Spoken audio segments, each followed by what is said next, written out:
Gott erhalte Franz den Kaiser, unseren guten Kaiser Franz. Lange lebe Franz der Kaiser, in des Glückes hellstem Glanz. Ihm erblühen Lobereise, wo geht zum Ehrenkranz. Gott erhalte Franz den Kaiser, unseren guten Kaiser Franz. Gott erhalte Franz den Kaiser, unseren guten Kaiser Franz.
All right, can everybody hear me now? Yes, you can, because I can see the mic is actually being picked up in OBS again. What the hell?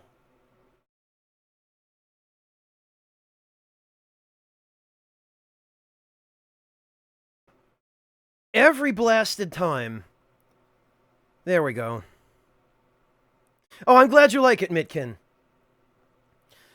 God, why can't OBS just work? Well, at the very least, we managed to start on time today for the first time since last year, which sounds worse than it is because last year was a week ago. But anyway, welcome everybody. Thank you so much for joining me. Natusake, we love you too. Yeah.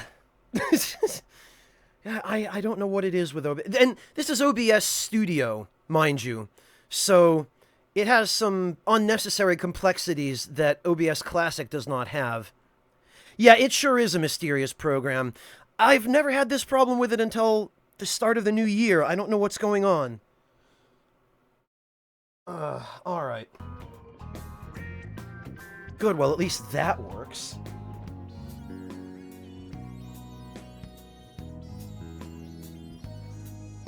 Okay, that's better.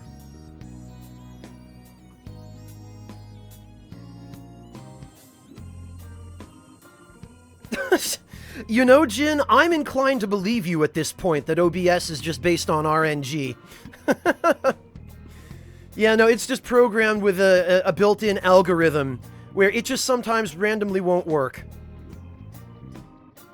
Yeah, Jareth, at this point, I'm beginning to think maybe I should just go back to OBS Classic because Studio is such a pain. Hello, Paragon Lost. Welcome. Tuna, what's gonna happen when you have an income? You won't go hungry? I hope that's gonna happen. I mean, I hope that's already happening, that you're not going hungry. Sea Langst, I have not decided, no. Not yet, anyway.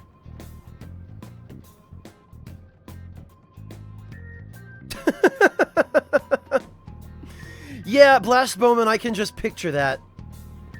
It wouldn't surprise me in the least. Welcome back, J. Jane. Yeah, J. Jane, that sounds like a good evening.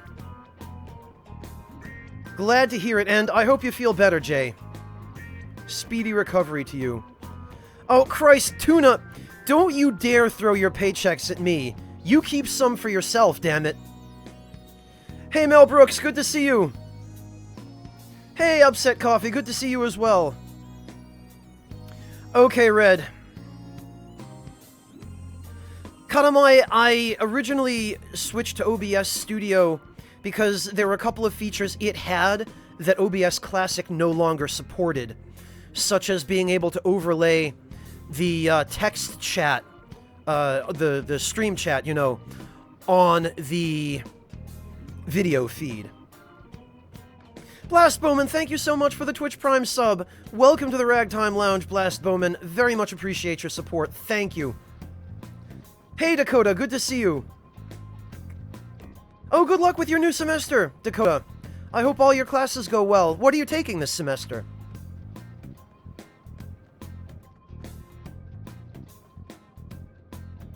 Yeah, if I knew how to program, Mel. I can't imagine what a dumpster fire it would be if I tried building a prototype build of OBS Studio. It'd just be awful.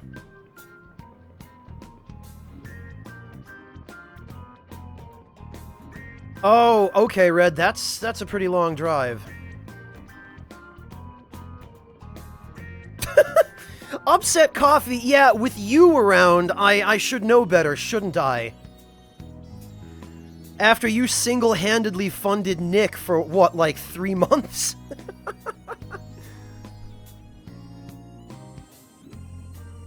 The point is, though, Upset Coffee, I don't take that for granted, and more than anything, I don't want you guys throwing money at me that you can't afford to throw at me.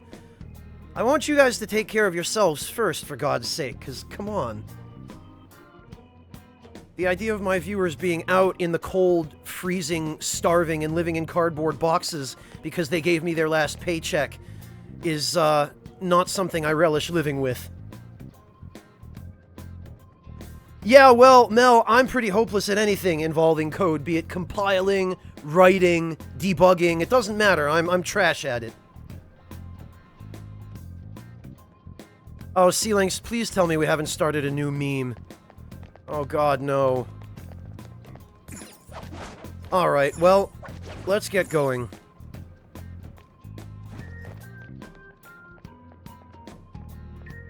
You know, it would be really nice if the map weren't blocking my view of where I am. There we go. Now I feel like a real thief sneaking in through an open window. Which begs the question why we didn't do this in the first place.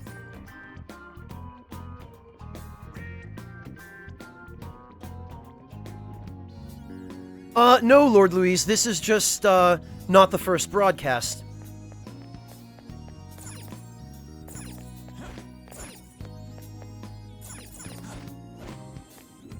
Alright, yes, okay, this is the way we need to go. Oh, this feeling. Maybe there's a safe room. Maybe there is, but I care more about that treasure chest. Yeah, okay. See it. Yeah, I can. It's right in front of me. That's okay, Louise. Calculus, stats, algorithm analysis, and software engineering, Dakota. Just that list of classes alone is enough to make me want to jump out a window. But bless your soul, Dakota. Good luck to you. I'm glad somebody is capable of doing that kind of work, because I sure as hell can't. Good luck, Dakota, and thank you. Thank you for doing those things so people like me don't have to. Yeah, Jay, this is the second broadcast. We've already gone through the intro. But Jay, look on the bright side. You don't have to sit through the opening and relatively slow, more or less gameplay devoid lead-up of the game. You get to jump right into it with some action at the very start. Barring, of course, the fact that I have a tendency to just sit around and talk to chat and not make any progress in game.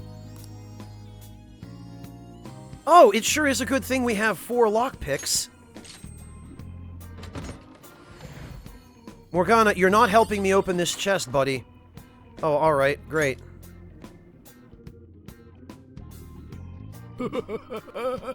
Oh, Christ, MJ!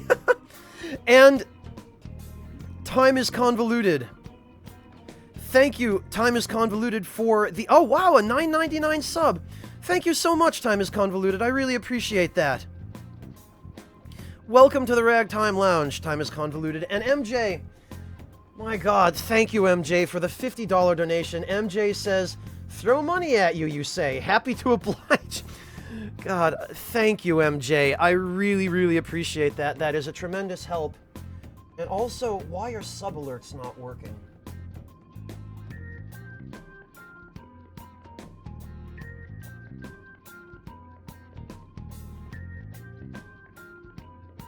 Alright, hang on.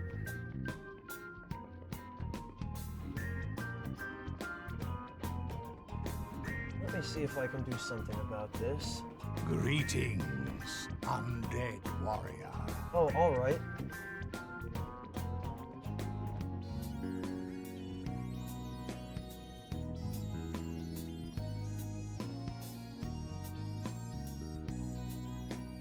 Well, it looks like it should be working.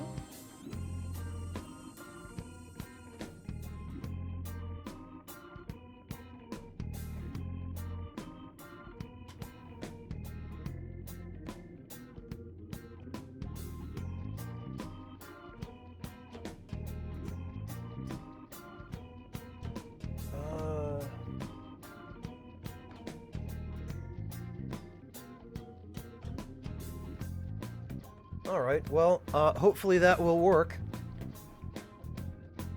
Anyway, thank you both. I really appreciate that. And... Senior Capstone Design? Oh, I remember Capstone. Introduction to Data Science and Introduction to Qualitative Methods in HCI.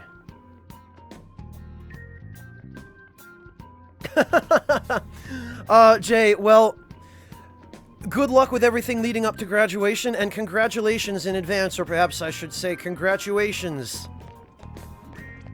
Look at me, I'm funny, I entertain people. But seriously, Jay, thank you for your work as well, because again, I'm glad someone does it so that I don't have to. If the map's right, we've still got a long way to go. Hey, look to the left, there's some shadows over there. Now, you can't just blindly rush into a fight. First, you need to ascertain how strong they are. How do we do that? We use the Scouter! What does it say about their power level? Listen up. We need to observe the enemy's actions and get some insight into their skills.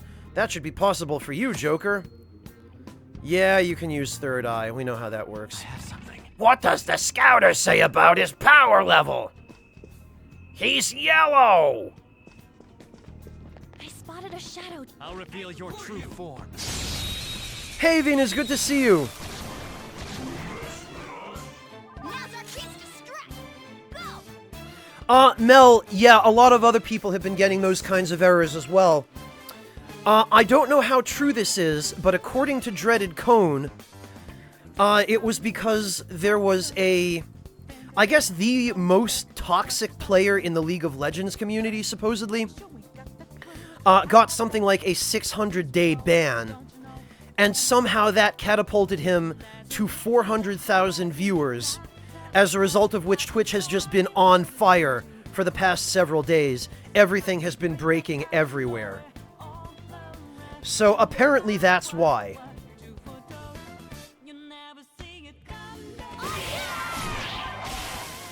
Yeah! Here, let's go.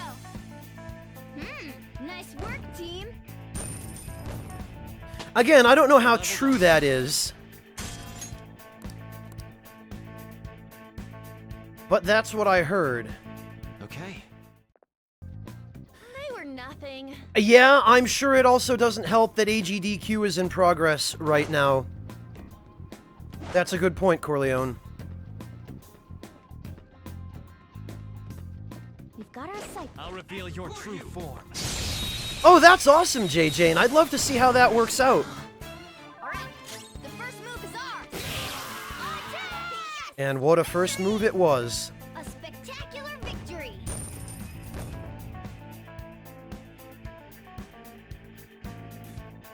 Okay. No, That Solman. was easy. We are playing on hard, and we are switching to merciless for boss fights because, let's face it, hard mode isn't hard enough. Somewhere. Show Hello. Me your true form. Goodbye. Now's our chance to strike! Go! Okay, time is convoluted. At the very least, I could get on board with the moral issues course.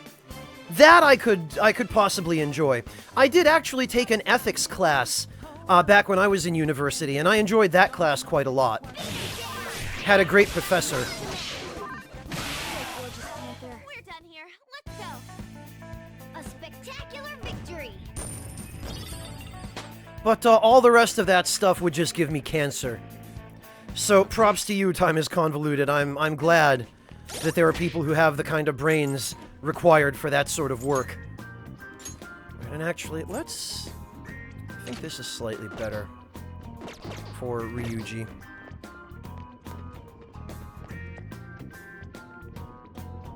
Denim, what do you mean, what's the deal with awesome games done quick? It's pretty much what it sounds like. They speedrun really good games and finish them as quickly as they can.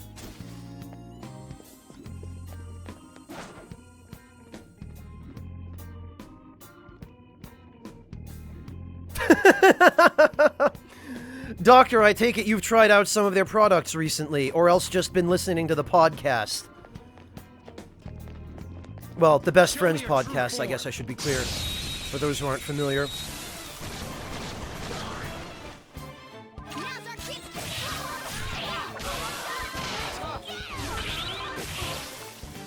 Yeah! Victory!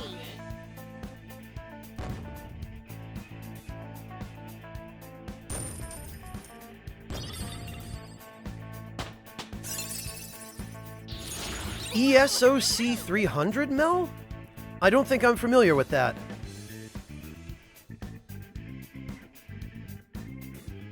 Okay.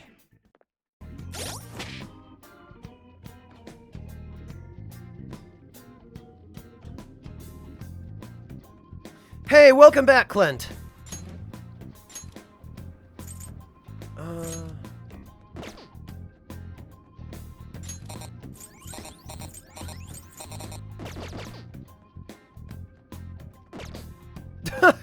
Well, that's nice of you, the doctor. I think he saw me. Show me your Nah. true form. Hey, Lost Guy, welcome. Alright, the first move is ours! Oh, I'm sorry to hear it, Red.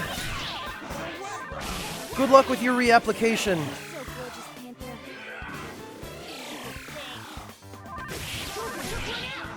Alright. What's the matter? We all did that right, huh? Skull. A spectacular... Hello, Random Pers. The shenanigans haven't actually properly started yet. Hey, Akalbion, good to see you. Right.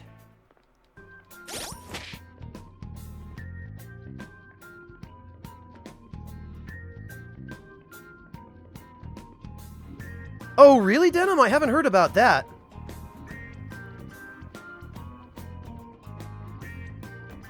I really hope all of that works out, Jay. It sucks being on a team where the other members are holding you back. I know all too well how that goes. But good luck to you, whatever happens.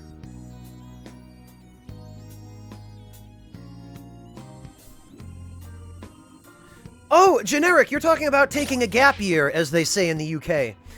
No, Generic, this is probably going to be a long diatribe about life choices, so forgive me, I'm just going to pull up the menu here, but, Generic, in short, yes, absolutely take a year off. I 100% recommend it. In fact, I think everybody should take a year off. Even if you're, well, okay, unless you're 105% certain you absolutely know what you want to do, but even then, you probably should think about it. Generic, one of the worst mistakes I ever made was listening to the advice of my parents and my guidance counselors and pretty damn near every other adult in my life who was out of touch, didn't really keep with the times, didn't understand how different society was when I was growing up from how it was when they were growing up. And they pretty much put a ton of pressure on me to go straight to college after high school. Which is one of the reasons I didn't stick around in the United States longer than I did and moved straight back to Germany. It was to go to college. It was the stupidest decision I ever made, and I never should have listened to any of them. It made life a lot harder and more complicated than it needed to be. And if anything, it restricted and reduced my awareness of the opportunities that were out there. What I recommend, Generic One, is take a year off, and if you can, travel the world. Or at least travel around a little bit, as much as you can. If not the world, then, go 1 or 2 different places that are far from where you live and outside your comfort zone. Well, Mel, if you're already in college, that's a different thing. Generic One is talking about taking a year off between high school and college. If you're in college and you're already committed to it, then yeah, see it through to the end if you possibly can. But we're talking before you start college, Mel.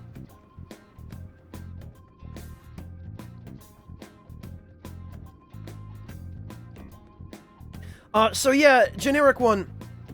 Oh, take care, Corey Dud. Thank you for stopping in.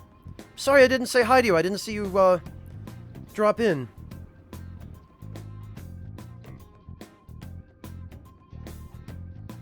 Oh, wow, Rival Shots. That sounds like a pretty good program.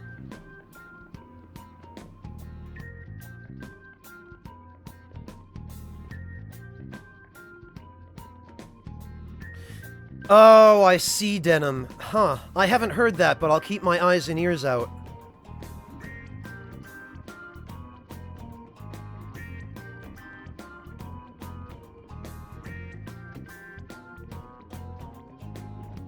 Oh, okay, J. Jane. So at the very least, you are going to get to travel. That's good. Well, it also helps to have supportive parents.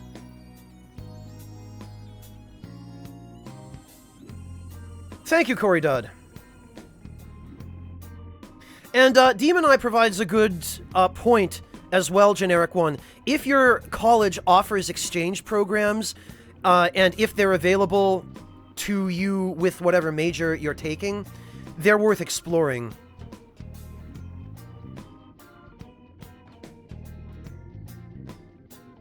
Yeah, Generic One, in general, you should follow your passion rather than following other people's advice on how they think you should live your life.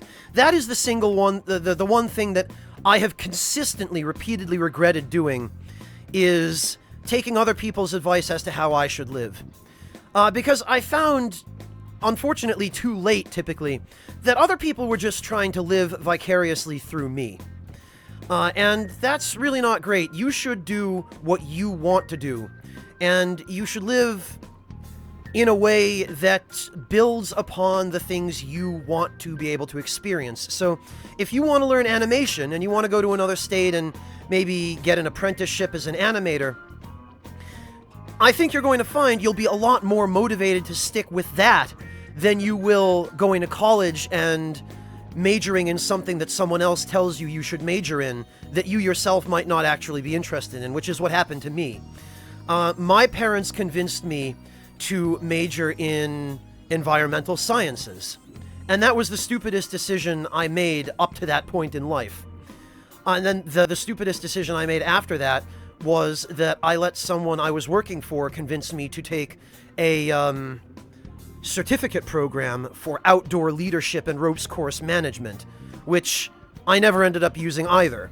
So, do what you want to do, Generic One, is what it boils down to. Follow whatever course of action you're passionate about, because that's the best way to keep yourself motivated so that you won't get bored or burned out or realize halfway through that it's not for you.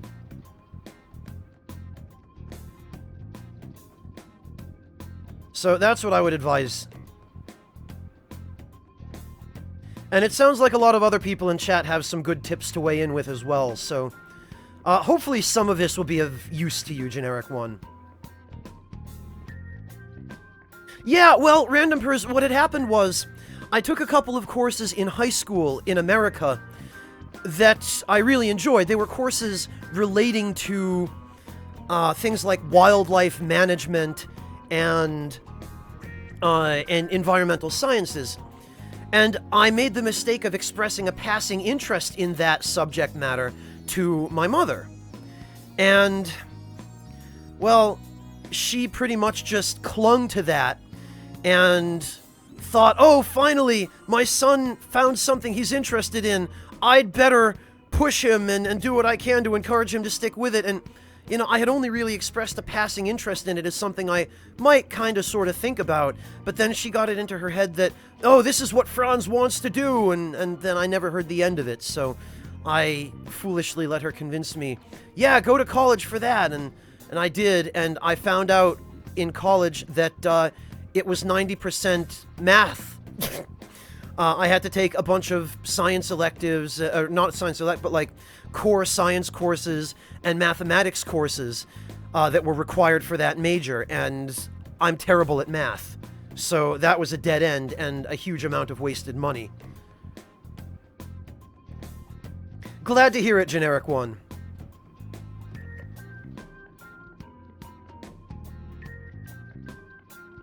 Yeah, wind scale, and then later I made the mistake of letting my mother convince me, because my mother is an occupational therapist. We call it ergotherapy here in Germany, in case any of you are from Germany. I know a few of you are, but my mother is an occupational therapist by trade, and when my first two majors led to dead ends, I, again, foolishly allowed her to convince me that occupational therapy was maybe the career for me.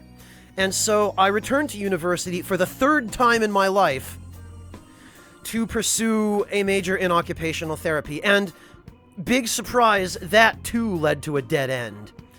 So at this point, I'm done listening to anybody, no matter how good their intentions are. I'm just sticking with what I know I can live the rest of my life doing as a career. So here I am, playing games on Twitch! Yeah, for some people, Venus, but if you're terrible at math, math is misery. And I'm terrible at math, so for me, math is misery. I barely made it through basic level high school algebra and geometry classes. Barely.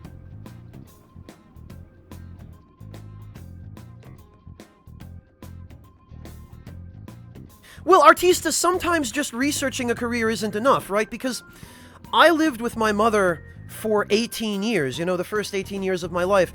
And being an occupational therapist, she sometimes had to take me to work with her, either when I was sick and couldn't go to school, but she still had to work, or on days when I didn't have school, but she did have to work and couldn't leave me home because I was young. So, you know, I grew up with a fair bit of exposure to what she was doing at work. So I was pretty well aware of what I was getting into. And I made it all the way through the university component of the occupational therapy major, Artista, only to find that when I actually got to the fieldwork component of it, it had changed a lot since I had accompanied my mother to work. And things had gotten much more competitive and demanding, and there was a lot to keep track of. And, you know, as hard as I try to stay organized, I'm not good at staying focused on one thing for a long period of time, as I think most of you by now are well aware. So, you know, I knew a lot about the field, Artista, but just knowing it wasn't enough. Sometimes you have to experience it to really get the sense that, oh, okay, you know, maybe this isn't what I want to do for the rest of my life.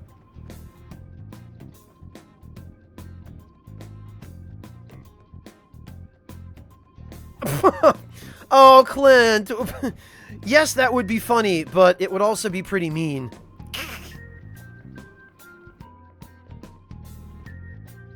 Well, not just parents, Louise, but everybody. You know, when you're a kid, when you're young, you're very impressionable. And pretty nearly everybody around you and their dog and their grandmother has an opinion on what you should do for the rest of your life. And almost none of them, if any, are going to have the kind of intimate sense of what you would actually enjoy doing for the rest of your life that you do. And often even you yourself won't have any clue what you want to do. I found that when I got out of high school, because I had attended public high school in the United States, I was like pathetically ill-prepared for the real world. Because high school in the United States, when I attended high school, that was during the Bush administration, where they had just implemented No Child Left Behind, and public schools were more focused on teaching how to pass standardized tests that, you know, were irrelevant to real life than they were focused on actually preparing students for going out and surviving on their own. In some ways, high schools did a better job of that during the 1950s, you know, where they at least made a point to teach home economics and money management, and in some cases even parenting classes. None of that exists anymore in the public education system, at least not the part of it that I went through in America. But I came out of high school completely ill-prepared for anything even remotely related to the real world, completely ill-prepared for college, no clue what I wanted to do, and I foolishly took the advice of other people because that was the only thing I could think of. And I've regretted it ever since. Well, Denim, I'm telling this to illustrate a point, though, which is that rather than taking the advice of other people who tell you what you should do, you should put some thought into it yourself. You know, dig deep and think, well, what am I interested in? What am I really passionate about? What am I most energized when I think about doing on a day-to-day basis? And how could I make a career of that? How could I support myself? So that's the point. Oh, okay, Upset Coffee. I'm glad it's not just where I went to high school then. I mean, I'm not glad, it's terrible, but I'm comforted to hear that it's not just me. Yeah, that's true, Chicken. That is sadly true. And yeah, Generic One, J. Jane sums it up very well. Just make sure you know your options, and that's really the point of taking a gap year, so that you can learn what your options are. Because if you just go straight off to college right after high school, you're not really finding out any of the other options, and there are so many. But if you take a year off and you get a chance to do some work in the field and explore and hopefully travel at least a little bit, the more you travel, the more options will open up to you. And just the wider a view of the world you'll develop. And the more you know and understand about the bigger world and where you fit into it, the more you'll have a sense of what your options really are.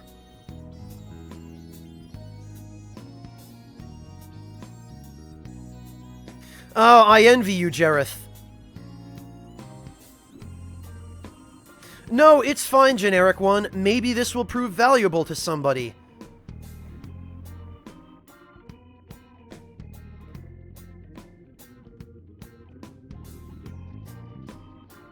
Well, but Tuna, from the sounds of things, maybe you made a good decision that worked for you, right? Because, let's be honest, higher education isn't for everybody. After attempting it 3 separate times, it took that for me to realize that it wasn't for me. You know, I bitterly regret all of the times I attempted to go to university because I got so little out of it, you know? I invested so much money. Really, I wasted so much money and so much time. And, you know, that all of that just to find out that, you know, I'd rather do this kind of thing for a living if I can. So I'm working very hard to try and make this a living. I'm not there yet, but fingers crossed.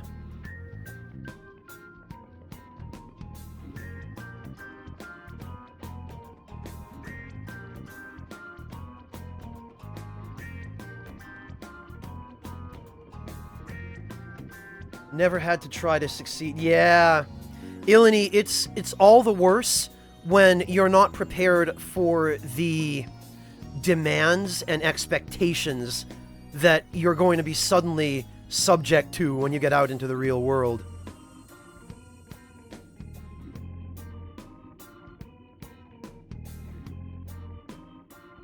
Yeah, Tuna, sometimes the influence of parents, despite their best intentions, is the worst thing that can possibly happen to you if they're the ones deciding what you do with the rest of your life.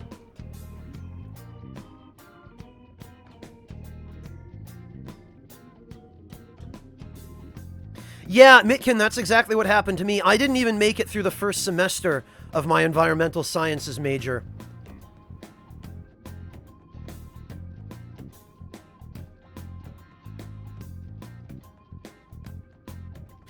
Yeah, Corleone, I found that as well. In high school, since it's compulsory, it's in a way almost like a prison where you have to do this, you have to be here at this time, your every move is monitored and micromanaged, and you have really very little freedom. And when you get to college all of a sudden, hey, you want to cut class? It's your call, no one's gonna come looking for you. As long as you show up at the end of the semester and pass the final exam, it's up to you. And I actually did that a fair bit throughout college, particularly during my occupational therapy major, for my core courses, like the English courses and the history and social studies courses, which I was good at. There were days when the professors would tell us what we were going to do, and you know, it was stuff that I had either already learned or studied on my own, or, you know, for whatever reason was already familiar with or could do. And I just wouldn't show up for the classes, and then I would come in for the tests and the midterms and finals and ace those and pass the course. So yeah, college does give you a lot more freedom in that regard. But at the same time, you have to really know your own capabilities. Because if you misjudge, if you get arrogant and overestimate your capabilities, you're going to pay for it literally and figuratively, because then you've wasted your money on a course that you failed, and then not gotten credit for that course on top of it.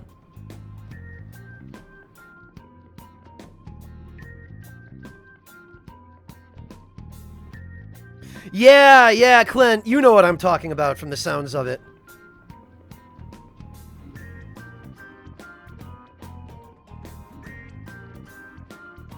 It actually is comforting to me to hear that so many other people in chat have have had similar experiences.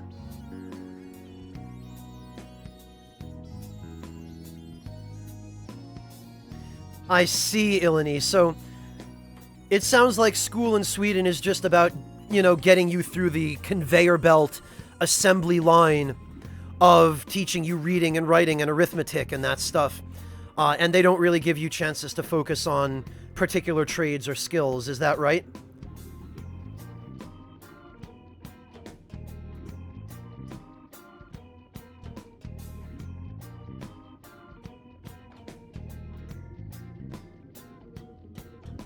Yeah, Natusake, there's a real gap of dissonance there between how students are, you know, educated and indoctrinated in high school and what's actually expected of them in the real world.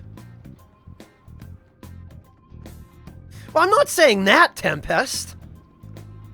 Hey, Marek, welcome. Good to see you.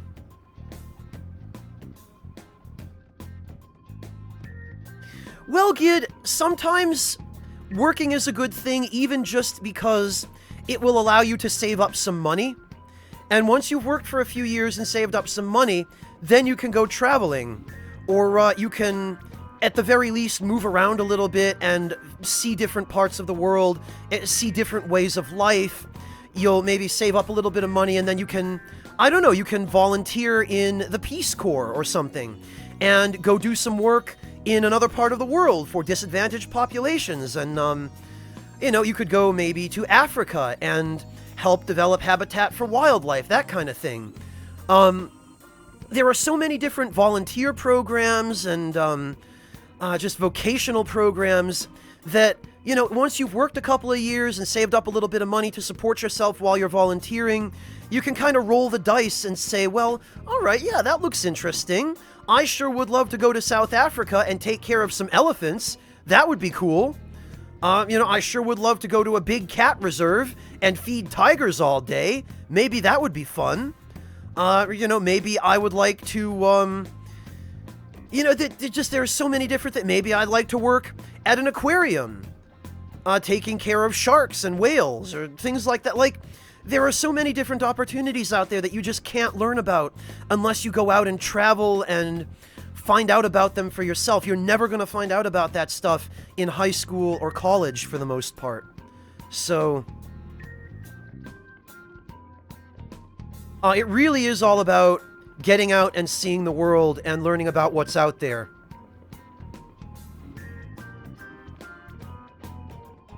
Well, Fuhrer, there are places that do it. There's in fact, there's a big cat rescue organization that uploads YouTube videos. I believe they're just called Big Cat Rescue or something like that. And, yeah, they have a fairly large staff that pretty much just feeds and takes care of big cats all day.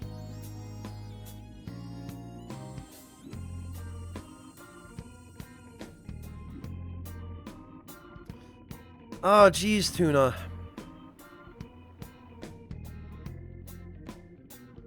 Yeah, Tuna, a lot of people find themselves in that position. Especially, like, I went to school in a rural area, Tuna. The northwestern area of Connecticut is about as specific as I'm willing to get, but, I went to a school that, was kind of out in the sticks, as they used to say, in that area. And so, if you were interested in agriculture, there were some opportunities to do that. My school had a very good vocational agriculture department, but it was very competitive, and they only had like 20 or 30 slots for people in the vocational agriculture department out of a total school population of around 1,000 kids. So, the opportunities there were not proportionate. But beyond that, there really wasn't an awful lot. And because they were out in a rural area, they didn't really, they didn't stay with the times. And the school was managed by a principal who was of the opinion that college was the only option. And so because of her, the school pretty much focused exclusively on just shipping kids off to college. So they didn't really care about teaching other things like trades. The school had an auto body shop. They had a metal shop and a wood shop. But the principal eventually shut down all of those shops in favor of computer labs. So we were kind of cheated out of opportunities as well. And we were never really taught or instructed about any of the other opportunities that were out there if for some reason college didn't work for us. And there was a technical school that some of the students from our school had the option to go to when we reached, I think it was 10th grade. But the faculty of my school made it a point to paint the technical school as kind of like a plebeian thing, I guess, where, oh, you're going to technical school. That must be because you're too stupid to go to college. And so they went out of their way to almost slander technical school and try to disincentivize kids from going there because they would rather ship us off to college.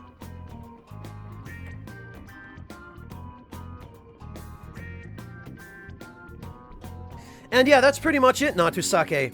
The school, for whatever reason that I went to, and I know a lot of other schools are like this,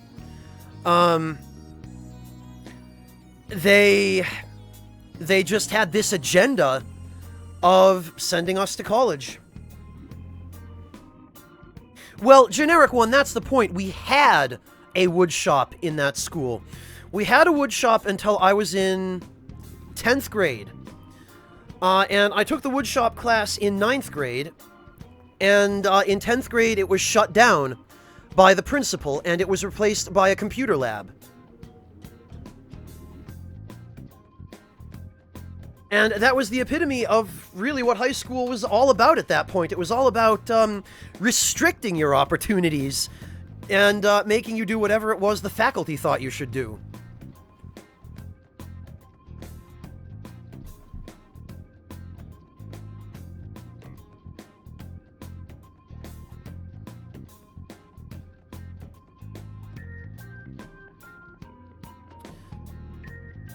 I see, Tuna. So it sounds like maybe that wasn't the most progressive kind of school, then.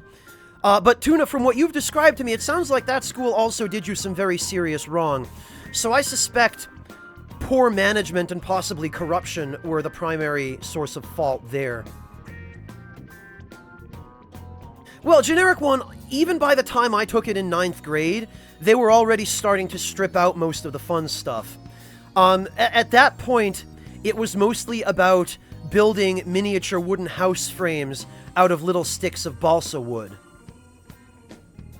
They had taken out most of the major, you know, the band saws and the lathes and the table saws and all of that stuff, and it was really just a, well, it was more of a structural engineering class at that point.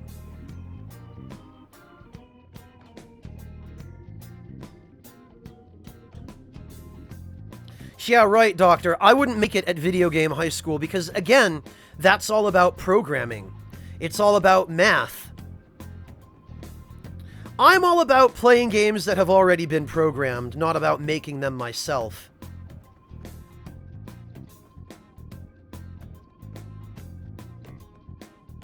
Yeah, Windscale, that's the kind of high school I went to. Tuna, my heart goes out to you, man. It really does. I volunteered. I think I've mentioned this before, Tuna, but I volunteered for 6 years back when I was a kid in the United States. I volunteered for 6 years at a program for children and young adults with autism, and that place at that time was really well run. It was a really, really good school for those kinds of kids. They focused on teaching social skills, which those kids desperately needed, and frankly, which I myself certainly benefited from at the time. And that place was just, it was fantastic. I learned so much, not only from the staff there, but from the kids. I got along really well with everybody there because all of the kids liked video games, and so we found we had a lot in common.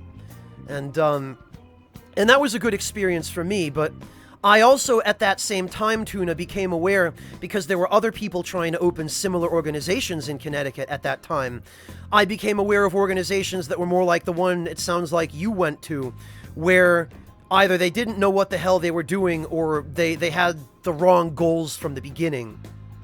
And maybe they had staff with bad attitudes. So, my heart truly goes out to you, Tuna.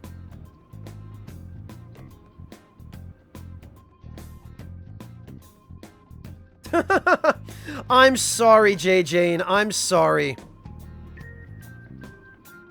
Well, J. Jane, that's exactly... I can completely relate to that. I can't multitask either. I am garbage at multitasking. Which is why I can't focus on gameplay. Chat has my entire focus. The entirety of my attention. I can't.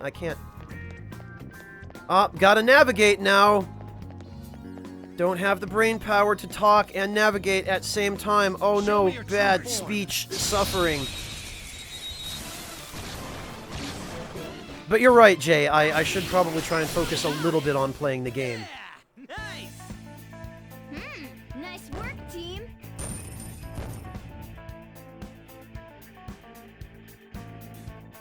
All right. Shadow defeated. That was easy. Yeah, thank you, J. Jane, for helping me stay on task.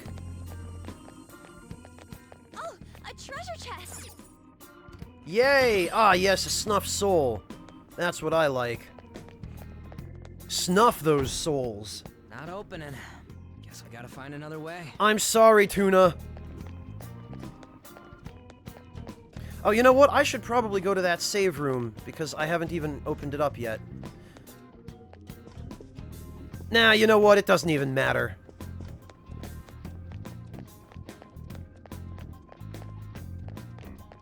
Yeah, Windscale, you know how it works.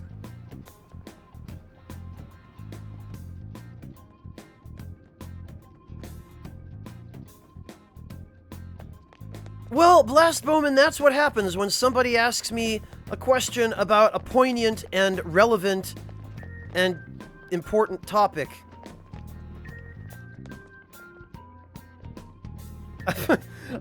Pale Drake. I'm sure we'll all get used to things moving on screen.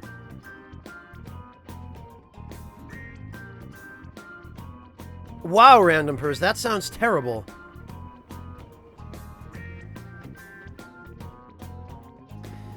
Jareth, I hate to think that that might actually be true, but in some ways, I don't necessarily disagree with it. I'll reveal your true form.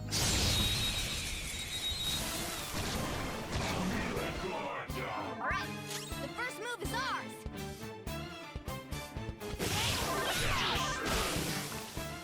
We all did great, huh? Yeah! Victory! Clint, more power to you, but that's not always something that someone can just learn. I've been trying to learn it for nearly 33 years now, and I have had almost no luck. They were nothing. Jane, we're switching back and forth between hard mode for regular enemies and merciless for bosses. Because merciless actually provides, some kind of unnecessary advantages for regular enemies.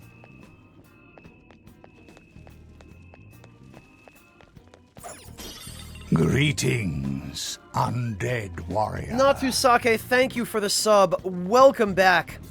Very much appreciated. And I think technically that is a resub, isn't it? It probably just lapsed. But either way, Natusake, thank you.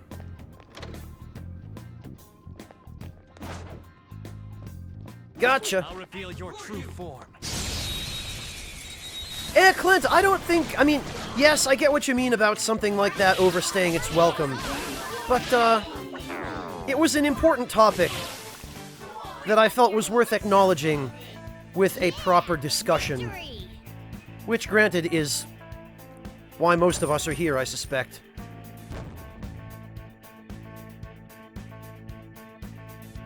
Okay. They were nothing. Yeah, I'm right there with you, J. Jane. I am great at focusing on one task and one task alone. But if I have to divide my attention, oh boy, it's gonna get rough. What bacon pancakes? Okay, Louise. Oh, real day. Yes, bacon. That's correct. Yeah, welcome to my world, J. Jane. Story of my life. Well, thank you, Natusake. It pretty much just amounts to what I said before. If you're really passionate about it, you have to be prepared to stick with it and give it your all. And that's what I'm doing. Come on, man. Wait, I can hear a faint breeze blowing in from somewhere. Is there another way through? Yeah, there sure is. We gotta go up here, and then over here, and through here.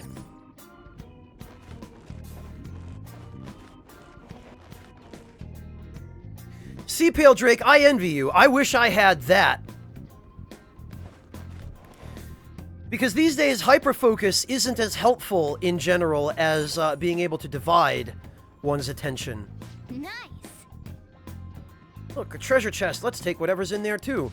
There's a guard there, staring at it. Let's go. That's his job. He knows how to be hyper-focused. He just stares at that treasure chest all day. You think we can ambush it from here? Yes, I'm sure we can. Show me your true form.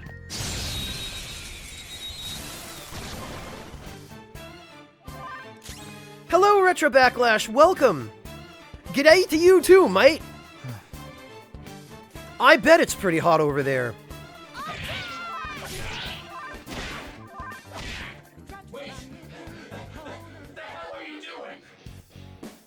We weren't allowed to kill him. This was a scripted encounter.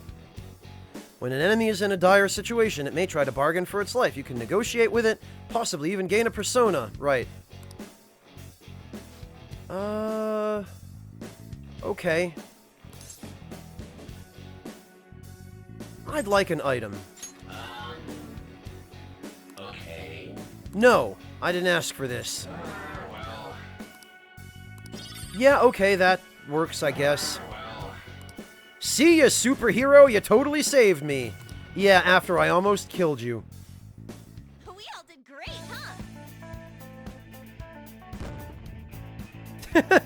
Yeah, exactly, Windscale.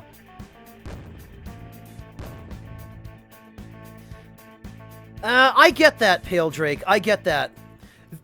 There are times when I'll be playing a game and I'll want to put on some music or something if the game doesn't have a particularly good soundtrack, or if it's a soundtrack I've heard tons of times before.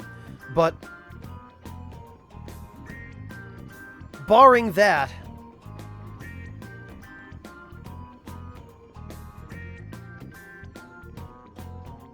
I didn't even realize shadows beg for their lives. That's actually kind of surprising. Shadows have emotions too, you know. Of course they'll be afraid if you corner them like that. It might be worth purposely creating such situations to get them begging for their lives. Oh, a muscle anklet. Awesome.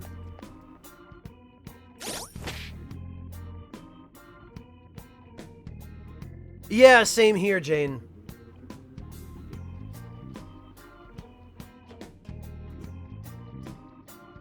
Alright, what the hell is going on with my sub-alerts? Why are they not working?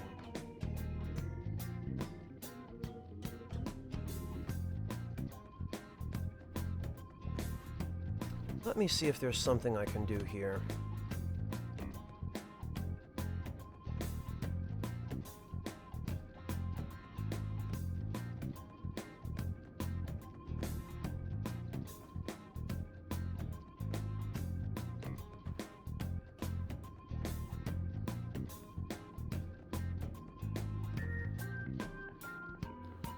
Nope, doesn't look like it. Maybe... Sorry, bear with me for a moment, everyone, if you don't mind, because, it seems as though...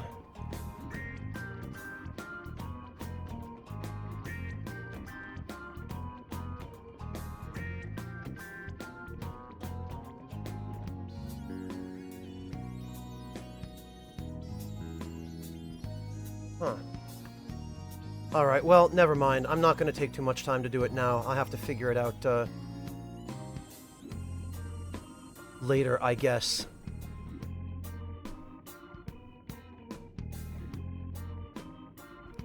I don't know what's happened to Brake's sub-alerts, but they don't seem to be working.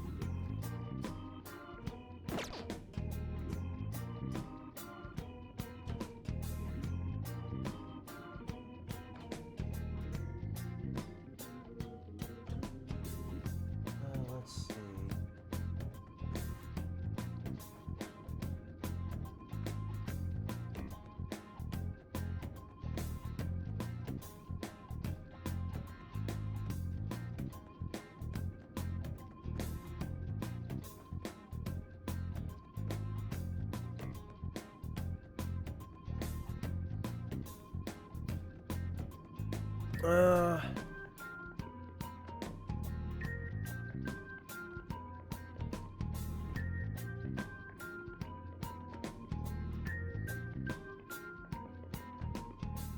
Oh, to watch a video or talk to someone, Pale Drake. I see. Yeah, that's unfortunate. Pro ZD. Yeah, I'll have to watch this a little bit later, Tuna. Thank you.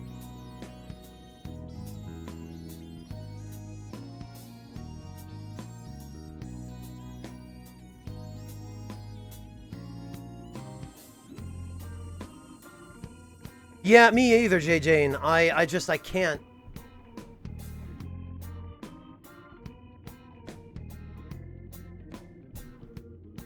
And it's always irritating when somebody is in the library trying to talk. And you're like, no, shut up, though. It's a library. Stop being a jerk.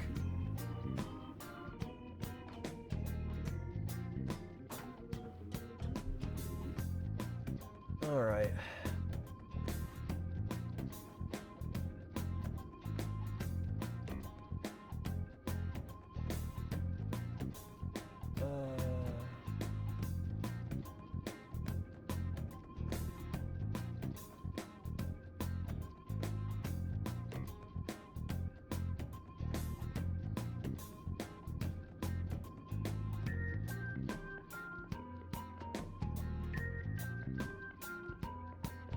Alright, let's see.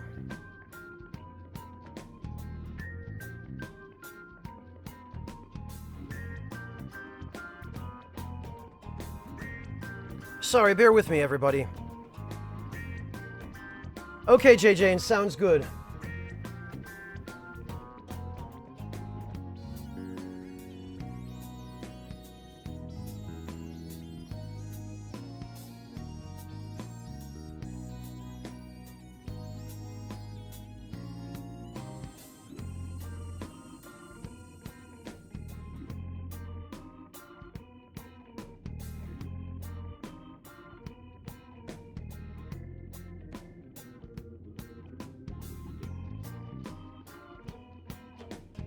I think I can still fix this.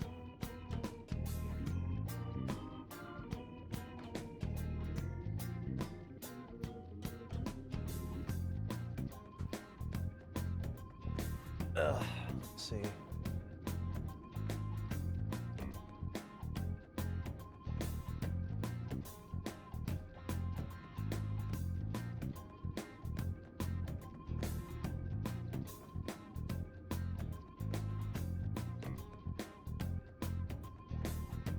All right, hopefully this works now.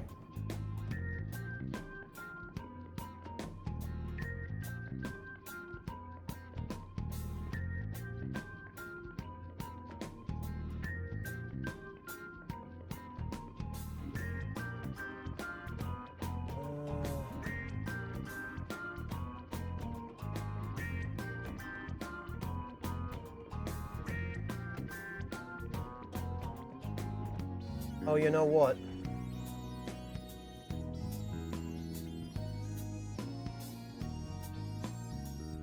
I think I know why.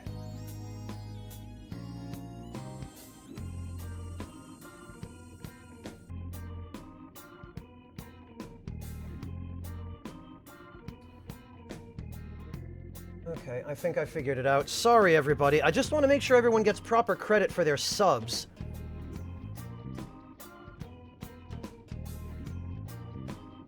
That's a good question, Denim. But I think there's some sort of, like, no pants day or something, isn't there? Where, everybody... Yeah! Exactly what you just linked, where everybody rides the subway in New York with no pants or something like that. Like, why? Why, what... I don't get it.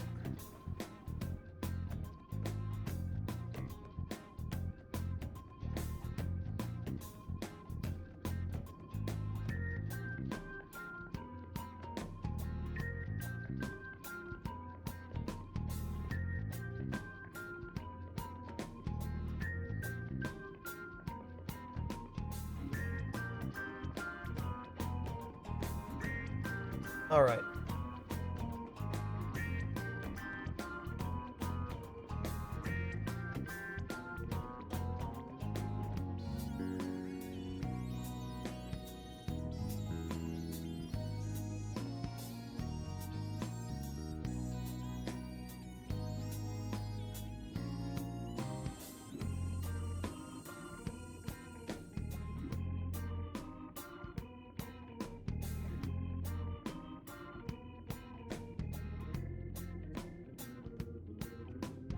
Polar bear dive? What are you talking about, Windscale? What's that? Hey, Carnival, good to see you.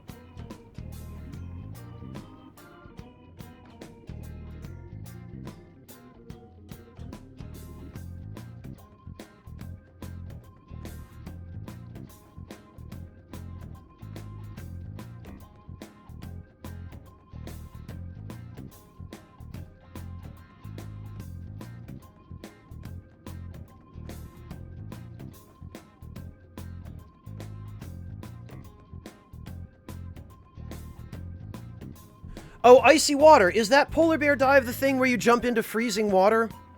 I know they do that in Boston. But I didn't realize they did it in New York as well. Carnival, I'm alright, thanks. Be a little bit better if sub notifications were working correctly. How about you?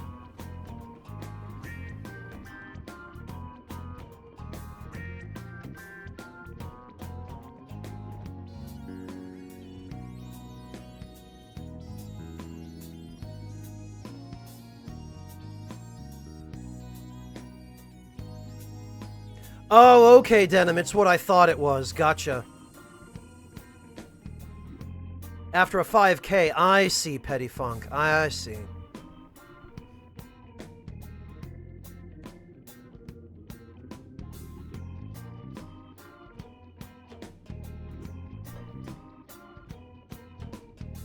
Oh, cool, Carnival. Do you know how you did?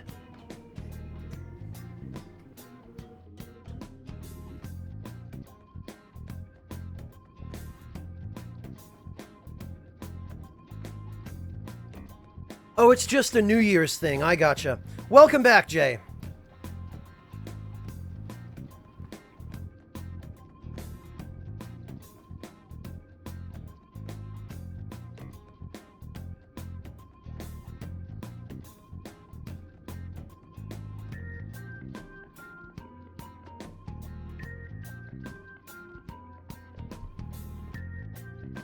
Focus.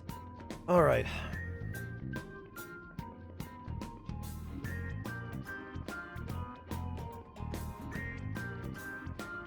Oh, you know what? There. That might be the problem.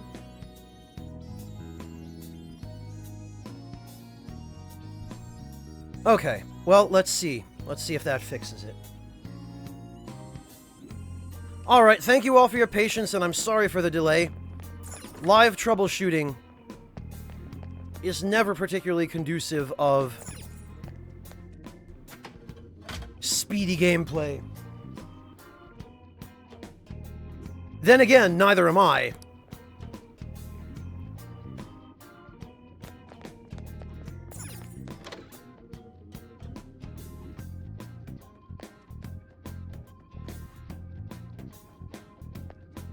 Oh, okay, Jane. Sorry about that. Thank you for clarifying. Yeah, it was kind of misleading, but I appreciate your letting me know. So, Jane it shall be henceforth.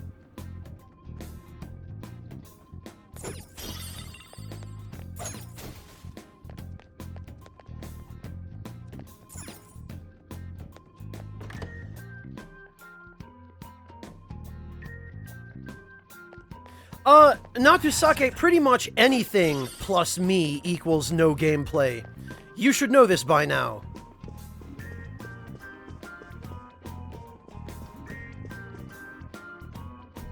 Ah, damn it, and you know what I forgot to do?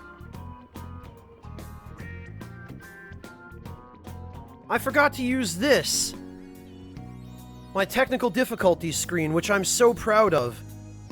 I really like this one. Hey, Tsuyo, good to see you!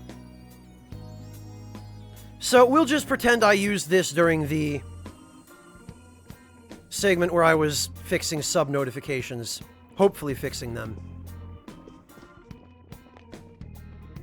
Alright. This sensei. I'll reveal your true form. I forget sometimes, Tsuyo. We're done here. Hey, Lion Shard, good to see you! A spectacular victory. Thanks, Tuna, I think. Okay. Gee, Tuna, that makes me feel a hell of a lot better. Oh, nobody's actually watching. I might as well just turn off the game and do a podcast. I can't really fight you on that, though. A safe room. Oh, thank goodness. Oh, yeah, we were doing so horribly. Oh, it was so rough. We were on the verge of death. Oh, it was the worst.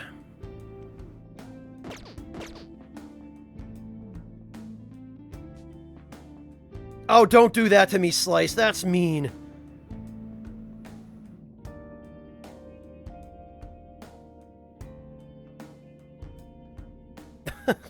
Natusake, I know for a fact you're not the only one. Well, Petty Funk, it more or less turns into a call-in radio show. Anytime somebody decides to ask me whether they should take a gap year or go straight to college. I can see it. Generic one, I'm not actually picking on you. It's somewhere. It could be anything. Feel it. Alright, come on. Oh, okay, that's fine too. Hey, the animal, welcome! Alright. All enemies defeated. Just what I expected. Or that, Mitkin. That does also happen if someone mentions food. Okay. Okay, we're done. Hurry up and move on. Yeah, Jane, I get the sense that later in the game, production was, See a shadow. Show me your somewhat true rushed, and they probably just gave up on doing that. Now's our chance to Which is a shame. I really hope that at some point they will something, Skull. release a definitive edition of Persona 5 to give me an excuse to play through it again. Okay. Piece of cake. You know, Natusake, it's funny you mention that because when I went to bed last night, I couldn't sleep. And I ended up lying awake thinking for several hours, which is why the stream is starting later today than it usually does. And I thought about, well, what could I do to just cut out the middleman and do a Twitch broadcast where I could just I can see it. talk to chat about stuff without having to divide my attention. What is this? You curious about that book? Oh, I guess we can always take it with us. Got the slave book. The slave book, huh? That sounds kind of important. I can see it. So I was thinking, Natusake, about how I could maybe do something like a podcast or something along those lines, but I don't think it would be quite a podcast in the end. Don't underestimate them. And I've been kind of mulling some ideas over in my mind, but I haven't really been able to... Yeah, give me an item. No, I don't want to talk. I've been trying to figure out a good way to go about it. Yeah! So if anybody has any ideas they'd like to suggest, I'm certainly open to them. Doesn't mean I'll actually use them in whatever form in which they're presented, but Okay. as we've already established in answering Generic One's question, a variety of ideas and perspectives can be valuable. So I'm curious as to what ideas any of you have for something like... I guess I'll just call it a podcast just so that we can be clear about what I intend to do. The thing is, I can't do a food stream because... Well, I can't really do a cooking stream because my kitchen is on a different floor of my home than my recording equipment. So unfortunately, that's out. And really doing any kind of a stream where I myself am on camera would be tricky. Not impossible, but it would be tricky. Because I can only really mount a camera in one spot in my office. And my setup here is not really conducive of me having food presented on camera. I could rearrange things to do it, potentially. It would be a pain to rearrange things, but that's something that potentially could maybe be a possibility. Welcome back, Sealingst.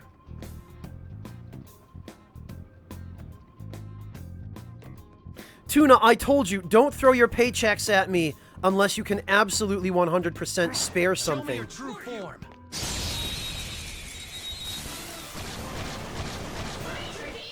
Like, what I came up with last night while I was lying in bed, what I came up with, rather,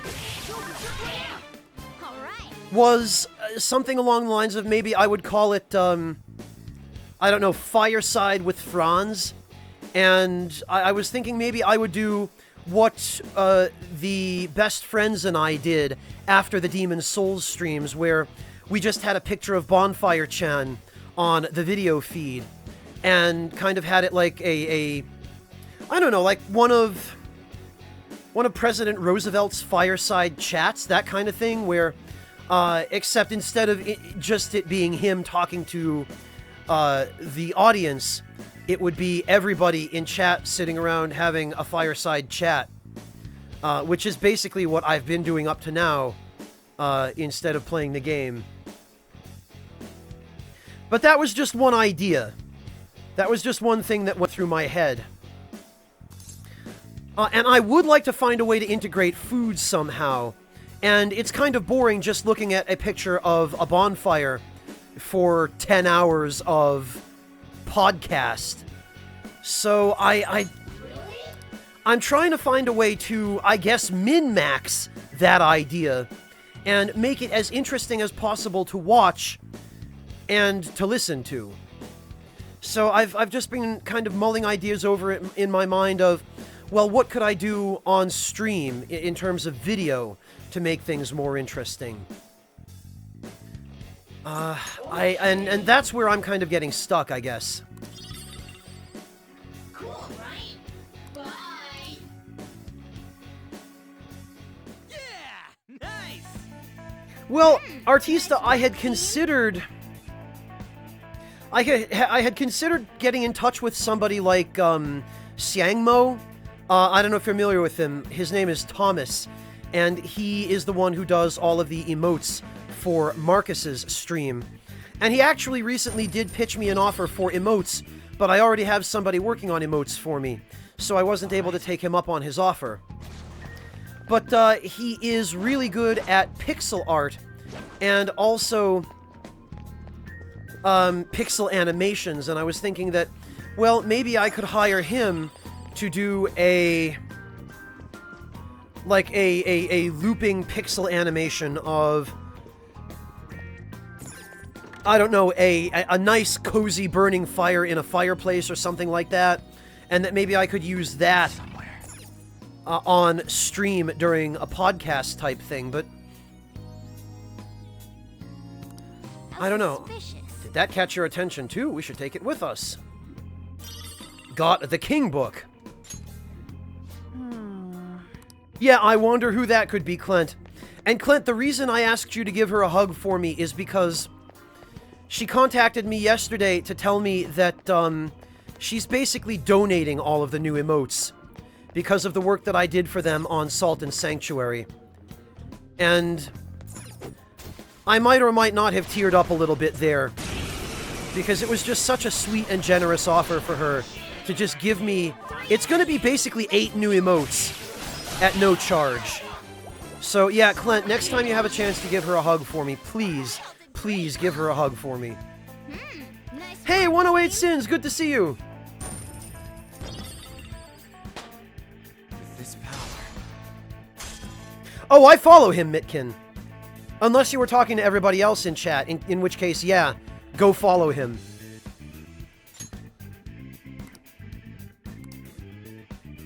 Summits, Fez the King? I'm afraid I'm not sure I understand what you're suggesting. A stylish victory. Oh, Fez, do you mean submits? Chat submits recipes? Hey, Haretsu, good to see you. Well, Mortefero, I was kind of thinking about that. I've actually been a guest on Peeve and Frosty's show before. The Early Stream, it's called. And I have been a guest there, but I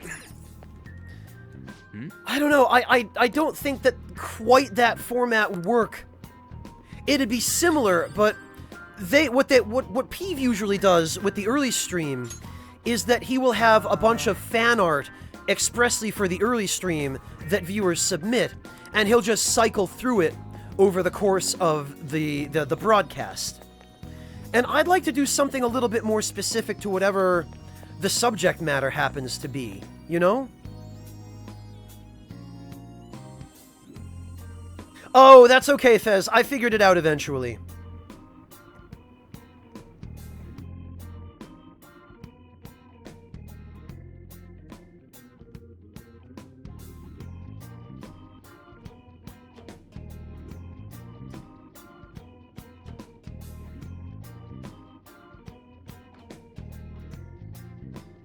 Well, unfortunately, Jane, I live in an urban area where you're not allowed to burn wood because of the smoke that it generates. There are actually pollution ordinances which render wood burning in urban Berlin illegal. So sadly, I cannot have a real fire.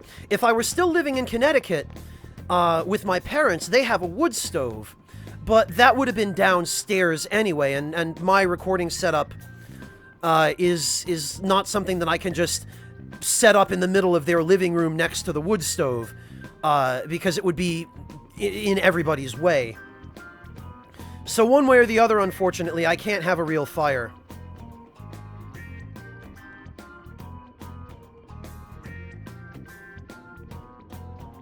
You know, I did think about that, Haretsu. I did think about cycling through images of food.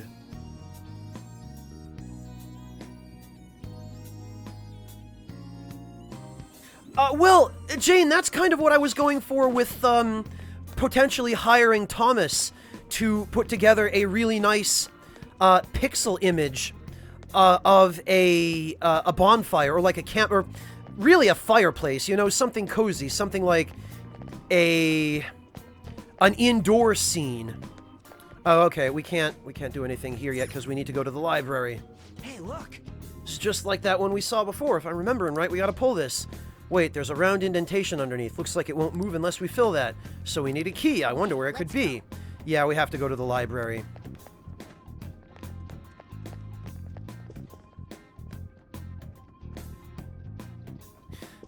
Ceilings, whereabouts are you? Treasure chest spotted. Let's open it. Yeah.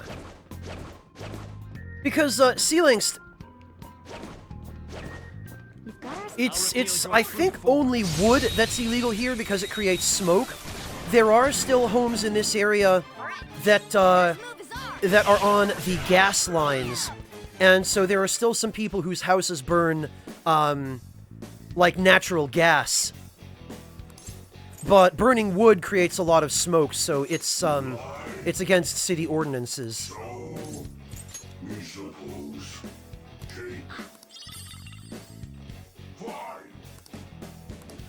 Okay, take care, Upset Coffee.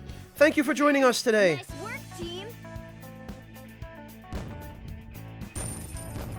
I thought about it, Fez the King, but I want something more cozy. You know, the bonfires in the Souls games are meant to express almost a sense of solitude and sadness. And I want something more comforting and upbeat, you know? Ooh, a bead and a chewing soul. Those are nice.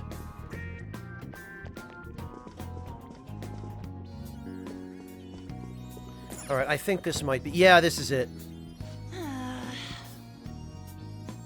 Washington. Okay, Ceilings, I gotcha.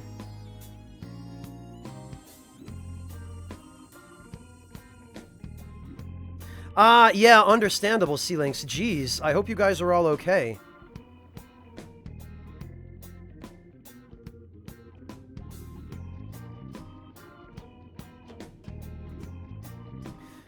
Tuna, I couldn't ask you to pay for something like that. But I also feel like... I don't know, I want to do something other than just a bunch of frivolous Souls references. Because I feel like any kind of podcast that I do, we're going to be covering a variety of topics. So I don't want it to be just some Souls stuff on screen, because then that will get people expecting that I'm going to be talking about Souls. And that won't be the case all the time. So I want something a little bit more general use, you know? And that's why I was thinking of that background of, like, a comfortable study or something like that with maybe a bunch of comfy armchairs around a fireplace, and the fireplace being animated maybe with some nice lighting effects like Thomas is really good at doing in his pixel art.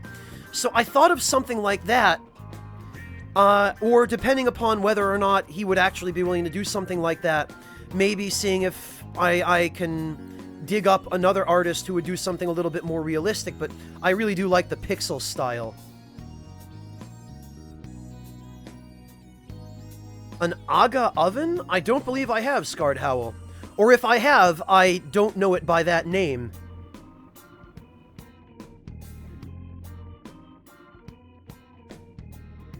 Oh, yeah, okay.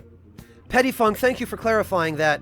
Yeah, the outdoor burn bans and stuff, I'm not talking about that kind of thing. I'm talking about having a fireplace or a wood-burning stove in your home, like indoor stuff, Sealangst. Because that would still create smoke because you'd have a chimney, and the chimney would be spewing smoke that would then settle on all of the buildings in the area. And that's why those kinds of bans exist in urban centers, Sealangst.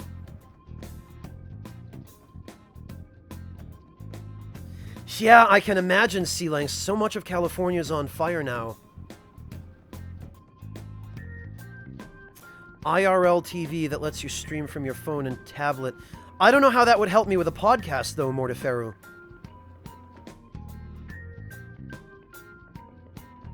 Let's see, Jane. What is this which you have just linked? Yeah, Jane, I was kind of thinking something like that, but yeah, animated and, not necessarily with the, Christmas theme. Yeah. King Dragon sends his regards. Oh, right. I forgot about that. I'll have to watch that later. Hey, Metroid Zard! Good to see you! Happy New Year!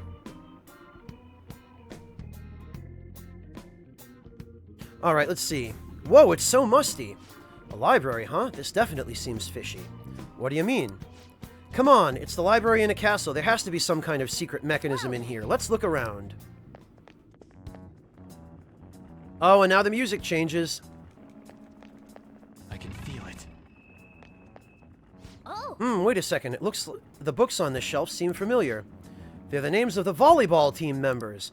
Wait, what the hell? All the titles are boys from our school. Ryuji Sakamoto, the vulgar ape. There's one here for Skull. Damn it. That bastard? Who the hell does he think he is? oh yeah. Wait, didn't we find a book earlier? What if we... Yeah, let's put it on the shelf. Uh-huh.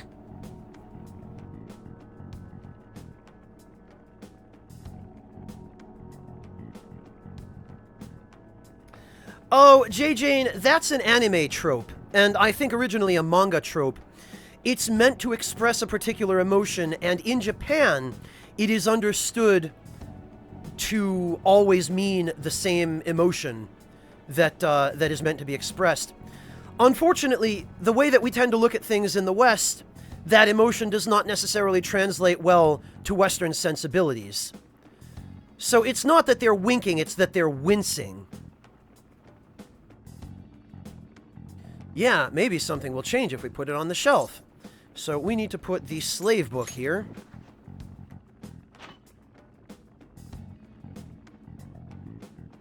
And I have something. this one. Is this? There are all sorts of books here. The titles don't have any rhyme or reason to them, huh? This book has Shiho's name written in the title. Wait, it's not just this one. All of the books are about female students. And Takamaki, the charming doll. Holy shit. What the heck is this? So we should insert the Queen book.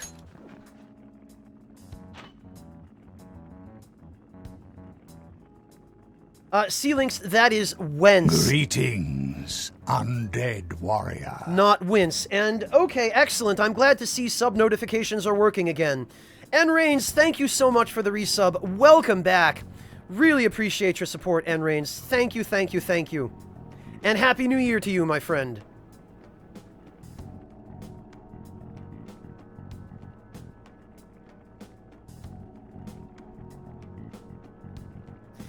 Yeah, very much so, Jane. It's just that in Japan, that expression, in the context of anime or manga or video games, is understood to mean, cringing. It doesn't match Western expressions, though, for sure. So if you didn't already know that from having prior experience with, Japanese media, if you were to just evaluate it at face value, then yeah, it's totally understandable you wouldn't get that out of it. I have something. The History of Kamoshida. Tracing Kamoshida's steps, Kamoshida's heroisms, Kamoshida's law. What the hell? All these goddamn books are about Kamoshida. Well, we better put in the King book. I love the little Legend of Zelda sound effect there, the chime. Whoa, it opened up? You got it, Joker. Let's take a look inside.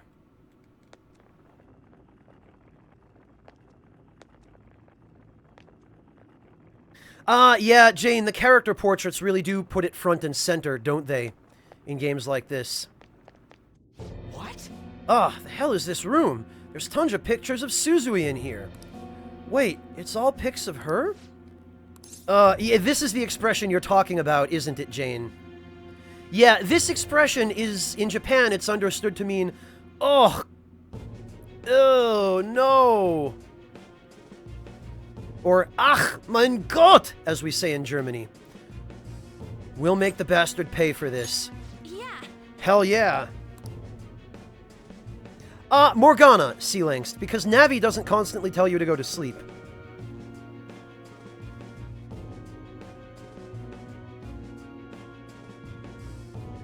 I don't know if it's that for a certainty, Tuna, but it possibly could be. I feel even more motivated to do this now. Okay. I'm sure it'll feel awful, but we should search this room. There has to be something in here if he was hiding it with such an elaborate trick. Focus. Aha! A map. Kamoshida's medal. Hey, look at Is this a medal? That size and that shape, I think that's our key. Remember that round indentation we saw back near those bars? Yeah, it does, Jane. It does.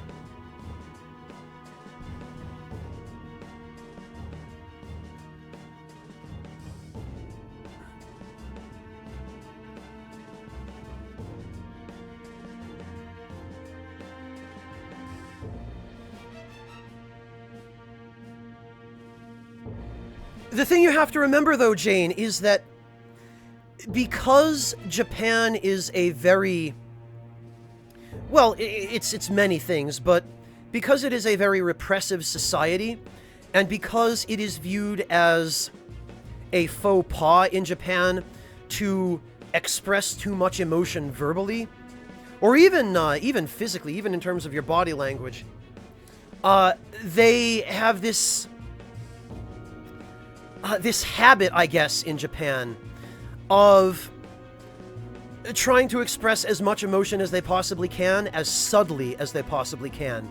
And so that little wincing expression, that cringe there, that is often used to express things that are on a much more galvanic level than what the expression might outwardly suggest. Yeah, Jane, that's Japanese etiquette for you. Oh, it's a different map than the one we have. This is lucky. Let's yoink it. Our map's complete now. So is it going to tell us where the treasure is? Yeah, look, it has to be here. That's a weird-shaped building. Could it be a tower or something? Well, it does in this case, Metroid Zard, but it's also used throughout the rest of the game. Because those are just each character's facial expressions.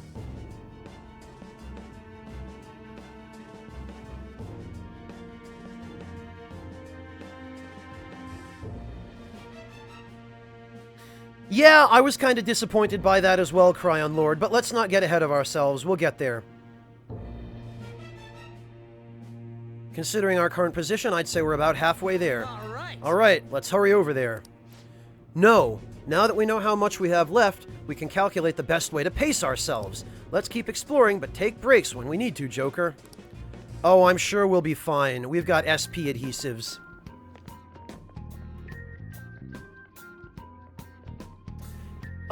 Petty Funk, are you asking me that? Like, personally, do I ever catch myself expressing too much through expression and body language?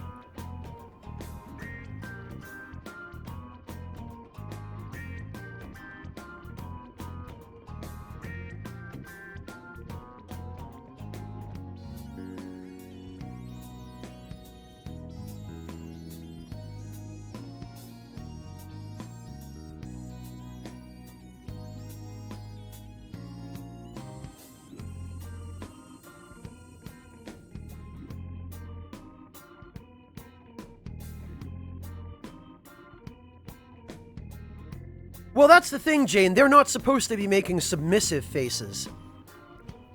That's just the, one of a few possible and probably very likely Western interpretations. And even I, when I look at that, maybe it's just my, my background and the fact that I've been playing Japanese games for so long. But when I look at that expression, the first thing I immediately interpret it as is as a wincing expression rather than anything submissive. I look at it as like a combination of disbelief, disgust, and sadness, maybe. That's just how it looks to me.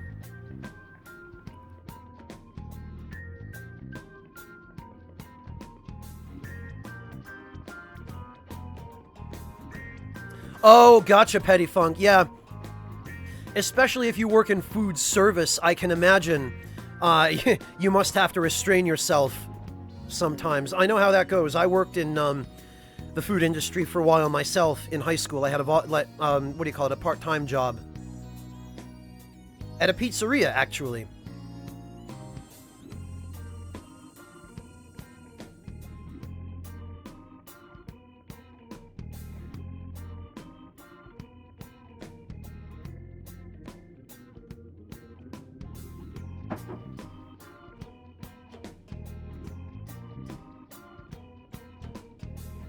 Jane, you also have to remember that different people, and even just different faces, physically, have different ways of expressing disgust. You can look at somebody's face and have a pretty good idea that they feel disgusted. But you can look at somebody else's face who feels disgusted, and you might be able to identify what they're feeling as disgust, but their face might look completely different from the first person's face. Joker. So often in video games with these character portraits, beyond just the cultural differences in how expressions are viewed, sometimes they just have to do the best they can with what they've got and improvise, and try to make it as clear as possible what a character is trying to express. And no matter how hard they try, not everybody who plays the game will necessarily get the same impression from looking at the character's face as what the developers meant to convey.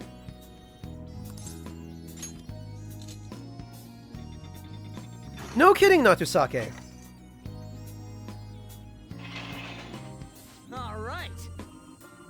Alright, we're in.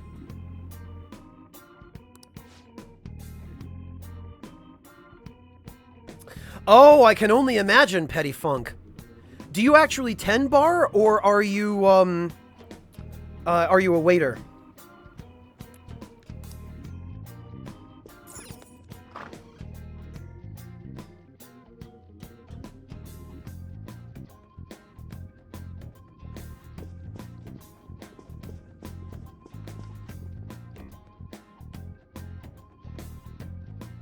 Well, Mortiferu, that's understandable.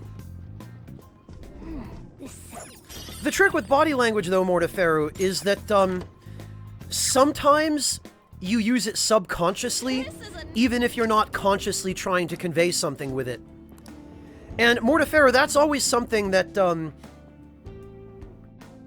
back when I was volunteering at the autism organization that I worked at in the States, it's something that I learned about very, very expressly there. Because what we would often see with the kids we worked with who were on the spectrum was that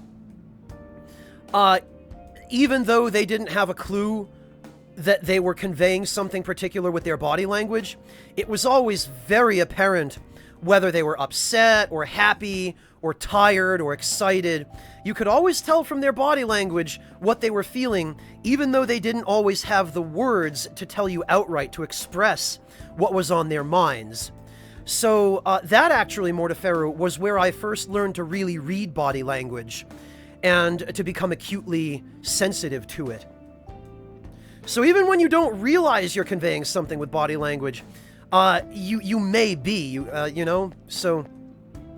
and that was one of the things that we had to teach them. Like, that was part of our job, was to teach them that If you're in a situation in school, for example, where a teacher asks you to do something that you're not prepared to do, and you panic, and you're feeling defensive, and your flight or fight instinct is kicking in, you've got to catch yourself before you start expressing that threat posture with your body language. So, it was a great experience working there, not only because I got to help be a role model for some of those kids, but also because I learned so much from them. And from the staff. That was a lot of where I learned about body language, was the staff kind of pointing it out to me and teaching me, okay, well, Franz, when you see somebody who's standing like that with their foot slightly forward, their other foot kind of behind, facing forward, but with their shoulders broadened and kind of in that threat stance, you have to be careful, because that means that they're going to be super sensitive to feeling threatened, and that kind of thing.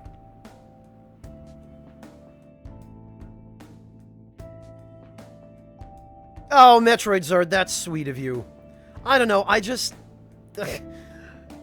I don't really know how to respond to that, actually.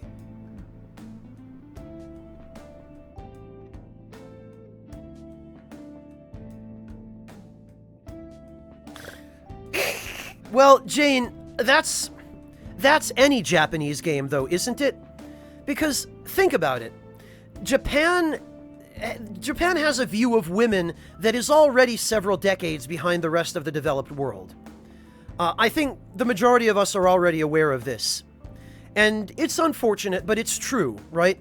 Japan still sees women as only being suitable to fulfill a limited set of roles. Typically the homemaker and mother, or else the office lady. And there have been cases even relatively recently where women who are part of the Japanese parliament have been openly ridiculed by the male members of Japanese parliament. There was a particular case of it that made international news a while ago, where they were just so rotten to this poor female member of the Japanese parliament that she ended up in tears. And that's par for the course in Japan. Sexual harassment is rife. Japan still has to have women-only train cars because groping is such a major problem. So let's not make any bones about it. Japan does not have a modern view of women. And that is reflected in the games that they produce, Jane. And sometimes they try. Sometimes they try. And in Persona 5, they have tried. But even with somebody like Anne, whom they did kind of try to make a stronger female character, they still always seem to lapse into the established conventions and tropes for women in Japanese games, where they're heavily sexualized. The sexual aspects of their character tend to overshadow their personalities and their backstories and the deeper and more meaningful aspects of their characters. So,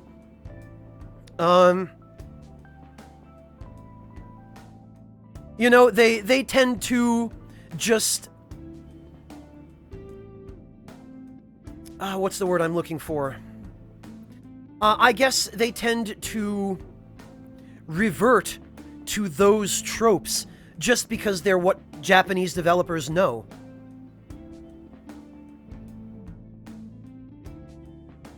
And so another aspect of it, Jane, is that Japan is a very, very go-with-the-flow kind of country. Or not go-with-the-flow, but,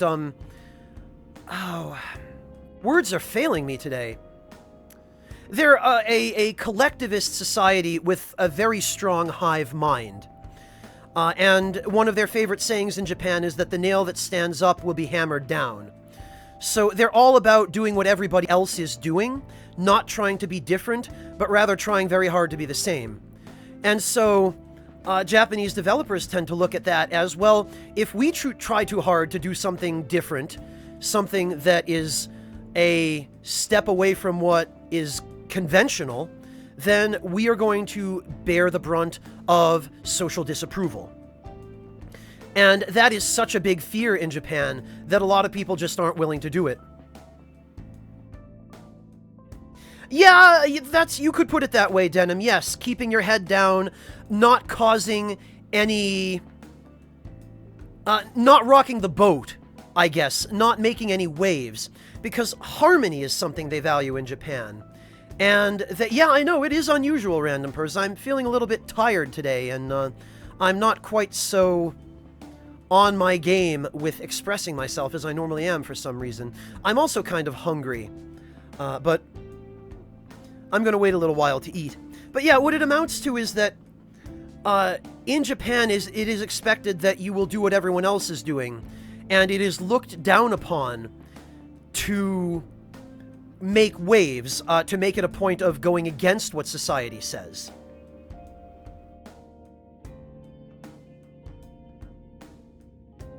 And yeah, Jane, that probably explains why you'd like a protagonist like Aloy.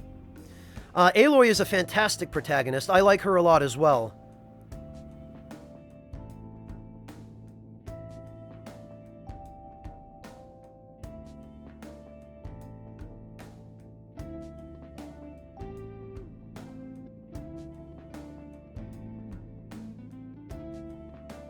Yeah, exactly, Corleone, which inevitably puts the girl in the position of being powerless and helpless, and also then becoming the object with which the male protagonist is rewarded at the end of the quest, you know, when he rescues her. And that is so common in stories. It's so common that we almost don't notice it these days.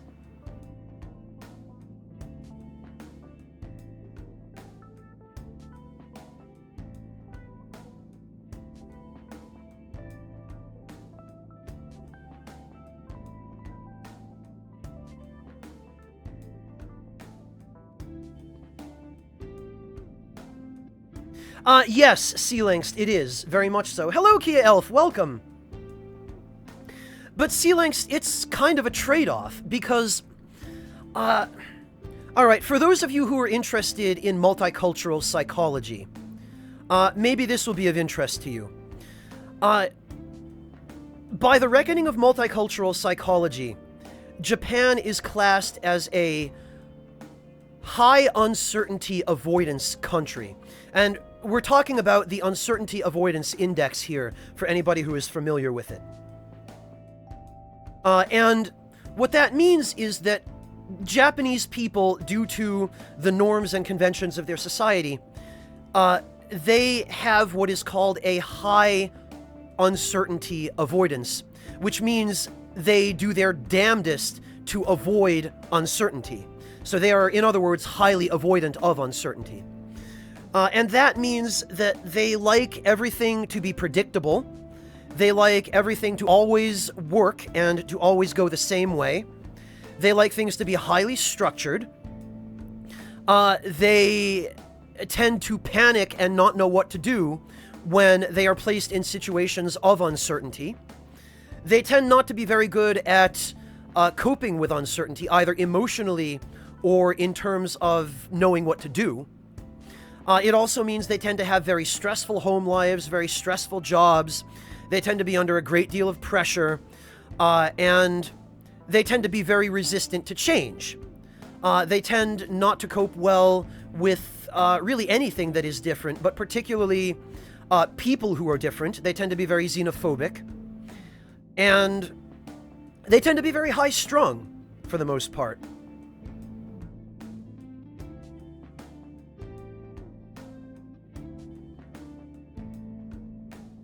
Yeah, it's pretty much along those lines, the angry guy of D.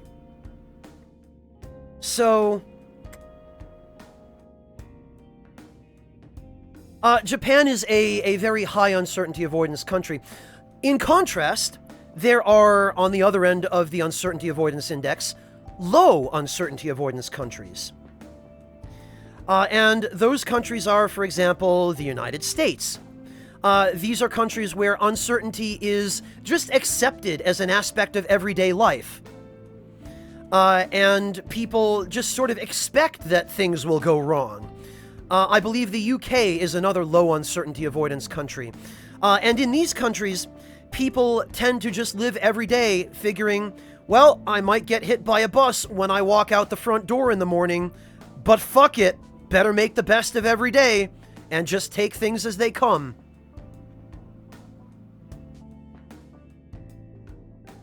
So, actually, for those of you who are asking about it in chat,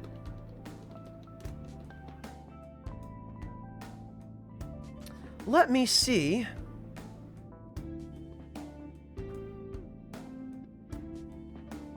Let me see if I can find the list of the top.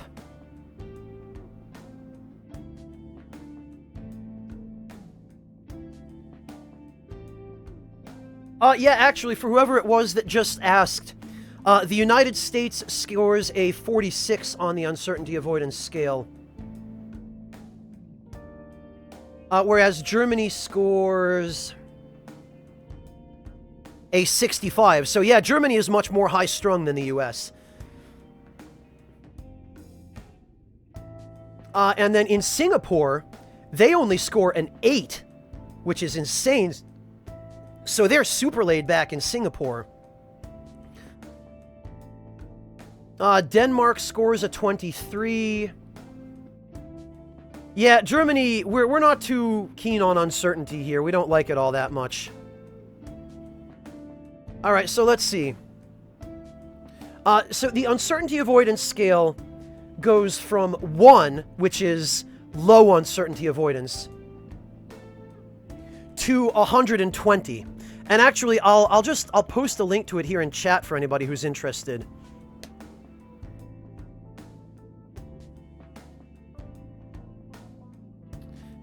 So up at the very, very top is Greece, which scores 112. And then Portugal with 104, Guatemala with 101, Uruguay with 100, and so on down. Japan scores a whopping 92. So Japan is a lot more high-strung even than Germany.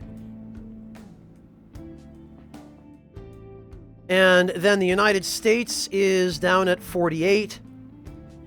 Then down at the very bottom is Singapore with 8, Jamaica with 13, Denmark with 23, Sweden with 29, Hong Kong with 29, surprisingly, the UK at 35, so they're even more laid back than the US, then Ireland, Malaysia, India, China, the Philippines, and then the United States. So now you've all learned something about the Uncertainty Avoidance Index and where Japan falls on that index. Well, but the Angry Guy, those crazy game shows in Japan are 110% super scripted. They follow extremely strict formulas. And that's why all of the game shows in Japan are basically the same, because they all follow that same general formula, because they have to.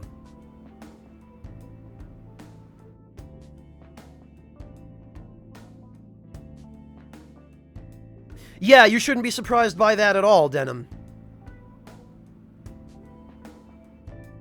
Oh, you're familiar with Hofstede, Petty Funk. I'm impressed.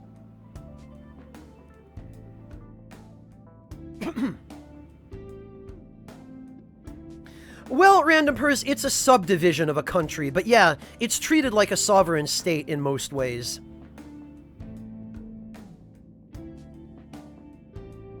So hopefully that will put in perspective for you guys why Japan has the kinds of views that it does.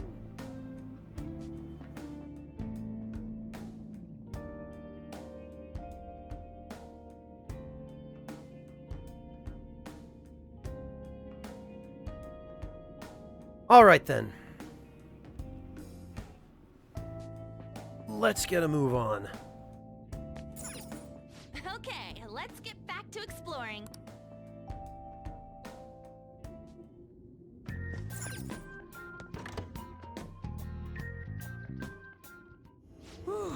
Actually, I should probably save.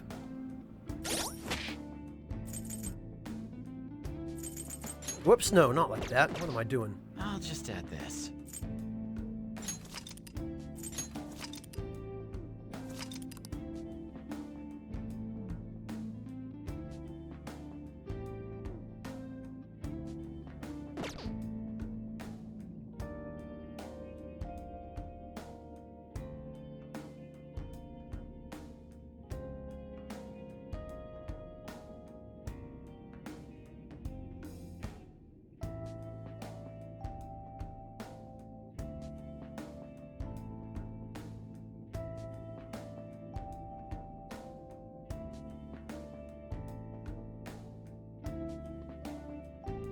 Well, Angry Guy, you've kind of hit the nail on the head there with visiting any country.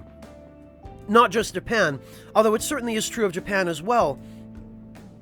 And it's basically that anytime you are in a country or culture or a place where you are not native, it's always important to learn the local customs as best you can, to do your research before you visit, and to take a gracious attitude because, you know, you are a visitor.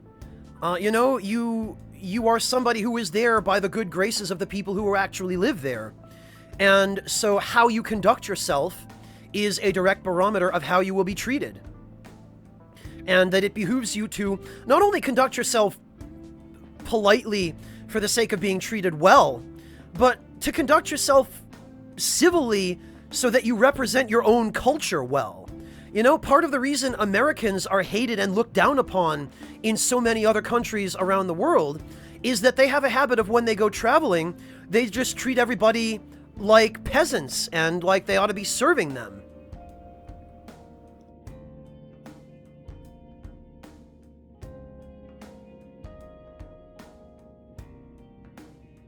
And another reason is because Americans have a tendency not to try to learn the cultures or customs or languages of places that they're going to visit. And so they walk around behaving the same way that they would in America, which is generally fairly boisterous and loud and confrontational. And in a lot of other countries, that does not fly. So people get an unfortunately very skewed view of Americans in other countries, which leads to Americans getting kind of a bad reputation, when we all know that not all Americans deserve that, right? Because not everything is black and white.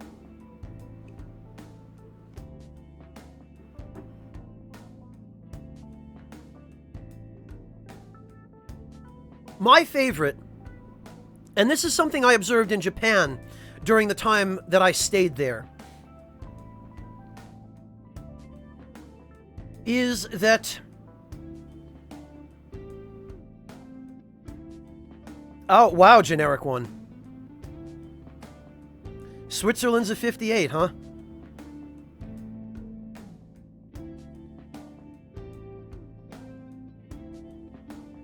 One of my favorite ones, though, is that in Japan, when I visited, relatively frequently, I would be riding around on the train, and we actually have trains in Germany that are used for public transit. The United States doesn't really have trains too much, other than Amtrak, and there are a number of reasons for that, because America is so much bigger than a lot of countries in Europe. Interstate rail lines are fairly uncommon. But in Germany, because we're a small country, and because there are so many countries in Europe packed so tightly together, interstate and even international rail is fairly common. And then there are even local lines that we use on a daily basis for public transit. So we do have somewhat of a train culture here. Japan has probably more of a train culture than any other country in the world. And so you use trains to get almost everywhere in Japan. So what I used to see, or what I saw during my time in Japan, I wasn't there for that long, was I would be riding on a train, like a subway train. I would be riding like the JR or a local subway, and there would be a tourist, and there would clearly be an American tourist because they would be speaking the American dialect of English. And they would be sitting on the train with this enormous backpack or suitcase or something, and they would be talking loudly on their cell phone. And that is a huge, enormous faux pas in Japan. And, you know, there are signs on the trains that say, in Japanese and several other languages, including English, please turn off your cell phone on the train. And then sitting right under that sign is a big fat American guy with a 3-foot-long beard yelling at somebody angrily on his cell phone. You see that a fair bit in Japan. And that kind of thing, because people in Japan do not want to break the harmony, they do not want to get into a confrontation and get in somebody's face, because that also is a faux pas, and it's an even bigger taboo in Japan. They will not say anything to you. They will give you enough rope to hang yourself, and they will let you make an obnoxious fool of yourself on the train, rather than confront you. But they will never talk to you once they see you doing that. They will judge you, and then they will go tell all their friends about that fat, stupid American on the train who was making such a fool of himself and yelling and disturbing everybody and, doing all the things that are taboo in Japanese culture. You know, and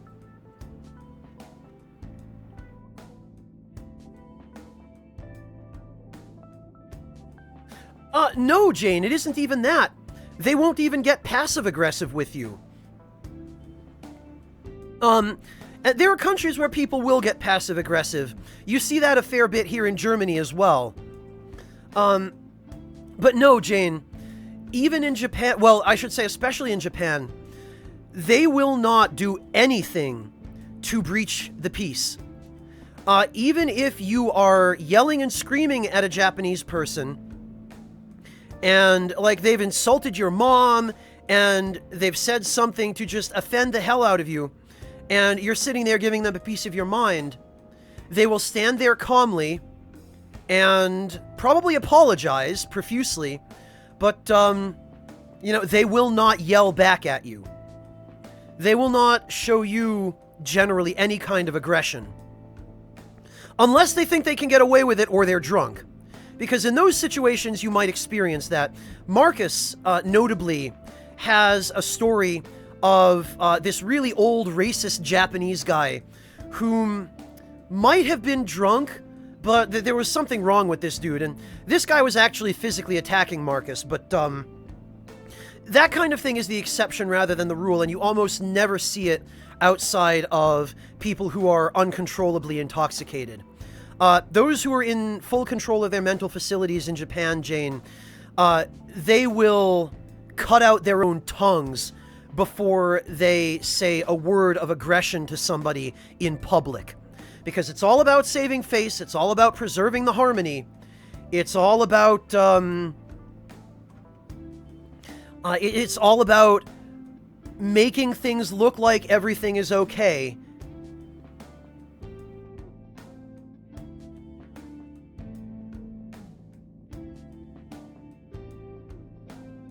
Welcome to Ride. Good to see you. Blackberry jam is awesome.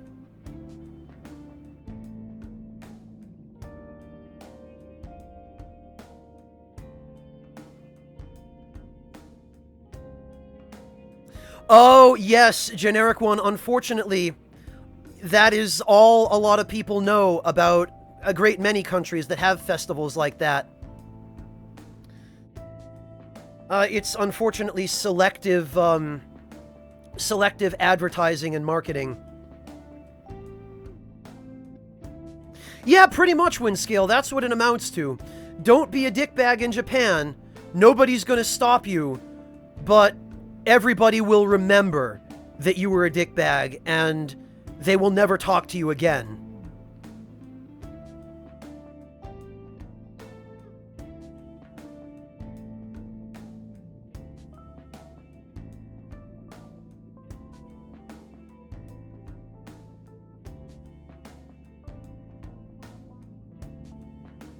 Yeah, that was that guy, Haretsu. That was him.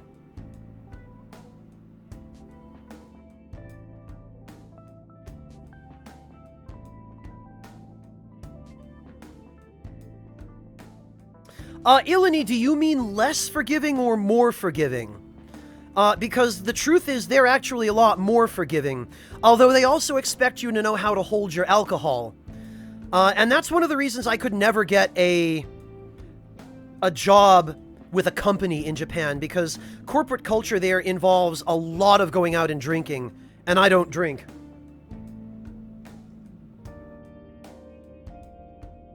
Yeah, that's what happens, Sealingst.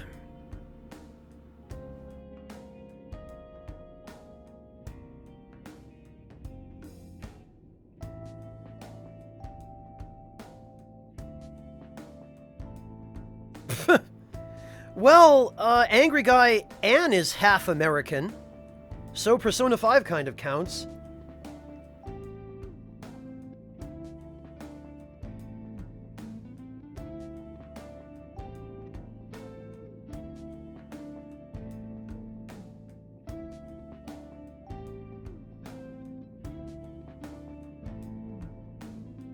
Well, Ilani, you're more likely to be forgiven for being drunk if you are actually Japanese in Japan than if you're a foreigner. But there's some leeway on either side, right? People who are Japanese tend to get away with a little bit more as far as the police are concerned than people who are foreigners, because, again, Japan is, let's not mince our words, a very xenophobic and, to a fairly large extent, a racist country.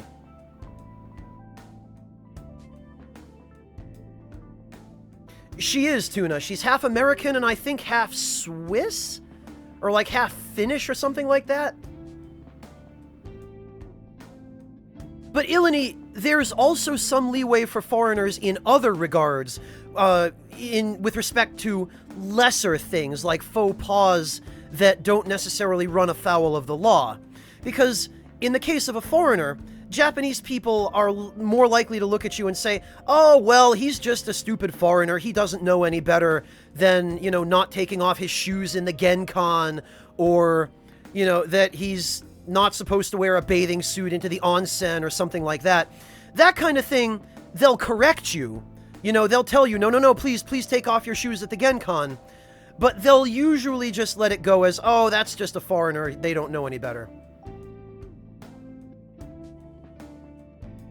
Well, no, Ilani, it's the truth. With a country that has such an insular culture and such tremendous fear of change and things that are different and people that are different, you're going to get a lot of that.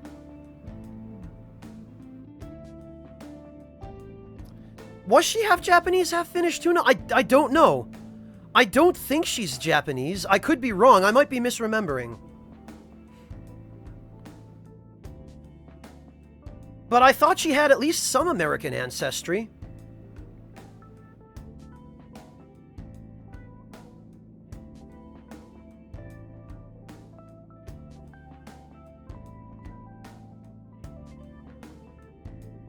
Yeah, Generic One, those guys, I do not envy their way of life.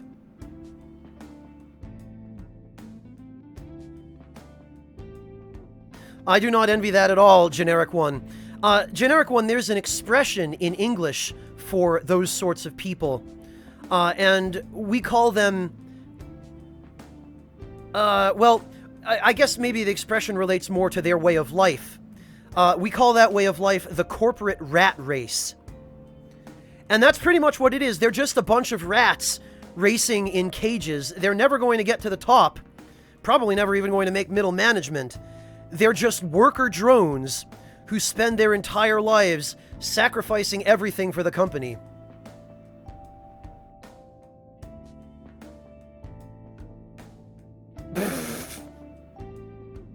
Oh, angry guy.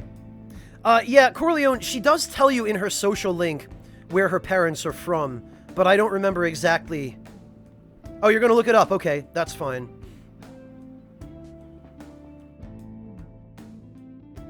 Hey, man of many questions, good to see you.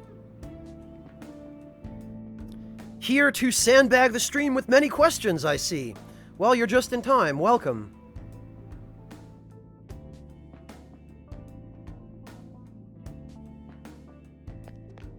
All right, we probably should get a move on here. Let's go. Well, it's not even that they forget about family, Generic One. It's that their jobs expect them to be able to work 16 hours a day and don't really make any allowances for family. It's a workaholic culture. And there aren't enough accommodations for working men to go home and spend time with their families. And so family pressure is extremely high because then the women that these men marry, they get dissatisfied. And so inevitably they cheat, which is one of the main reasons love hotels exist. I'm not joking.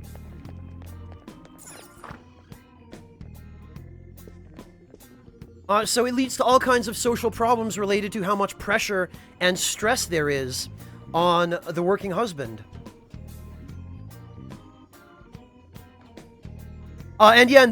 Generic One, that's the other unfortunate side effect, is that these men are so massively stressed that either they go home and take it out on their families, or they just don't go home at all.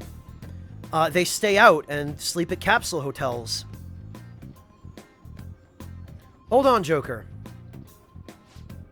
This place is huge, and yet there are no guards? That seems suspicious.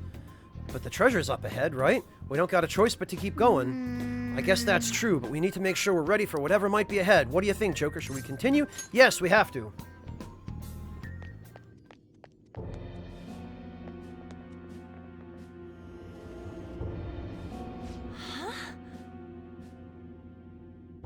Okay, Corleone, so she is 1/4 American. I at least remembered that correctly.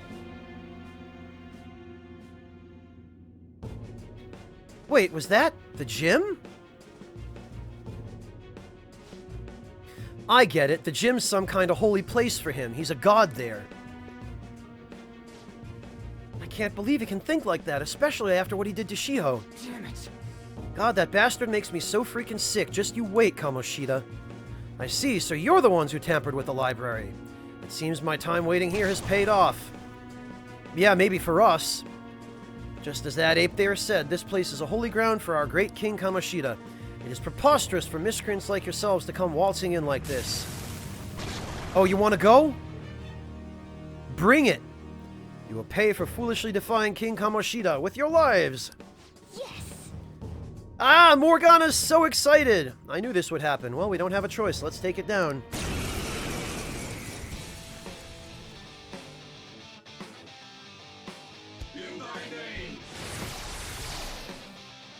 Well, Fearless J, He's trying to do something! I liked Persona 5 just fine. I just ended up deciding to start it a little earlier in New Game Plus than I had planned. Also, hello and welcome. It's important to guard if you think you're in danger.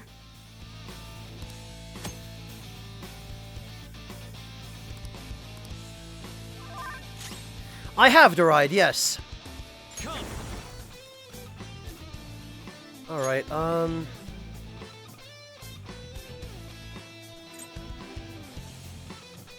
yeah, you know what?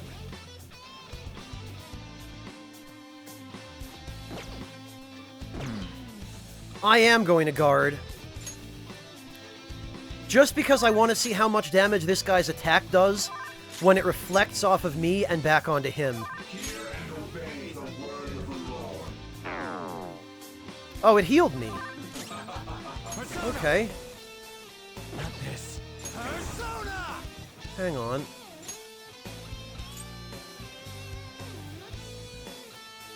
Ah, damn it. I forgot I didn't actually have Rongda equipped. Oh, well. Well, whatever. This isn't it.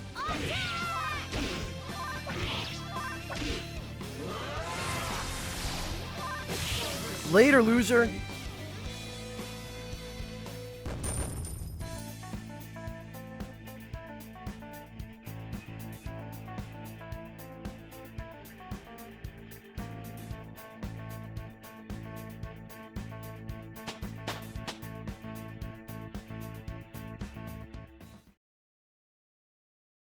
Why is that, Tuna? Damn it.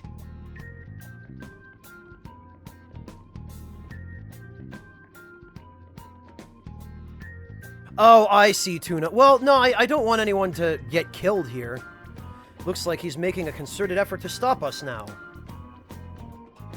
It might have been Ilani, yeah. I'll compile some info you'll need to know for battle. Yeah, ailments, etc. Oh, okay. Crap, more of them. What should we do? Head back? No, the treasure is definitely up ahead, and there has to be a path to it somewhere. Oh, you absolutely can, Darai. You can solo the entire game. It's easier in New Game Plus, of course. Alright,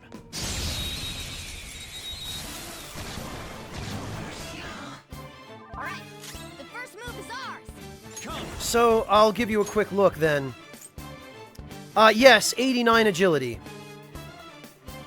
And I boosted him up so that I could start him off.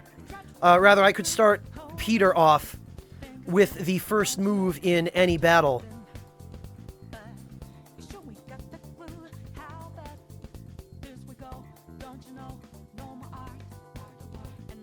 And also so that he would have all of the, like, Auto, Mataru, Maraku, and Masuku abilities available from the get-go, and could immediately switch personas to somebody else so that all of these buffs would be in place. Yep, now you remember, Fearless J, Peter Barakan.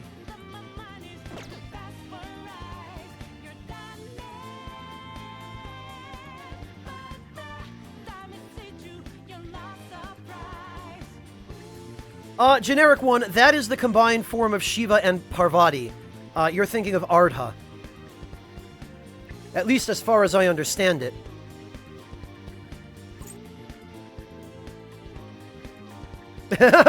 It is a catchy OST, isn't it, Artista? Alright. Doink. Joker took one out. Alright. Persona! You're mine. Boink. Losers. God, that doofy cartoon sound effect.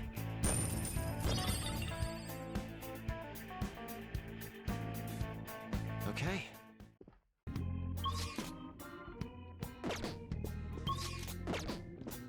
Alright. Damn it! We're surrounded. 3 enemies. Guess you are good for something, Skull. Wow. That was rough. Still got the ability. Alright, well, we have ways of dealing with this. At least assuming I have the, correct persona on hand. Whatever. This ought to do. Go down. Later, idiots! I love how, in order to hit the enemies, we cast Megidolon on our own position. That from you, Joker.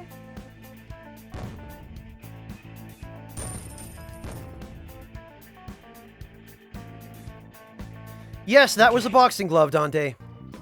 Okay, we're done. Hurry up and move on. Alright, let's try this again, but better. Show me your true form.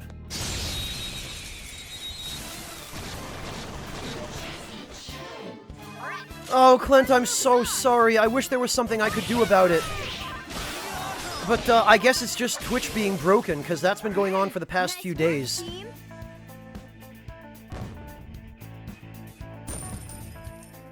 Yeah, if only that were possible, Morteferu. Okay. Good work. Okay.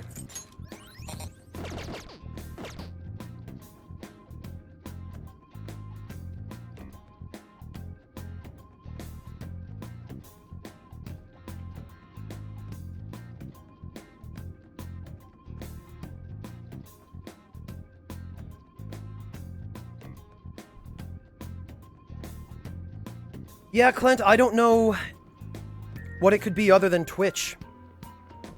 Unless it's something on your end.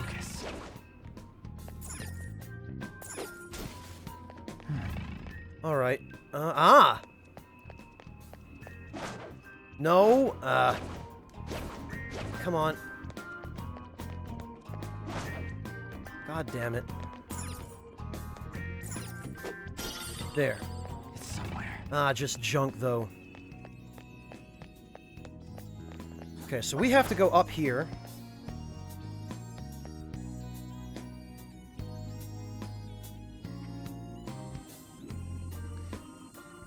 Geez, Clint. Yeah, that does sound like it's on Twitch's end.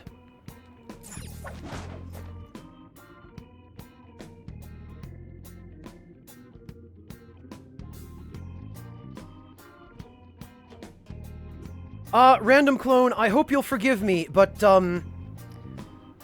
we want to try and avoid spoilers here. But to answer your question, Random Clone, yes, you're of course allowed to watch this stream. I'm happy to have you. Just don't go revealing who owns Endgame Palaces, please, is all I ask. Apart from that, though, Random Clone, yeah, drop in and join us.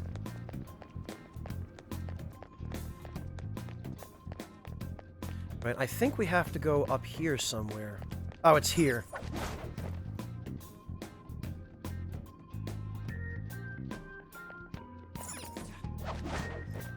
And then over here.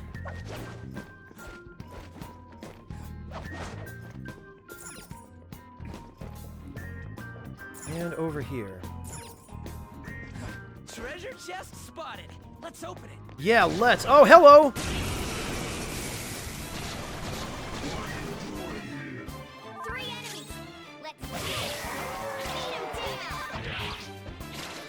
Deride, I am going to try and complete all of the social links I didn't get to finish last time.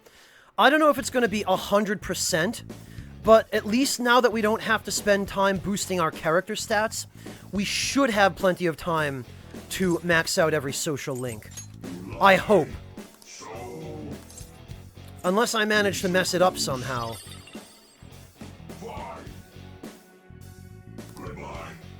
It's alright, Random Clone, I know. It happens sometimes. Yeah! Victory!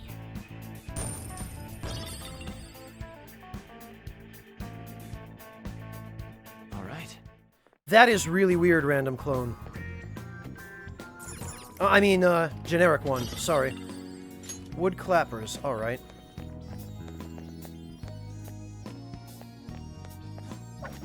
Okay, so now we just have to go this way.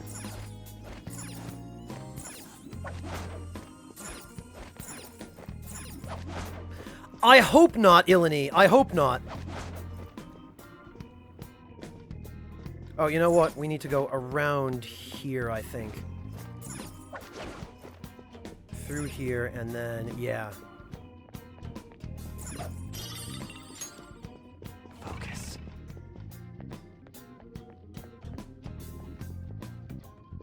Wait, what? Okay, maybe not.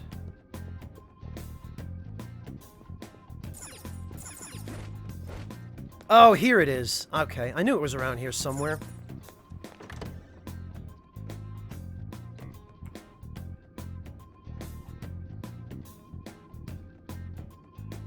Yeah, Jareth, they really wanted to make you feel that. There's an enemy. Be careful. Because in Persona 4, there really wasn't an awful lot in the way of consequence I'll reveal your true form. for the harem route.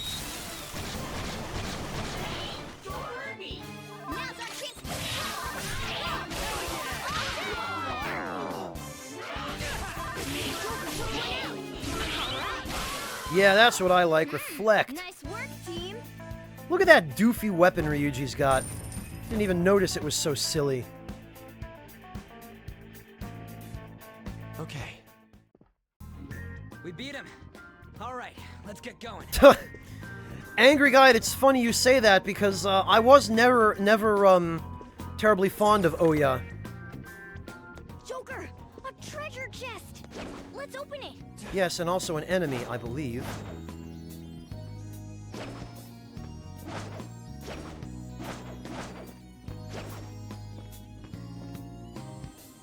Oh, wait, no, that's in the other room. Okay. Breath Sash. That's gotta be a mistranslation. Probably meant to be Bless Sash, or like a Blessed Sash. Peekaboo! Your true form. No, Petty Funk, it's not a Kanabo. Kanabo are different. Maybe we can get a better look at it. Two bows left. Let's do this! Persona! No, it doesn't look like we can, because as cool as it is, the UI blocks it.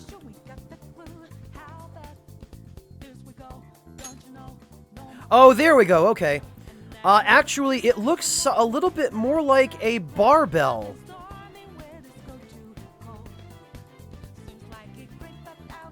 That's even stupider. This looks like maybe it's meant to be some kind of, Hindu-inspired weapon, because the Persona games, and especially some of the other SMT offshoots like Digital Devil Saga, really, really love adding influences from Hindu culture and religion. So maybe that's what this is meant to be, but it just looks more like a golden barbell, which is kind of stupid.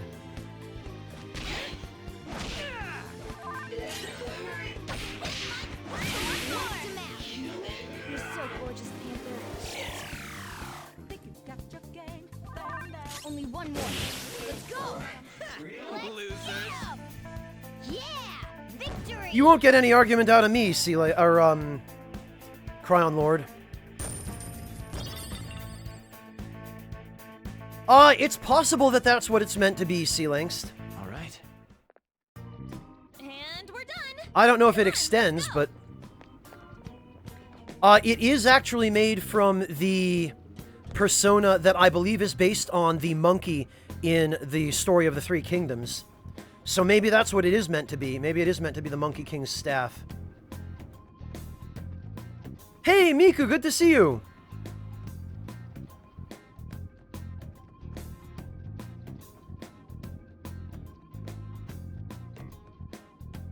I can show you, Man of Many Questions. They're not great, but...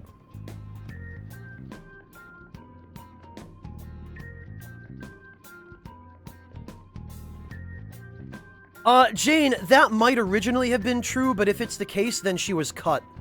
It's somewhere. I've heard speculation about that, but I don't know how much truth there actually is to it. Yeah, Hanuman, the angry guy. That was it. Like, I believe... Yeah, it's called... Ruyi Jingo Ban. Yeah, okay, it is the Monkey King's staff. A staff that can mysteriously elongate. So I guess that's what it's meant to be. And then, of course, we've got Mjolnir, which is supposed to be a hammer, but is actually, for some reason, a morning star in this game. Because Japan just loves taking liberties. Thank you, Miku. I'm glad you enjoy it. The first move is ours. Took one out. All right. Alright, Morgana, your turn. 2 enemies And yeah, you can see here, this is their idea of Mjolnir. I was kind of hoping it would be a proper hammer as it was in P3, but no such luck. It's just a stupid, boring morning star. Sea-Langst, we already finished Star Ocean 3, though. Oh, did I mix it up? Yeah, maybe it was Journey to the West, Jetstream. But I thought the Story of the Three Kingdoms also was, involved the monkey and then the pig and those guys. Fair enough, Petty Funk. Hey, JDS, good to see you. I'm doing alright, thanks. How about you?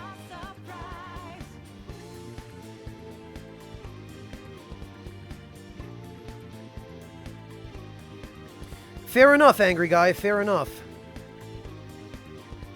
Well, that's the point, Jetstream, is Mjolnir is supposed to be a hammer, and it was a hammer in Persona 3, but for some reason they just changed it to a dumb morning star here. Oh well. Persona! Captain Kidd! Enemy defeated. Go, get it, Sora. Let's go, Captain! On the ground. Nice going, Skull. Give me an item. Give me the discharge crystal. No, I don't want that. Who's next? A spectacular victory. Maybe it is, Artista. Maybe I'm just mixing it up for Journey to the West. It's been a while. I haven't read any of those old stories since high school. So it's entirely possible that I am confusing one for the other.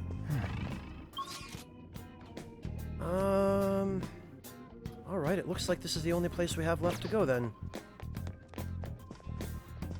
Oh, and I think we can actually open up a shortcut here. Oh, hello! Ah, damn it! Shouldn't have been running. We're surrounded. 3 enemies. Sleeping.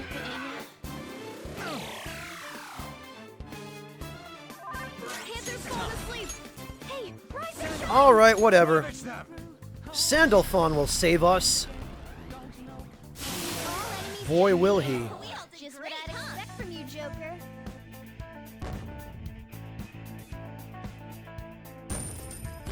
Okay, gotcha, Ilani. Thank you for refreshing my memory there, then.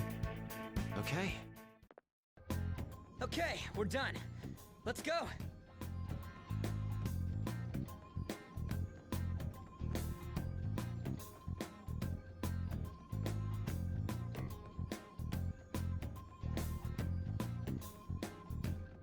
Alright. Hooray for treasure chests.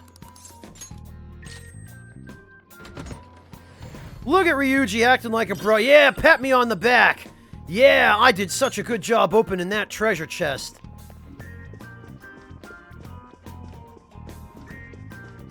It's a Japanese game, guys, so we have to emphasize that everyone is doing this together, as a group.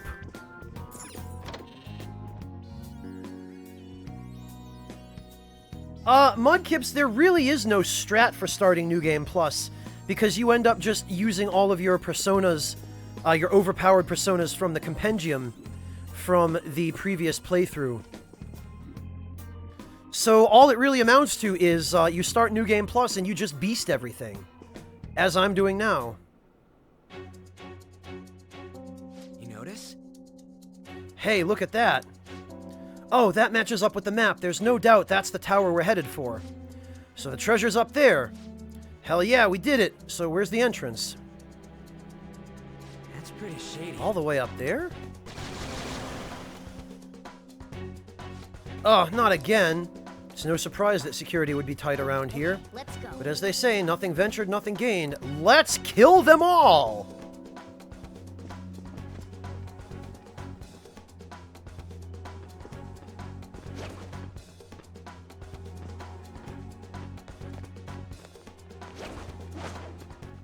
I'll reveal your true form.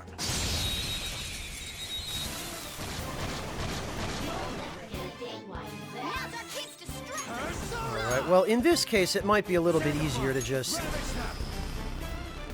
kill them all. Yeah! Victory! You didn't help, Morgana. Shut up.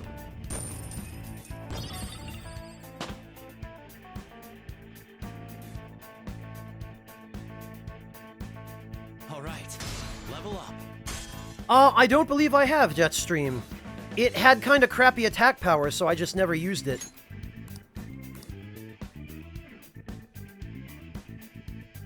All right. Didn't even break a sweat.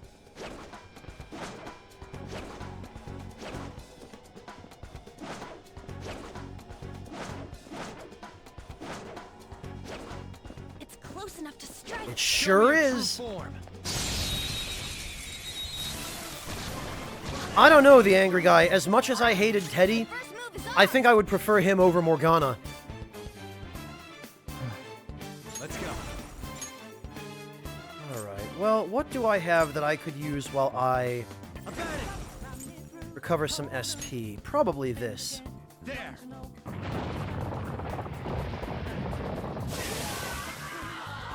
Yes! Victory! Nice work, team. Yay, new skills. I like new skills. What do you think? Okay. That was so easy, I'm yawning. Wait, was that everybody? Did I actually kill them all? No, I didn't.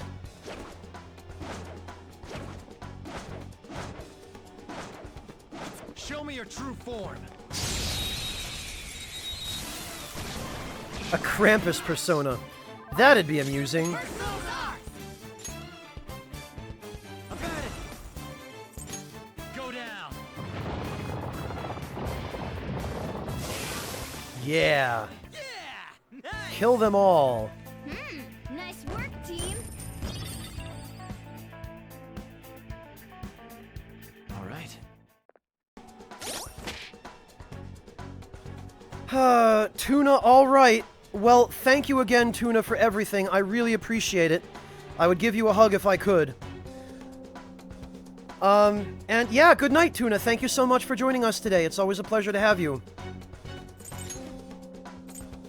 I guess we'll just go back to the Ruyi Jingu Bang.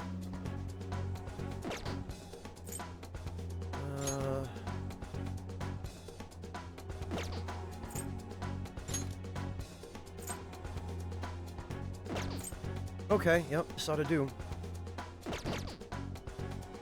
It sure does, the angry guy. It sure does.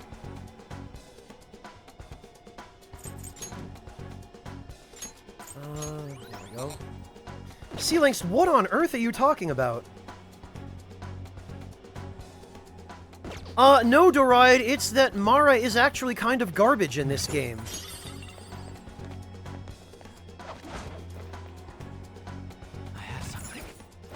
He's actually a sort of a crappy persona. Oh, I think that's one of the, Focus. that's one of the spots where enemies spawn from, so... Like, this is the dumbest. How does this guy not see me? I'm right there in full view. I know, Deride. Sometimes, as the broadcaster, I have to use executive liberties and sandbag jokes that are too stupid or bad. A spectacular victory.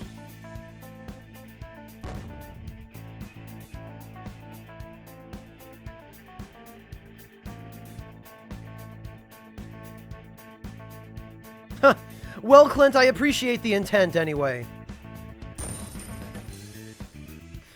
No, Mudkips, I played the game once in full on YouTube already. So, this is my second time playing it, although it is my first time playing it on Twitch. All right. Wait, what, C-Links? That's a real thing? Or, you know, like, real myth? Okay, now I'm curious. The Yule Cat is a monster from Icelandic folklore. A huge and vicious cat said to lurk about the snowy countryside during Christmas time and eat people who have not received any new clothes to wear before Christmas Eve. Is that why I always get socks for Christmas?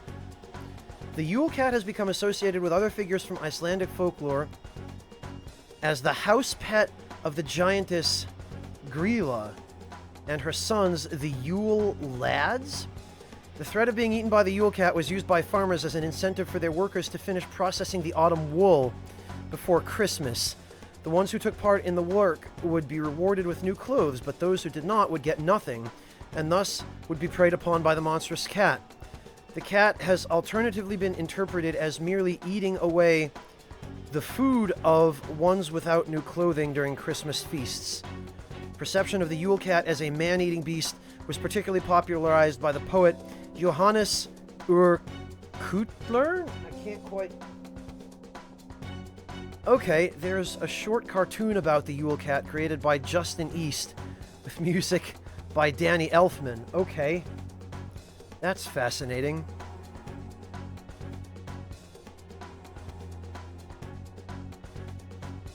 Written accounts of the Yule Cat have only been located as recently as the 19th century. Okay.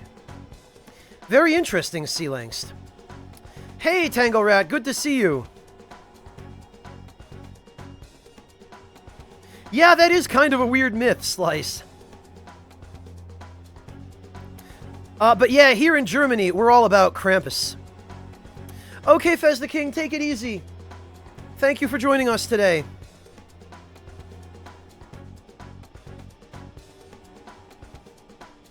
Yeah, I bet Brazil has some pretty good ones, don't they? Generic one, aren't you guys where the Chupacabra originated? Didn't Mexico rip that one off from you?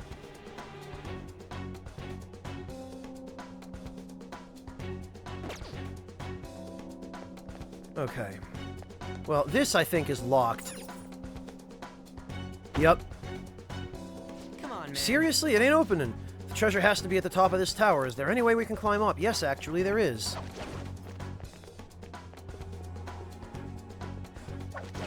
Right up here. Actually, See it. I remember there being some goodies over here. Focus. Yes, indeed. Hey, Quasar, good to see you. How are you doing? Oh, hang on. Whoops. Oh, damn it. Ah, crap. The freaking torch faked me out. It looked like the aura on a treasure chest, and I was like, I don't remember there being any treasure chests down there.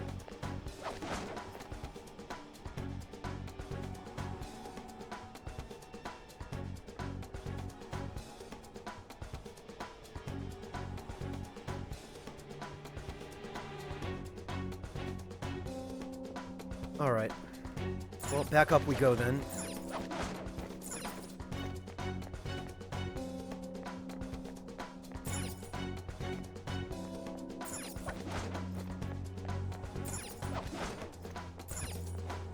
Some hell of an infiltration this is. Can't believe that stupid chump left this entire tower wide open.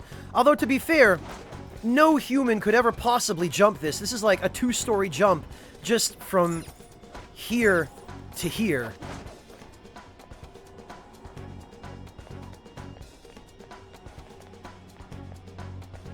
It's somewhere. Oh, that's just the way back down. I think this is where we have to go. Tell you what, though, this really does make you start to feel like a phantom thief.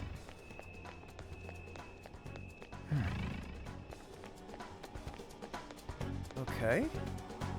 Yeah, I guess we might as well just go on in here.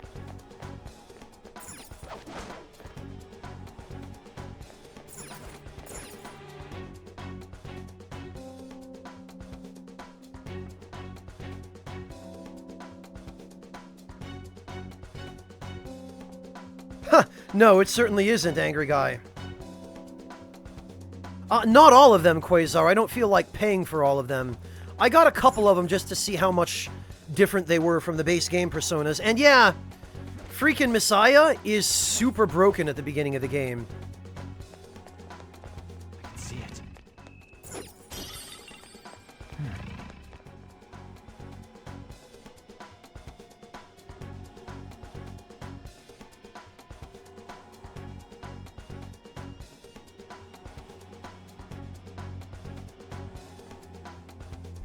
Ah, that's a good question, man of many questions. There could be.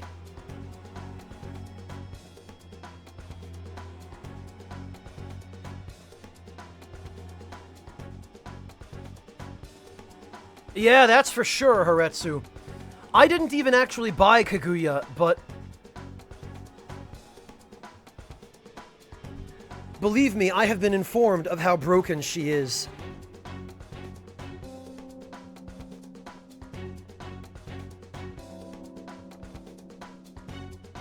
Yeah, see, Quasar, I would have used Satan and Lucifer, except that their stats in this game are absolute trash.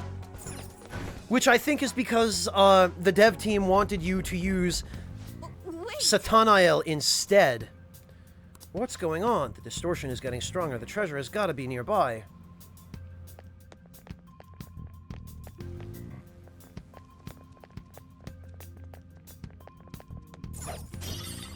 I have something. Alright. Well, I think... Oh, yeah, we're not getting through here. Never mind.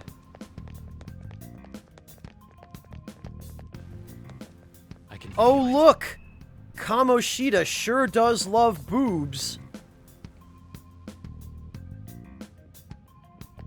Not even any faces on them, just boobs. And butts, he loves those.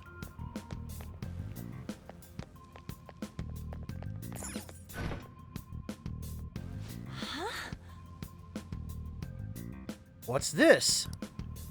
Oh, look, it's an elevator.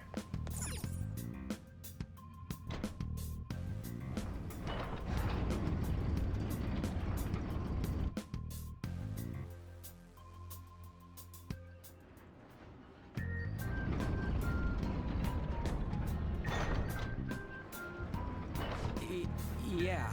Oh, I'm aware, Knieblers. I'm aware.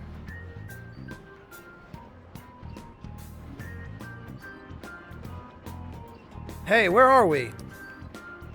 I believe we're somewhere below where we were before.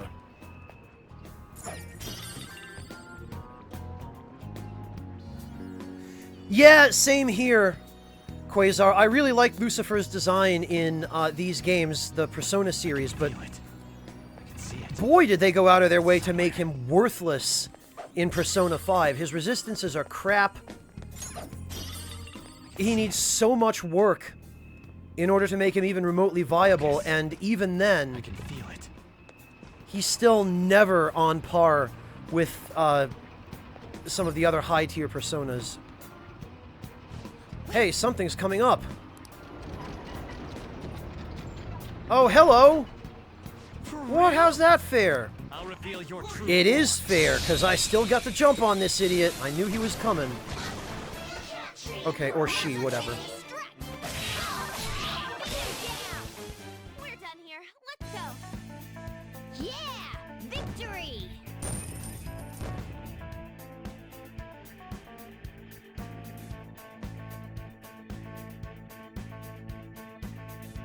Okay. Good work. Well, we got this treasure chest. I hope it was worth it. Yeah, it kinda was. Beads are useful.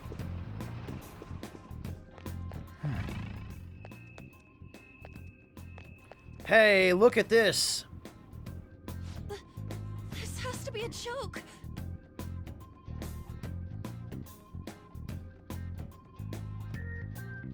It is pretty disgusting.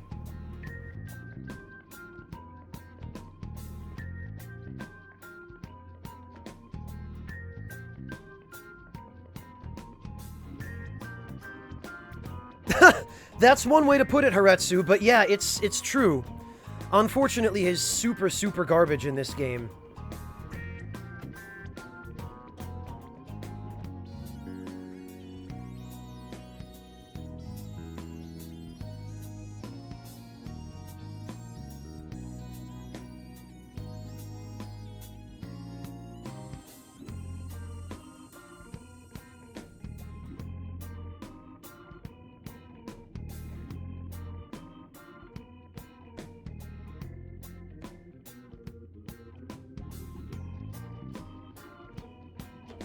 Ooh, nice to ride. Blackberry Jam is good stuff. And yeah, Angry Guy, I feel the same way. I'm not a personal fan of the dancing games of any kind, be they Persona or otherwise. And it does kind of make me sad that there do seem to be people who are only interested in those. I mean, to each their own, I guess, but they're supposed to be pecs, Angry Guy. Either way, it's kind of strange that this would be our dead end. Well, it's not, because look. Look at this gigantic interactable object.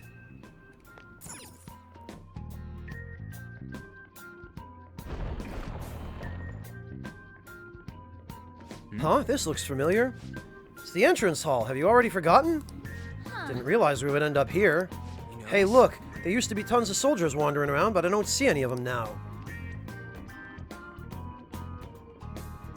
And so this is what the other side of the painting looks like.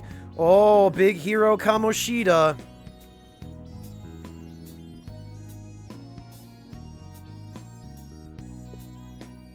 Well, Petty Funk, that's different though. Arena and Ultimax are substantial. There's a treasure chest. Yes, I can see it, Ryuji. Thank you. Ooh, a revival bead. Not bad.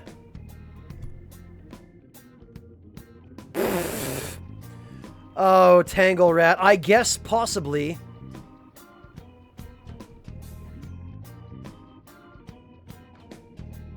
Hello, Space-Time Dragon. Welcome.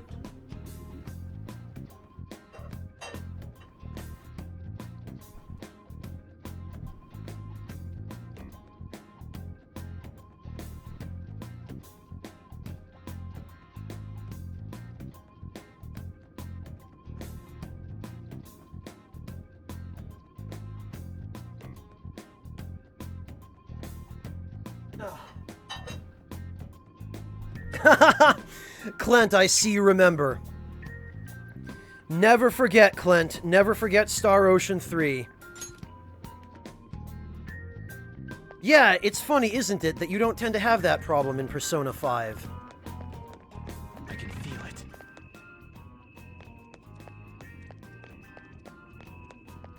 Look, a treasure chest.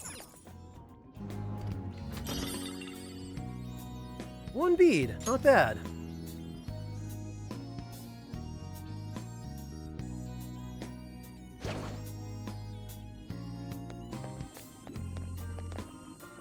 Oh, please no, Doride, no! As if the dancing games weren't bad enough.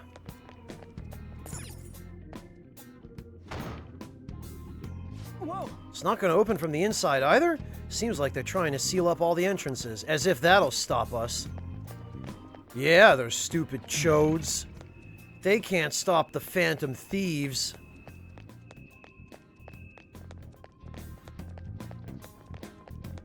It's somewhere. Alright, now I think... Oh, wait a minute, I think this just leads to the dungeon.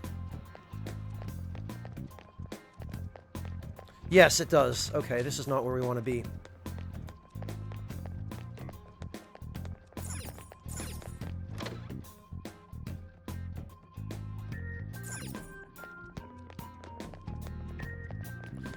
Oh, generic one, no, that would be terrible.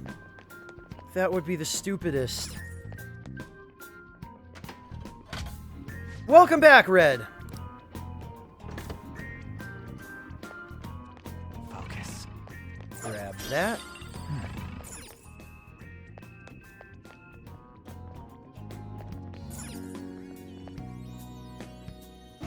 Oh. Whoops.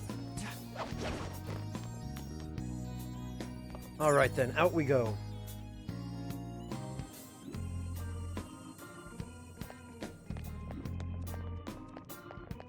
Let's see, so... oh, okay. Do you need something? Yes, let's go to the Velvet Room.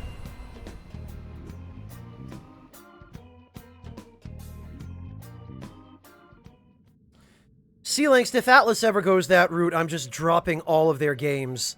Ever. I can't abide that crap.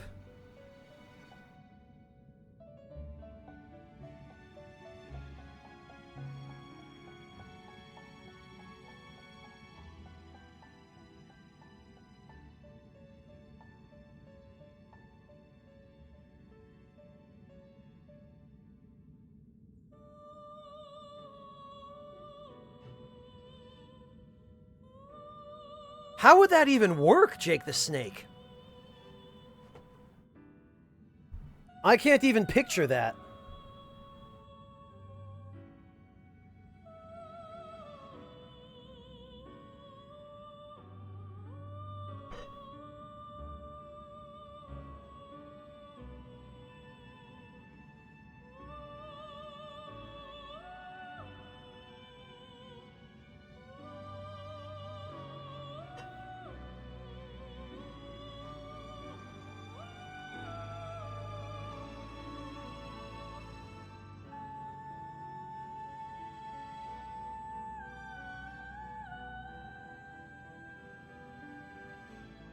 Well, C-Links, he's supposed to be one of those, you know, super thin, almost Bishonen kinds of protagonists.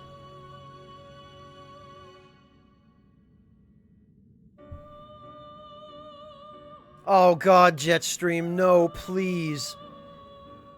How goes the rehabilitation?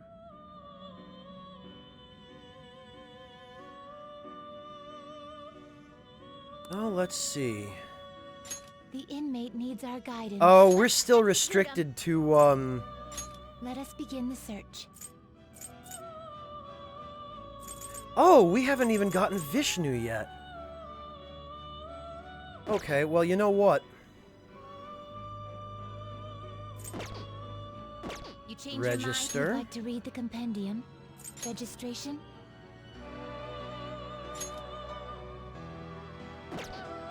Are Are you sure? Yeah, we'll register them all.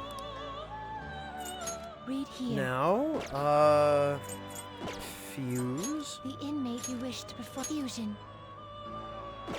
Fuse by result. Let us begin the search. Oh, we can fuse Messiah now. Awesome. But actually what I want is Vishnu. The thing is, what's the cheapest way to get Vishnu? Shiva and You can't handle Sandalphon. Megadolon, Magarodine, Ali Dance.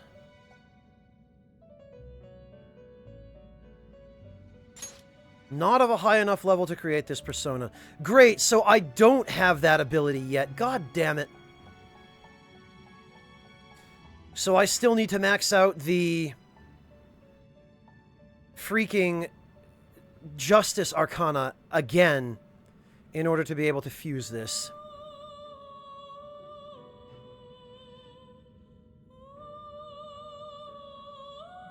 Well, maybe I'll manage to take out the Reaper somehow, and maybe that will help.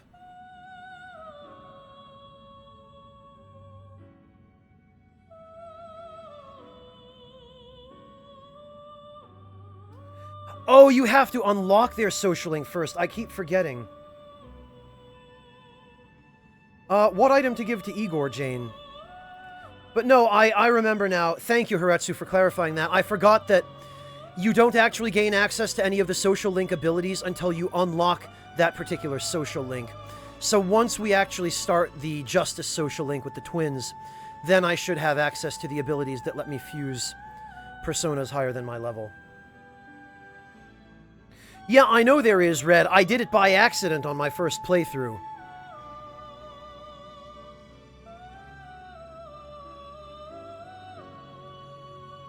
Yeah, Jane, I don't think you give that to Igor. You just have it in your inventory. And I didn't get that on my first playthrough because I didn't manage to max out all of my... okay, strength, whatever. I'm sorry, Haretsu. Whatever, you know what I meant. Justice, strength. It's been a while, Haretsu.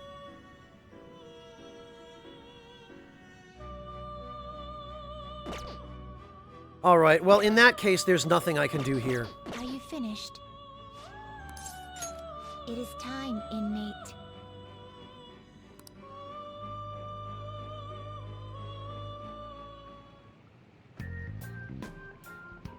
Okay, well...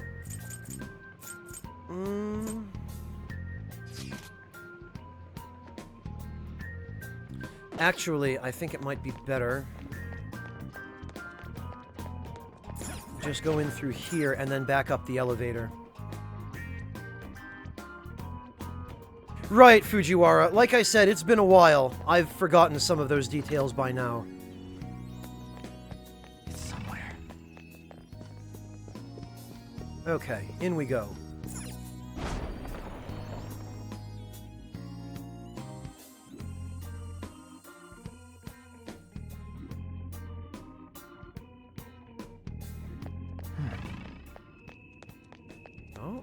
Oh, okay, nope, I mistook the candles for items. Okay, then.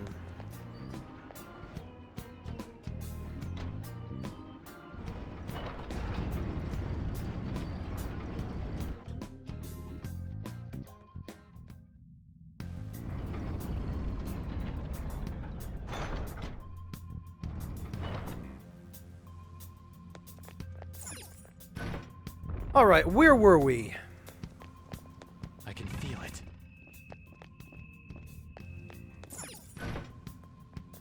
Hello, sir. I'll reveal your true form. Now's our chance to strike. Yeah, fair enough, Clint, but isn't that always the problem with just about any video game? All right. I can feel it. Keep it up. Oh, One lockpick, yes, and I think that's actually the last or second to last locked chest in the castle. Ooh, a bomb of life and a pearl. Excellent. Okay, now we'll wait till this guy on the other side of the door starts moving away. Yes, like that. I'll reveal your true form. Well, I'm glad to hear that, Fujiwara. I appreciate it. Now's our chance to Come. go! Set the fun. Yeah, there we go. That'll show those scrubs. Great, huh? A spectacular victory!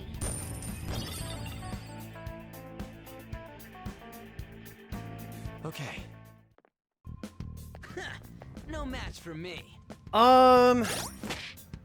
JJ, I honestly don't remember. We can check, but I don't think its description is going to tell us.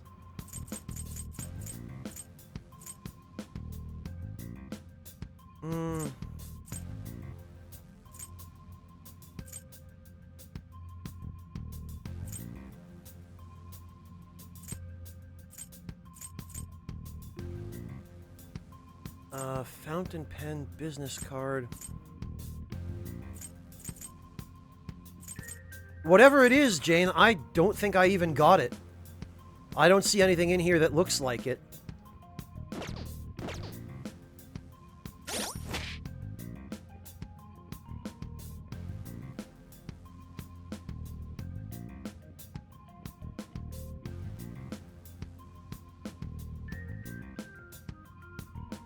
Oh, he doesn't give you one in this game, Corleone, if you max out all of your social links in one playthrough?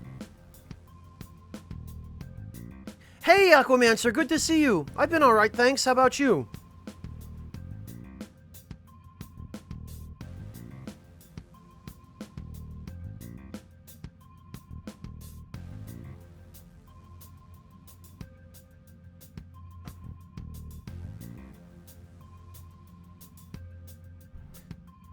I'm pretty sure the only item you get at the end of the game, Jane, is the item that lets you fuse the ultimate persona.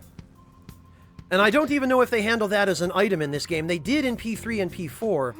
This sensation. I think there's a safer. But I haven't actually pulled it off in P5 yet, so I'm not sure.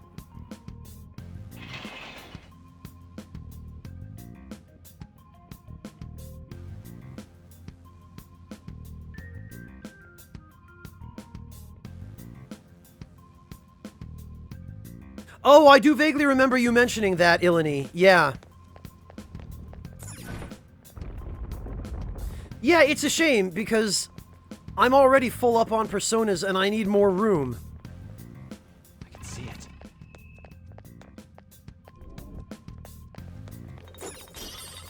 Alright. So let's activate this safe room so that we can warp to and from it. This looks usable. Let's take a break, Joker.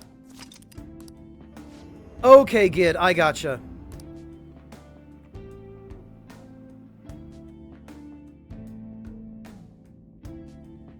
I was suspicious for a long time, Quasar, but, All right. I didn't quite predict the way things actually turned out. I have something. Oh, okay, Ilani, I see. I didn't realize that. I kind of expected it would work the same way it did in the two previous games. I have something. Show me your true form. Yes, Generic One. The Ultimate Persona has, I think, at least resistance, if not immunity, to every element. Let's get 'em! And it's also the only Persona in this game that can learn Victory Cry, which is bullshit. They really should have given you the ability to learn that earlier so you didn't have to wear the goddamn SP adhesive 3s for 90% of the game. Focus. Show me your true form.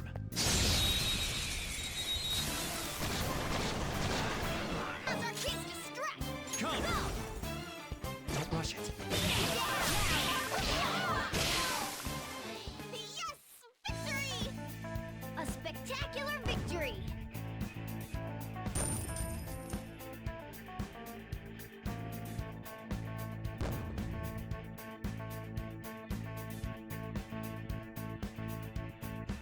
All right. Piece of cake. Oh, you can save it in the compendium this time. Thank goodness, Ilani.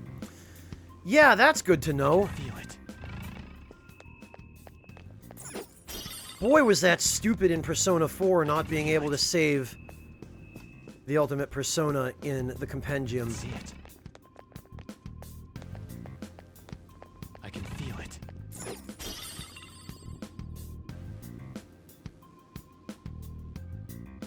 Yeah, they sure do, Red.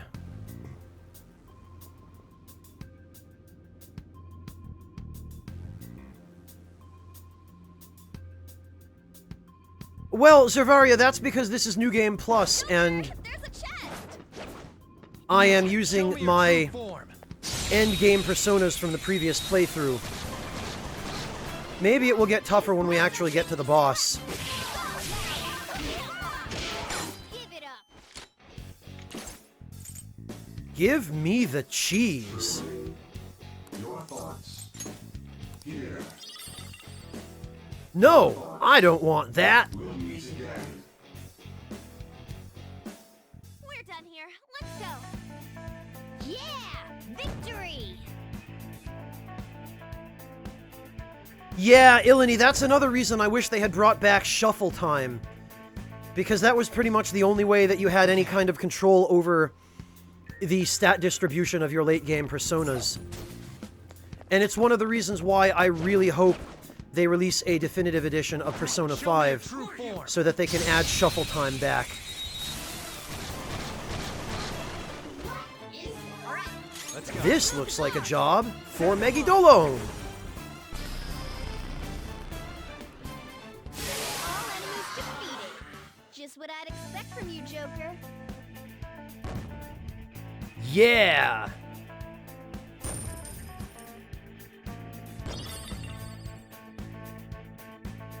Yeah, but Blight Blazer, Izanagi no Okami is Too much not. to bother with.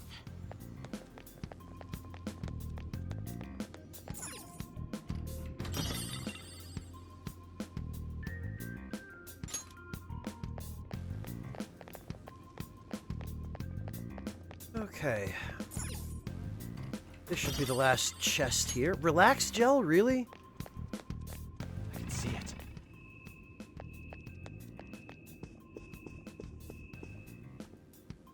No, Fujiwara Messiah is absolutely savable in P3. And I know that because Messiah is the source of the ultimate equipment in P3. And the thing to do with Messiah to get the ultimate equipment is to save a Messiah with a heart icon into the compendium, and then just constantly rebuy him and save scum getting all of the equipment you want. That's how I know Messiah is compendium savable. It's somewhere. Focus.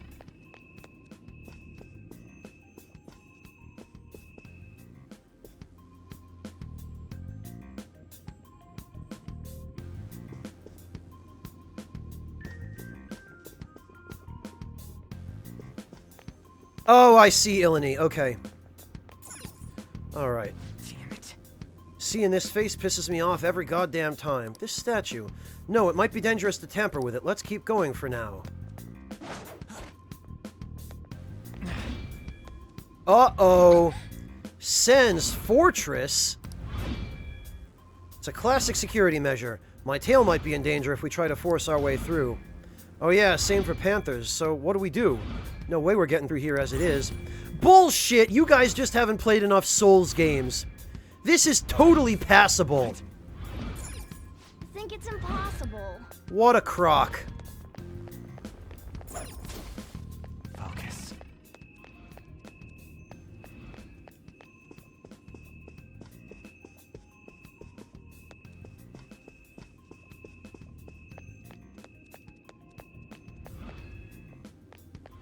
Alright, well, now I'm trying to remember. Oh, right, we have to check the statue again. You think this controls those swinging things? There's no reaction. Yeah, because we need his eyes. I didn't think it would be that easy. We probably need some kind of key for it. Gotta look for a key again? What a pain in the ass. Where would it be, though? There weren't any suspicious rooms on the way here. Joker. What do you think, Joker? An enemy has the key. Indeed. That would probably be the most likely scenario. An enemy? You mean one of them shadows that's roaming around? man. Dude, how many of them do you think there are? We can't beat the crap out of all of them.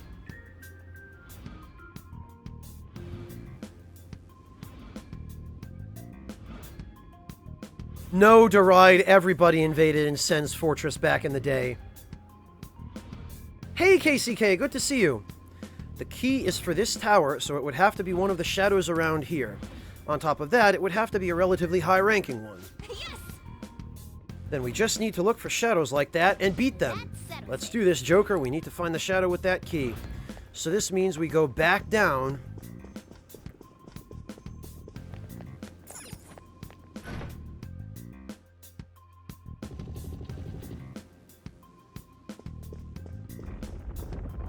I can feel it.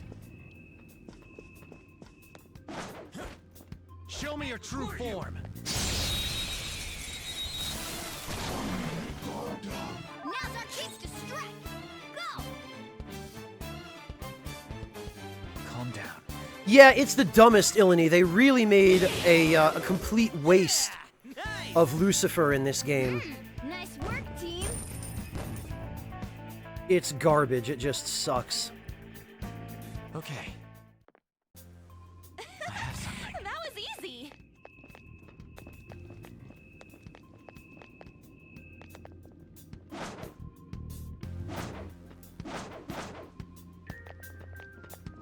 Show me your There true we are. form.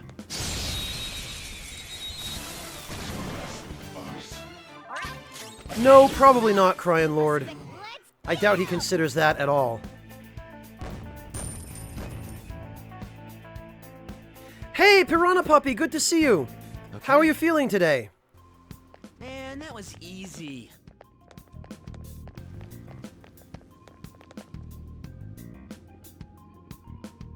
Yeah, but Corleone, that's a bad way to do it. Oh, there's the boss. I'll reveal your true form.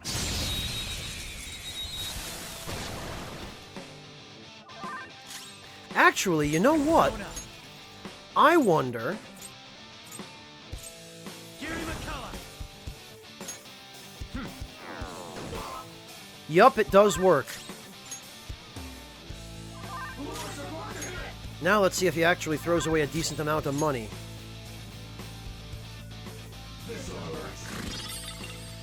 Oh, a life stone. Okay, Metroid Zard, have a good nap. No, it was not KCK, and they did an equally bad job of trying to restrict your SP recovery in Persona 5.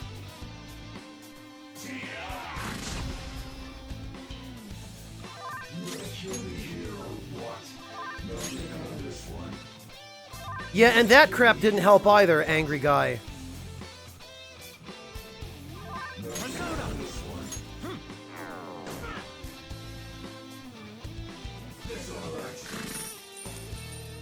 Oh, 5,000 yen. Bah.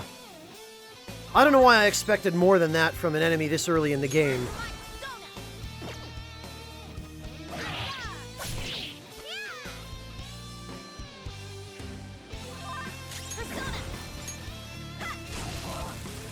Oh, okay, that was crap.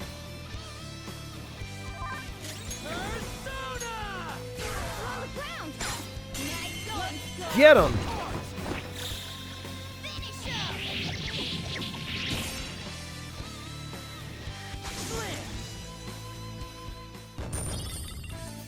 Randy Right Eye. Wow. Illini, I used a different persona for gathering money than the one I actually used to inflict the status ailments. All right. Hey, that shadow did have something, but what the hell is this, an eye? Oh, I just figured it out. This must be how we stop those scythes. Oh yeah, now that I think about it, that statue didn't have eyes. How much grosser can he get? So this is gonna stop those things, huh? Well, we'll need one more. Another guard captain probably has it. Let's try checking the other floors.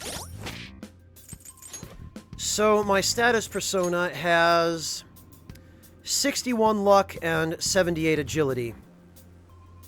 And my plan was to max out his agility and his luck if possible, but for now I was using a different persona for it. Well, at this point in the game on your first playthrough to ride, yes, 5,000 is extremely helpful. But for me, I'm already working with 2.1 million yen, so...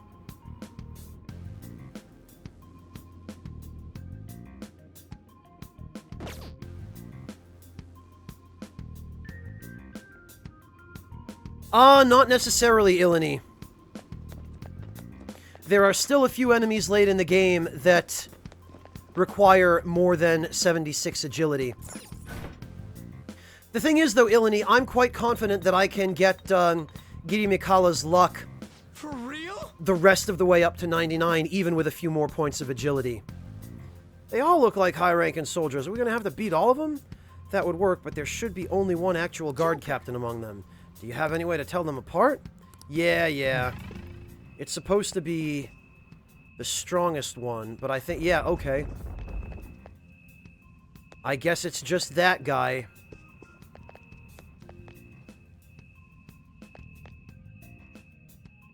And of course, he's the one closest to the door.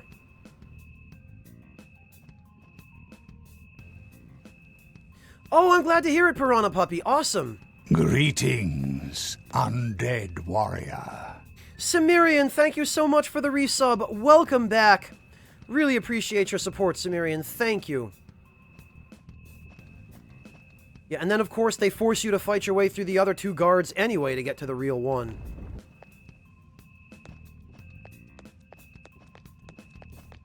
I'll reveal your true form. Yeah, Ilani, that's the plan. Or I think it was the plan, back in the original playthrough.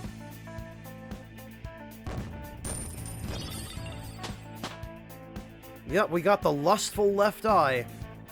All right. We managed to sneak around them, but yeah. Right. Sweet, we got both of that bastard's eyes. Let's go stop those moving things. That was a little too easy. Yeah, you can't catch me, idiots. Okay, maybe you can. Damn it, I got stuck on a wall. What? We're surrounded. 3 enemies.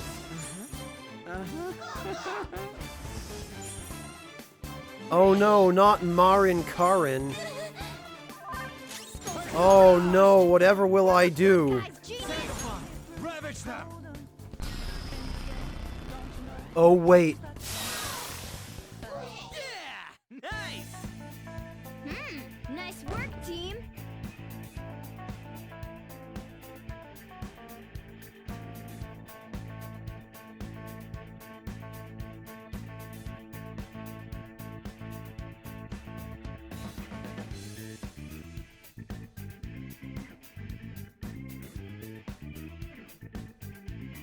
Something like that, new Cypher.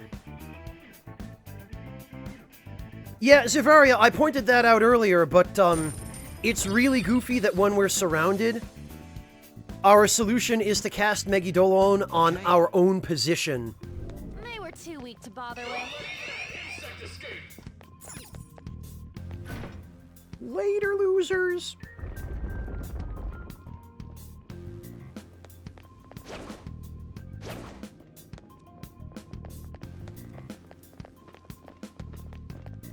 Show me your true form.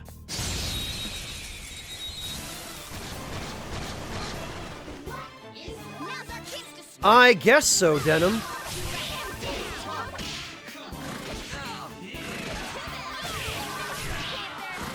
God, rush mode is so handy when you're too lazy to actually think about battle and or when you're focused on chat.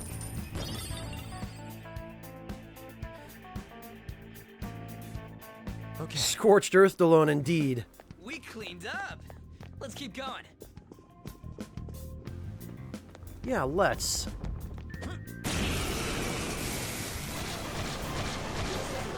Yes, they are, Dante. Let's go. They are but statues which reflect the You're mine. inner thoughts and desires of the person who created this palace. We're done here. Just what I'd expect from you, Joker.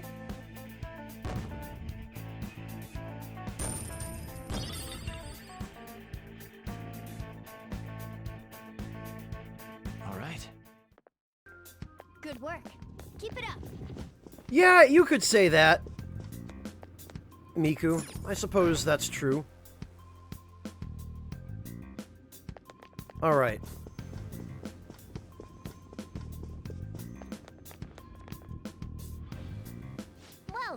We have both eyes now. Try putting them in, Joker.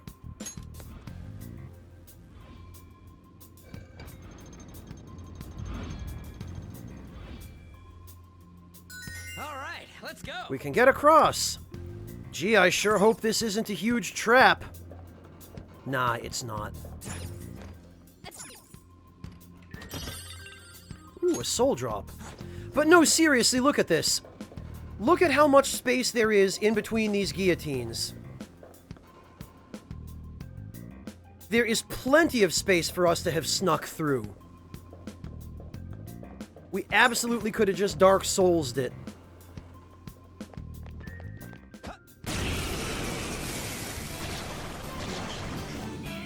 There's 2 enemies. Don't underestimate them. Let's go! A spectacular victory. Yeah, Dante, it wouldn't be a stretch to say that Kamoshida is kind of an ass. Her.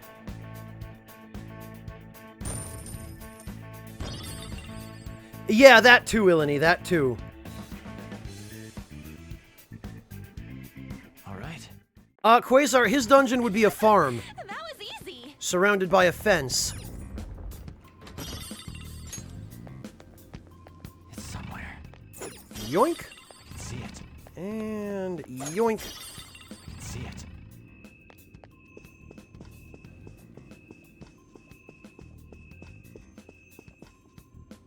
I have something. I guess that's it for this area.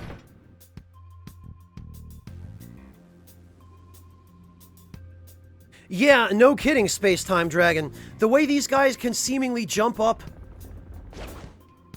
2 or 3 stories at a time with like a kind of a shine spark deal going on, there is no excuse for them not to have been able to get past those blades.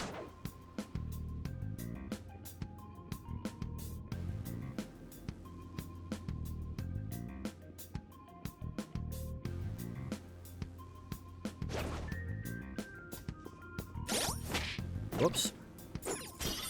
I can feel it. I can feel it.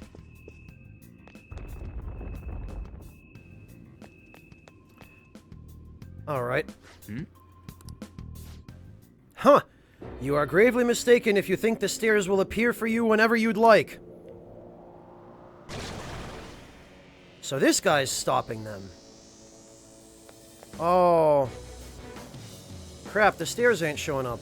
That guard captain is most likely stopping them from appearing. We need to do something about him. Yeah, we do, don't we? Now then.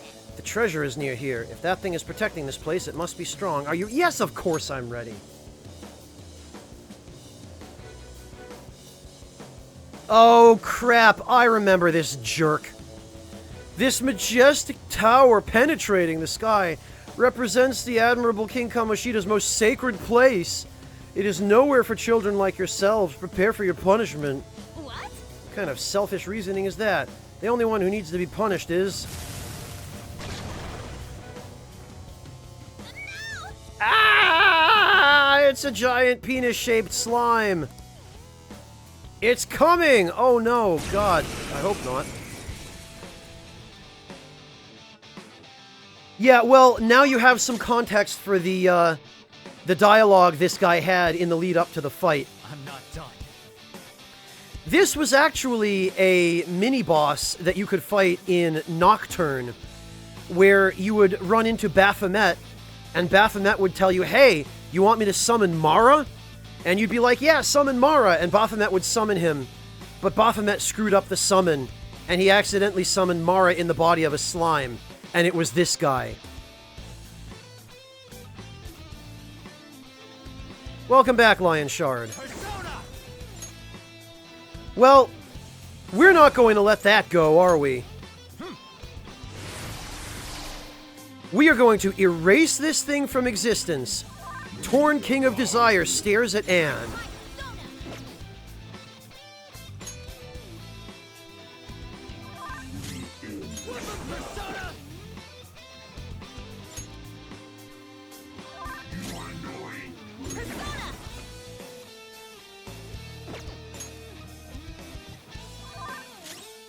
All right. Later, Torn King of Desire, you will not touch Anne. And so he did not. Oh, nice one, angry guy. All right.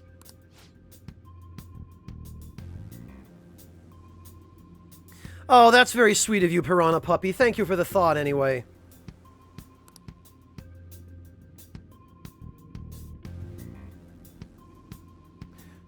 What do you mean the mystery of Fuka's P3 English VA, Tangle Rat? There was no mystery there. Fuka's voice actor in the English version of Persona 3 was a 60-something-year-old woman who read her lines with no enthusiasm whatsoever. That's pretty much all there was to it.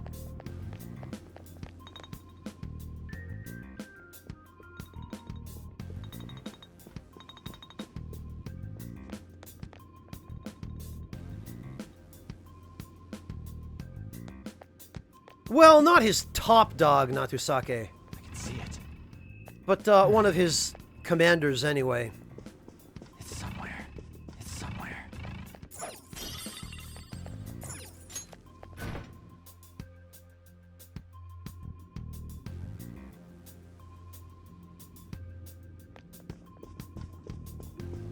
Okay, well, we are at the top of the tower now. Feel it. A chest! Talk about luck! Yeah, I see more than just a chest here, actually.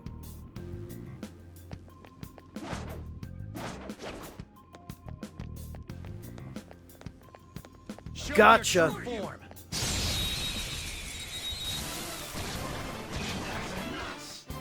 Now's our chance to strike! Go! Cryon Lord, that one I'm not sure about.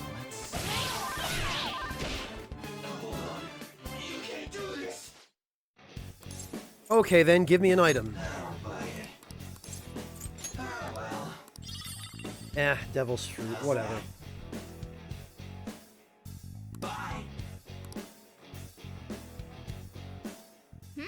Nice work, team!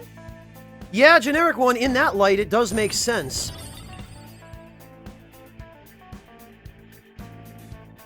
Okay. Relax gel, huh? I have something.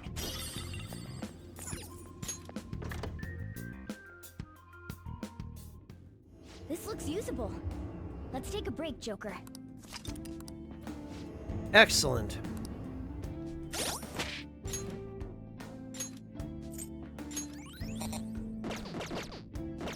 Let's do it.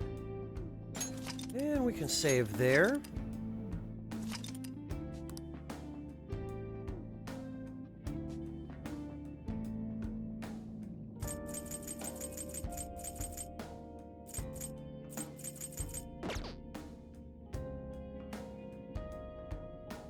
Pirate King, Aquamancer?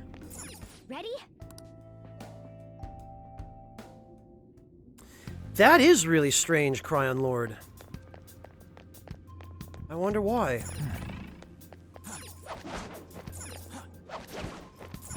Alright. Okay, we're in. Quiet down, you idiot. Oh shit, it's Kamoshida. No. And a ton of soldiers. How have you not captured the intruders yet? I apologize, my liege. Let's go. I bet he'd never imagine we're in the same room as him. Come on, let's keep moving.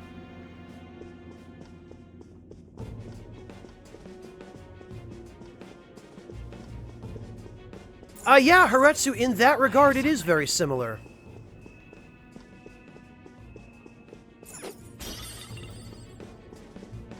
Focus. Look at those idiots down there. They don't even see us sneaking around. I say we go kill him. What are you doing? We're gonna get caught if you go that way. No, we're not allowed to go kill him. Oh, okay, Aquamancer, forgive me. I'm not familiar with One Piece. I can see it. It's somewhere. Whoa. This sturdy-looking door is pretty promising. Let's head inside. Yup, there it is. Oh, what is this place? Holy shit! Yeah, Dante, I would. I would totally just headshot Kamoshida from up on the mezzanine. Yeah, Jane, the idea is I'm going to try and complete every social link I didn't finish, in addition to all the ones I did. That treasure thing's gotta be in here.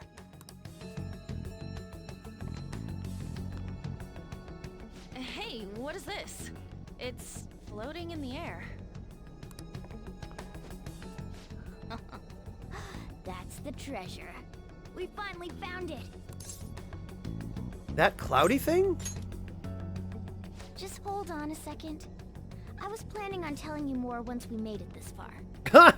True enough, angry guy. Oh, and I just remembered, we get another one of Morgana's Microsoft Paint tutorials now. Simply finding the treasure isn't enough. We'll need to make it materialize before we can steal it. What do you mean? Desires have no physical form by nature.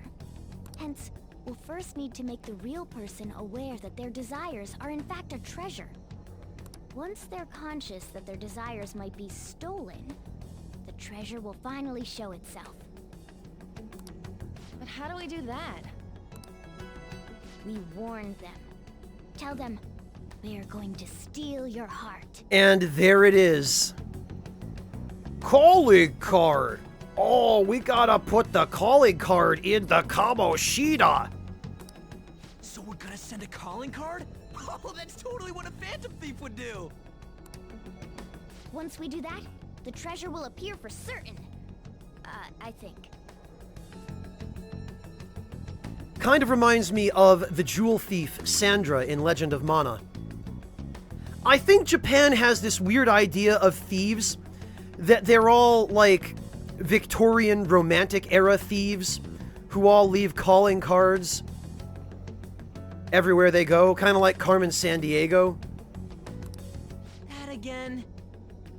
Oh god, no, the angry guy, no, please. Either way, sounds like it's worth giving it a shot. Oh, look! There she is in the flesh. Michelle Jouette Silva of Ska Studios. Thank you so much for stopping in, Michelle. Well, Michelle, welcome. It's great to see you.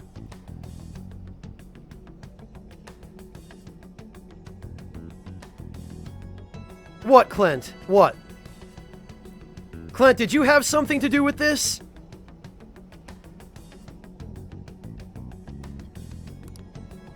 Our infiltration route is secure. No, I know that, Clint. That was my point. My point was that, not just in Persona 5, but many, many other depictions of thieves in Japanese media tend to depict them in that light. I see, Michelle, I see. Thank you so much for dropping in, Michelle. Yeah, I guess Clint must have tipped you off, but, I just wanted to say thank you so much for those emotes, and, to give you a big, kind of virtual sort of hug. Thank you. Thank you for those. I see, Clint. So it was just a massive coincidence. All that's left now is to pump out a calling card in reality, then come back to take the treasure. Actually,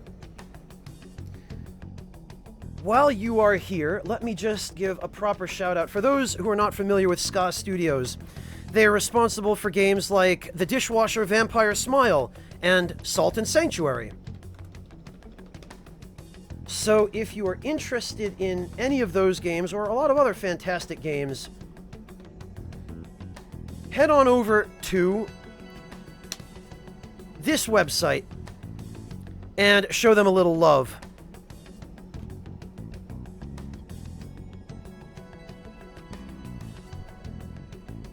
There we are.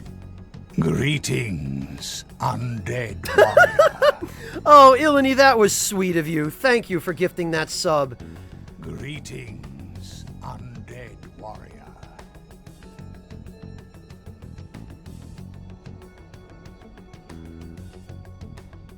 Alright, hang on. That showed up twice for some reason.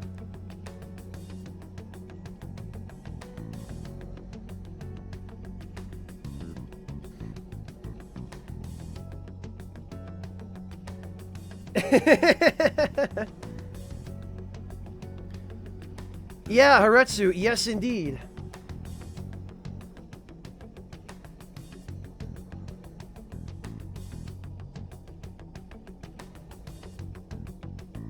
Well, welcome, Michelle, to the Ragtime Lounge, and thank you so much again for all of your help and support with those.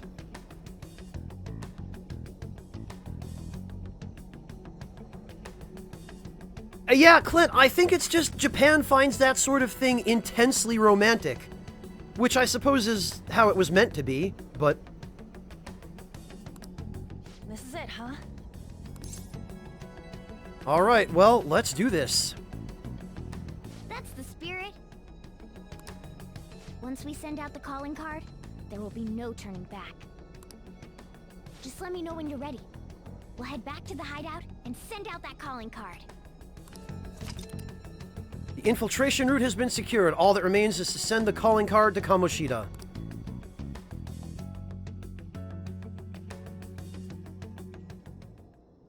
Well then. Well, yes, slice of life, but Japan takes this sort of romanticization to a whole new level that you don't even see in many other countries. Yeah, Ilani, you do that. You do that. Okay, well, let's get out of here. We're done. Hey. For the time being, anyway. I still say we should go gank Kamoshida while we're here, but we're not allowed, so...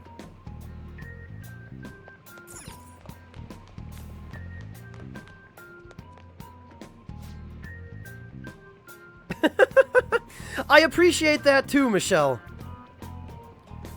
It's a nice touch, and it's nice that in each different game, their personas come from a different relevant set of background lore. Like in Persona 3, they were all Greek gods, and the themes of Persona 3 dealt a lot with death and the afterlife. And then in Persona 4, it was a Japanese setting, so all of their personas were Japanese deities from Shinto. And here, because we're Phantom Thieves, they're all basically characters from different novels where the main character was a rebel. And then, of course, they've got all the heavy influences of Mr. LeBlanc and his literary characters. Do you want to get out of here? Yes, let's go. But we need to send the calling card first. When should we do it? Just hold on. Let's retreat for now. Then we can talk more about that stuff back at the hideout. Oh, and well done today.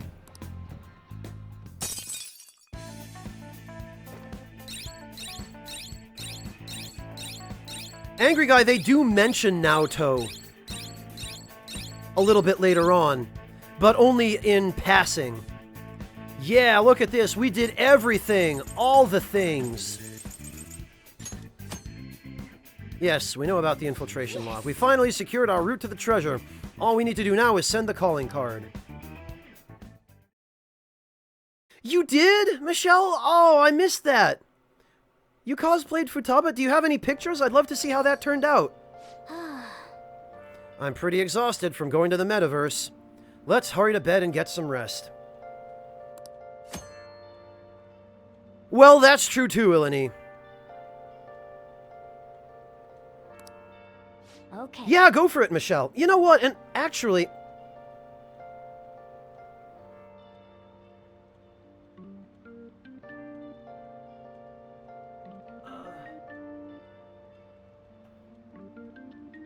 There.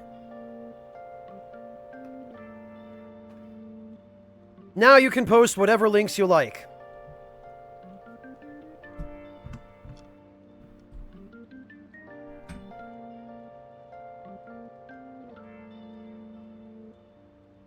Oh, that would make me really sad, though, Angry Guy, if we had to fight Naoto.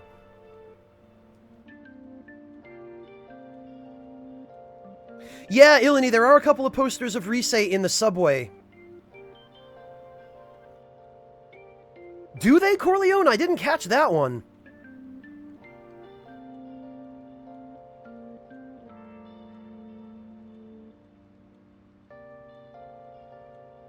Oh, wow. Michelle, that's fantastic.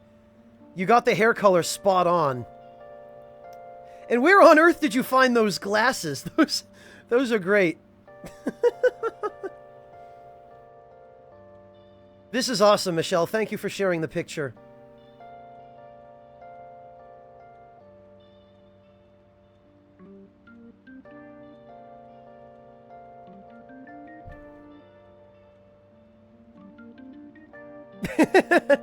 It's funny how it works, isn't it, Ilani? You often don't know you need things until you see them.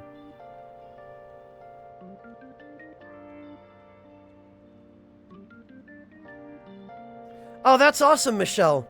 Was that wig actually meant to be a Futaba wig, or was it just a generic golden blonde wig that you trimmed a little bit to fit the part?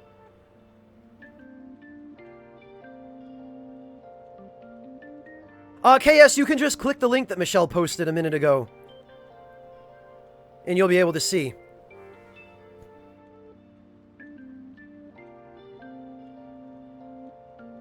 Okay, just a generic orange wig. That's even more interesting, actually, though, Michelle, because that means you had to do some work on it. I appreciate that. That's fantastic.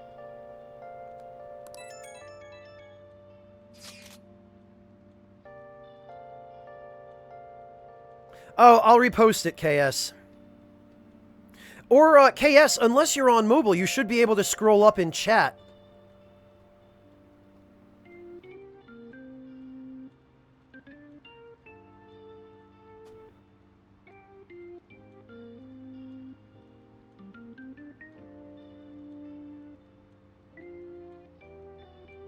There you go, KS. You back home yet? I'm pooped. It hit me like a goddamn ton of bricks right when I sat down. Well, I guess we did walk pretty far in. Yeah, we kind of did. We kind of cleared the whole palace in one day, in fact. I'm glad we found that treasure thing, though. So Kamoshida will turn into a good guy if we steal that, huh? Either way, it's up to you when we send... when we send that card. Call us over to the hideout when you're ready. Yeah, got it. See ya. Now then. Oh, gotcha, KS. That sucks.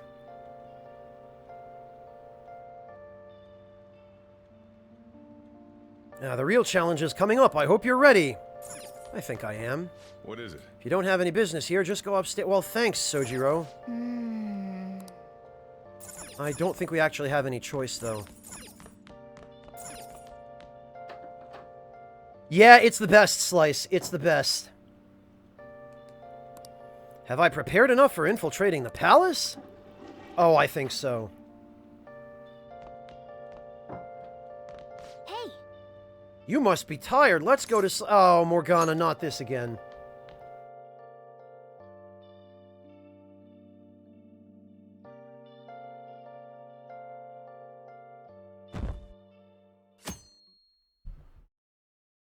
I do too, Eleni. I don't know anyone who doesn't love that track. Ate too much. Please don't shake me. You always nail our tests. What's your study secret? I go to diners like the one on Central Street. Plenty of workspace. Plus, you can order food if you get hungry, which is cool. Diners, huh? Now there's a thought. That's incredible. Makes sense, having nutrition handy and all. Makes it easier to study. Okay, no more food talk.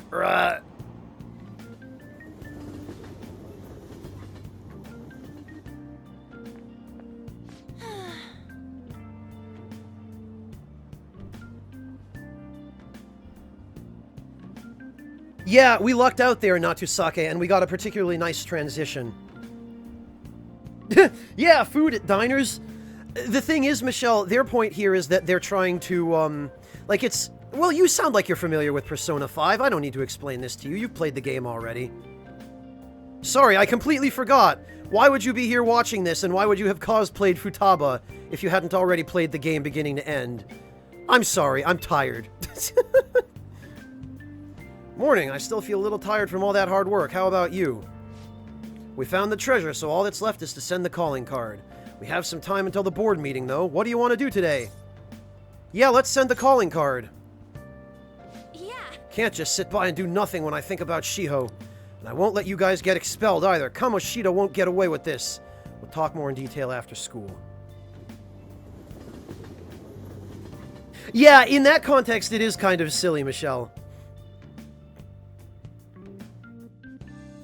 Well, Katsroy, presumably, if you show them the homework covering cat barf, they might accept that as an excuse. Yeah, Fujiwara, it's been a long day, and I got a late start. I'm sure both Ryuji and Lady Anne are uneasy too, so make sure you talk to them about it, okay? Oh yeah, we said we'd meet at the hideout. Let's go. Let's go. It's finally time. Oh, Natsusake, don't do that!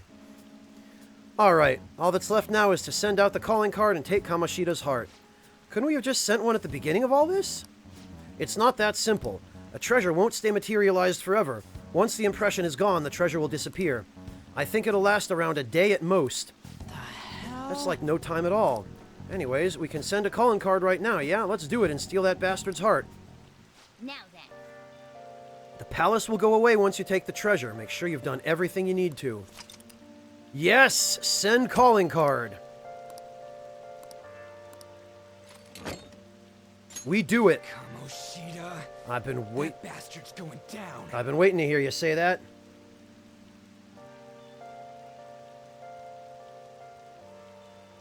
Ilani, I meant a late start on the stream. Because I had so much else to do today, and I slept in, Tomorrow's finally the day. and ended up having to rush, so I wore myself out running around all over the place. So we send the calling card in the morning and carry out the plan by the end of the day, right? Correct. The effect won't last that long.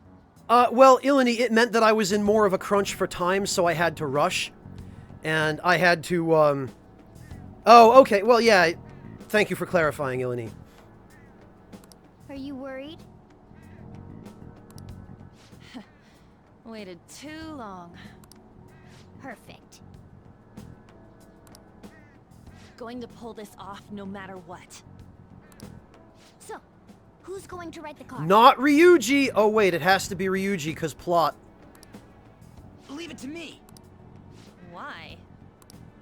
Why? Why wouldn't it be me? Why would it? This is important. Are you sure you can handle the pressure? I must agree. I really want to get him good. Let me write it. Come on, please. No, this is what really irritates me about some of these choices. Would it have been that hard to let somebody else write it? You sure you can do it? The most I can do Seriously, is express doubt. You better not have spelling errors in it, okay? The embarrassment would kill me.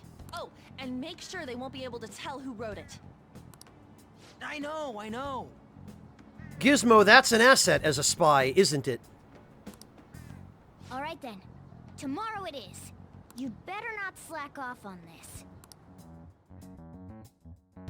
Yeah, if there's a silver lining, Ilani. Well then. Whether you like it or not, the real battle begins tomorrow. Better be sure you're prepared, okay? Yeah, they really want to drive home. Go prepare. Man, there's so much I want to write on the calling card. It's kind of tough figuring out what to say. You sure you're capable of this? Don't worry, I got it. I even made a logo for us. A logo? Yup, you'll get to see it tomorrow. Well, that's worrying. Anyway, you should go rest up. Get some sleep. If we screw up tomorrow, we're screwed.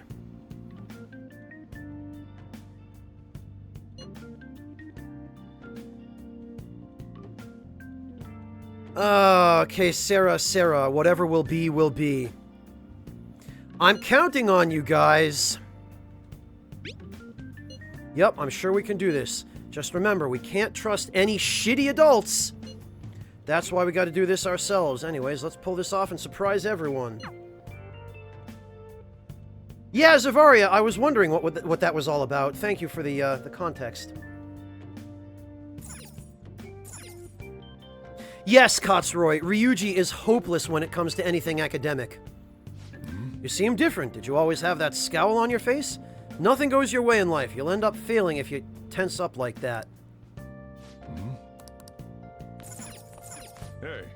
Oh, nope, not allowed to go anywhere.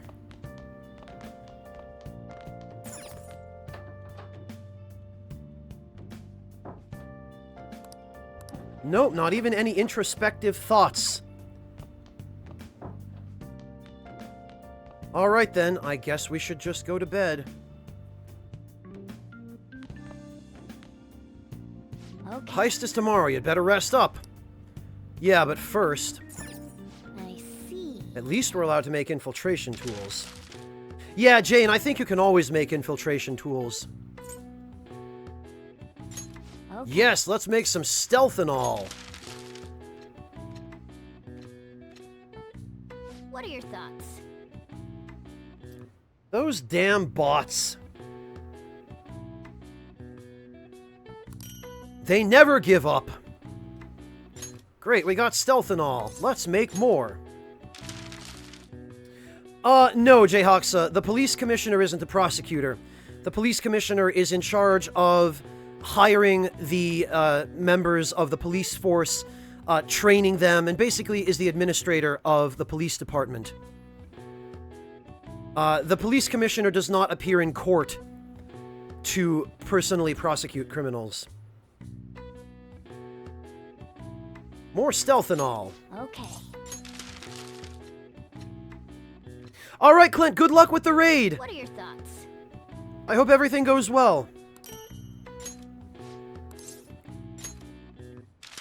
More stealthanol. Okay. In Gotham City, Haretsu, yes. What are your thoughts? 2 stealthanol, yes. Alright, let's make some lockpicks then. Okay.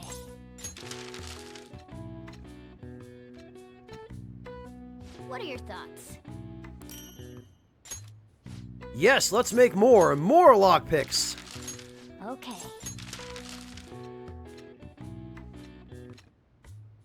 What are your It's quite alright, Jayhawk, so don't feel bad. Hmm. I should be able to make one more. Alright, can we do it? Okay. Zervaria, stealthanol is really handy if you're trying to just speed run through a dungeon. Basically, it... at least if I remember correctly, I think it reduces the alert level of the dungeon. What are your I thoughts? guess so, Windscale. Yes, 2 lockpicks. We got 8 tools out of that.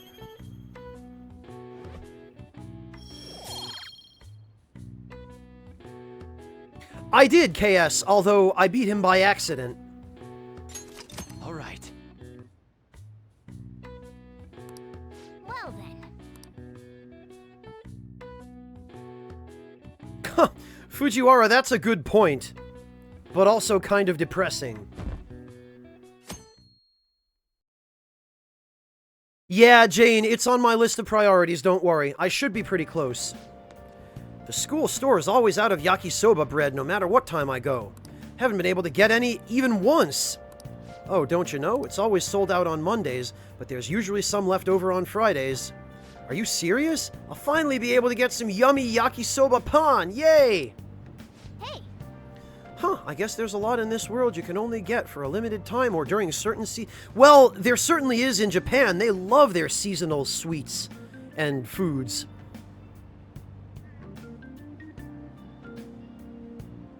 I know, Ilani, I know. It's kind of ironic, isn't it? Now I want some too. Wow. Do you want to try to get some? I'll come with you.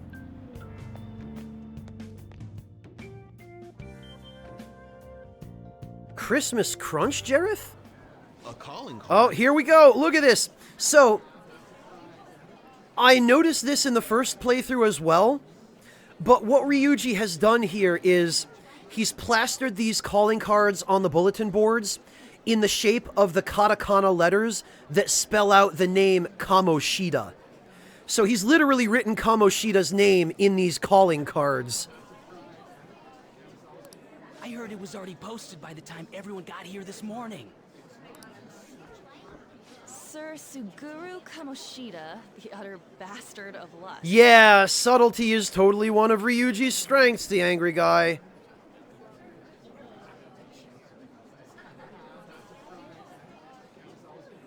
It was clever of Atlas, Haretsu. I don't know if Ryuji deserves the credit for that. Yeah, Berserker Gatsu, it does say Kamoshida. Of course, Ryuji's choice of words here is pretty awful. We know how shitty you are, and that you put your twisted desires on students that can't fight back. That's why we have decided to steal away those desires and make you confess your sin. Oh, I see, Jareth, okay. This will be done tomorrow, so we hope you will be ready. From the Phantom Thieves of Hearts. Good question, Ilani. Wow. I know, Anne, but hey, we didn't have the option of telling him no.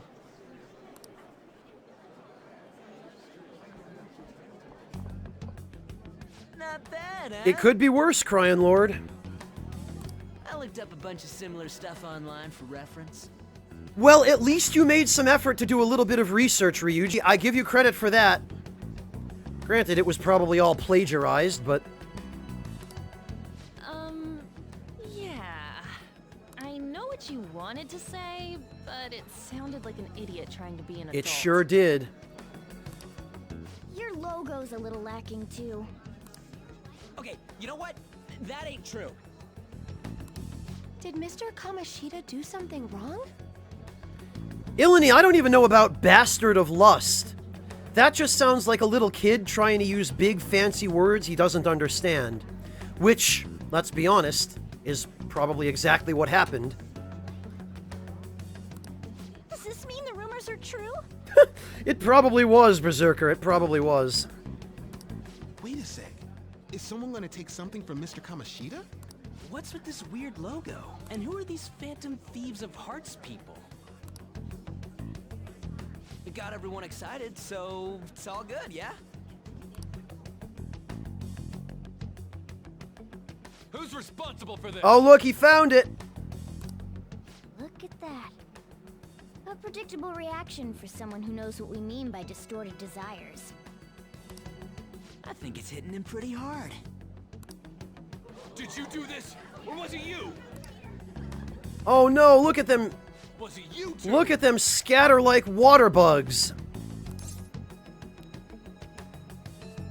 What are you talking about? So you're playing dumb? It's not a problem. You'll be expelled soon enough anyway. Come, steal it if you can.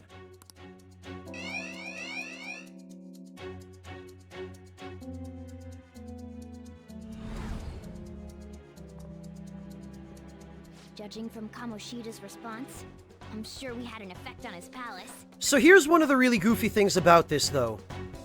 We just put his entire palace on high alert, right? We warned him we were going to steal the treasure. He's now got all of his security guards out. And yet, we can just enter his palace and warp straight to the safe room right next to the treasure and steal it.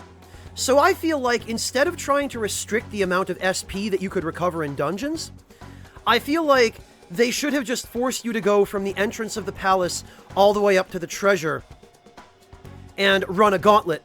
And then they would maybe give you the ability to recover all your health at the very end before you fight the boss. That, I think, would have been better than screwing up the balance of the game so that the SP adhesives are the only useful accessory. Does that mean the treasure's appeared? We'll be able to get it today, right? I don't doubt that, Corleone. I'm certainly willing to believe that it was. It's not just today. It's only today. The impact of seeing a calling card doesn't last long. And it cannot be repeated. This will be our one chance to steal the treasure. One day's more than enough for us. Yeah, it would, Slice of Life, because I feel like what they're trying to do by building up the alarm level and, oh, come take it if you can, they're trying to create suspense for, oh no, I'm going to have to go through a crazy high-security palace now to get to the Nope, just enter the save room and freaking warp right to the treasure. So that could have been done a lot better. You know, just Give people the chance to one-shot the palace in a single day, but then when they come back, ramp up the challenge exponentially. You know? Welcome back, Lord Luis. Well, really all of them, Angry Guy, and I think that's what they were trying to prevent by balancing SP so that there were no renewable sources of SP recovery until the SP adhesives. But it was a bad decision on their part.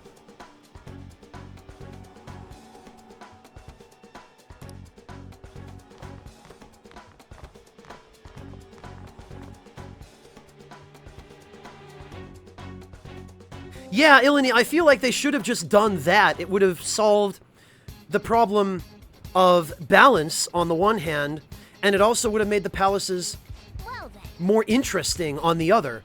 Maybe they could have thrown in some unique traps or hazards that were only active during the security alert when you're there to steal a treasure. Let's go, don't let your guard down. But see, like, look at this. Instead of having to run through the entire palace, poof! We just bamf right to the freaking throne room, bypass everything,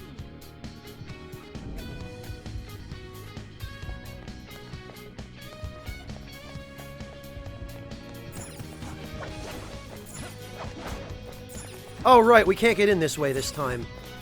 He left the door open for us.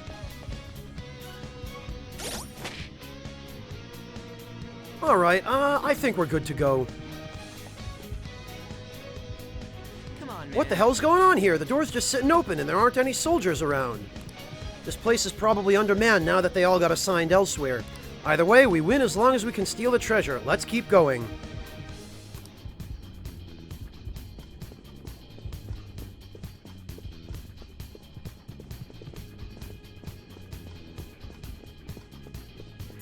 Yeah, they would, Ilani. That's also very true. Yeah, you'd be able to enjoy the instrumental version of Take Your Heart, and the shortcuts would actually be much more helpful. Very true, Ilani. Alright, let's grab it!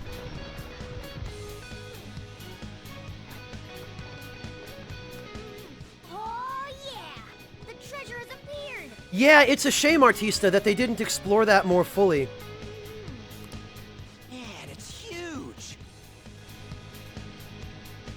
Yeah, Corleone, that makes perfect sense.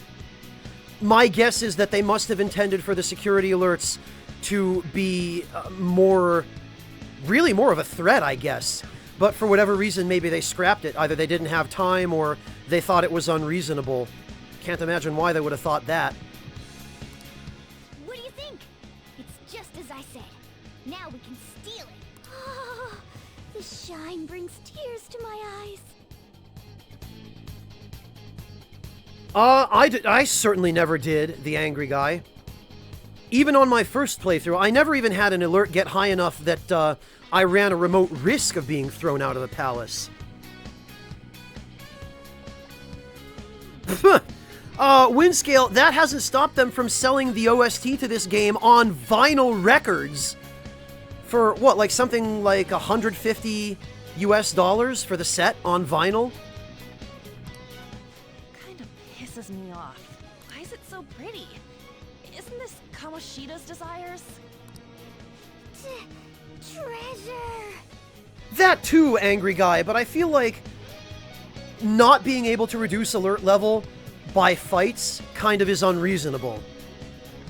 Because that only gives you a certain latitude for error, and some of the palaces with the sneaking mechanic being as bad as it is, like with using cover, sometimes you're just unfairly thrown into battle and detected when there's really nothing you can do about it. So they need to give you a way to decrease alert level. It's just, they should have made alert level matter more by making it mandatory to go through the entire palace on high alert when you are stealing the treasure. The cat's acting awfully excited. What's wrong? Is something... Yeah, because I'm sure they'll listen to us, Ilani.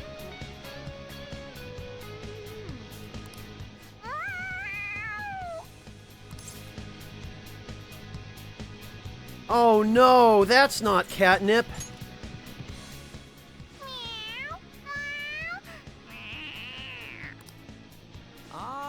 That's enough. Alright, Morgana, stop humping the treasure. Get down here. Gonna have you neutered, you blasted furball.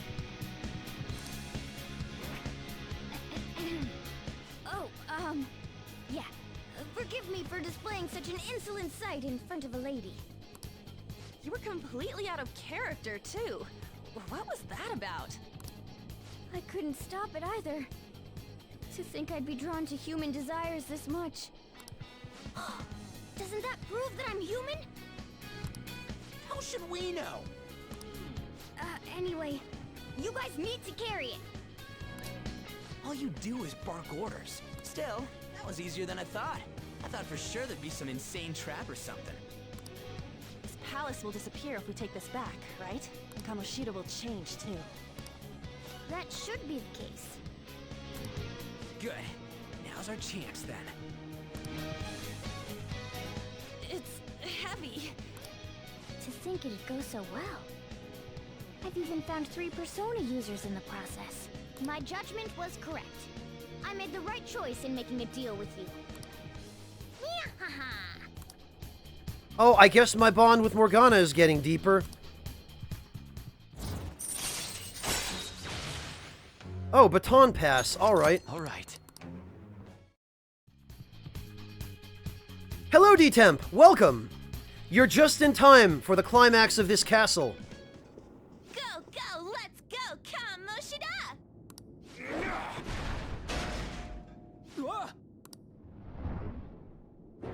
Oh, God.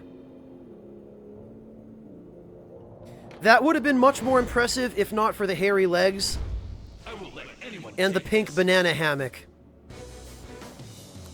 This proves that I am the king of this castle. It is the core of this world. That rat bastard. That's how he sees me, isn't it? Yo, pervert! Were you waiting to ambush? I just made it easier to find you. Oh, Haretsu. Bleh. Boo. I'll dispose of you myself. Right here, right now. Bring it, perv. That's our line, you sexually harassing D-bag! Wow. Ryuji, you're gonna need to work on your insults a little bit. We have to talk about this. What a selfish misunderstanding. How is it a misunderstanding? You were doing things that you kept in secret from others. People around me were the ones who kept it secret. Adults who want to share in my accomplishments. Students who have the drive to become winners. They willingly protect me, so that we all may profit from it.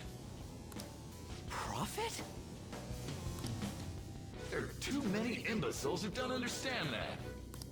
Including naive brats like you and that girl who tried to kill herself.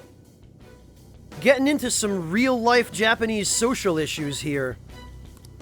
True. She's a total idiot. Letting you manipulate her. Trying to commit suicide. I'm even more of a dumbass for not realizing that. Oh God, Berserker, I haven't seen it, but I'm tickled that something like that exists. No matter what kind of fool someone might be, they don't need your permission to live their lives. Drop the attitude, you mediocre peasant. There is no wrong in using my gifts for my gain. Looks like Kamoshida needs to work on his insults a little bit too. Mediocre peasant, really. I'm a cut above all other humans. Above? You mean beneath? You're a goddamn demon obsessed with your sick desires! That's right. I'm not like you. I'm a demon who rules this world! Here we go! What the hell? Suguru Asmodeus Kamoshida.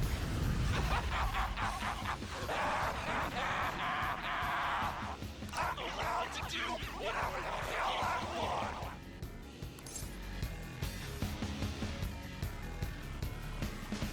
Exactly, Ilani. Nobody wants to break the harmony. Besides which, nobody wants to be the nail that stands up. You're wrong is the dumbest retort ever. So just shut up and let's finish this.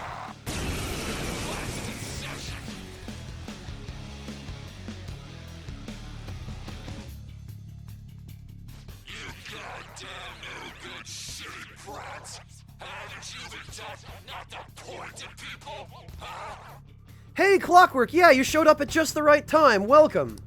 Look! The treasure's over there! Ilani, I think we're going to have to enjoy the music for a little while, because the different phases of this fight are scripted. We should catch him off guard and steal it! Let's attack him and wait for that opportunity. Fine. Let's go. Take on Kamoshida. In the meantime... Oh, damn it! And you know what I forgot to do? I forgot to set the difficulty to Merciless for this fight, so it'll just be hard. God damn it. Oh, well. All right.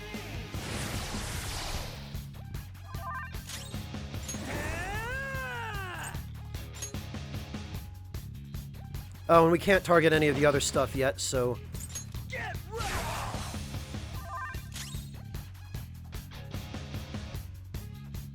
Is that so, Ilani?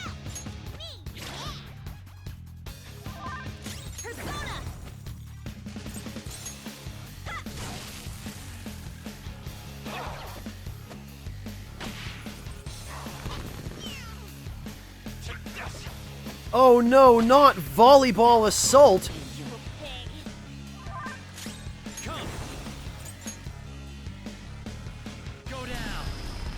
Well, let's see. Oh, alright! Yeah, see, this is just going to be the end of Phase 1. He's invincible until we let a certain number of turns go by. There's nothing we can do here.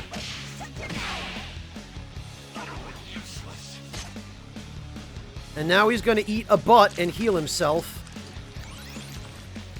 Yup. Literally eat an ass, Kamoshida.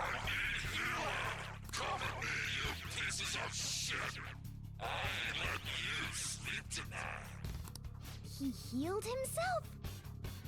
Is it because he ate those inside there? Utterly useless. Yup, now he's just going to eat another ass.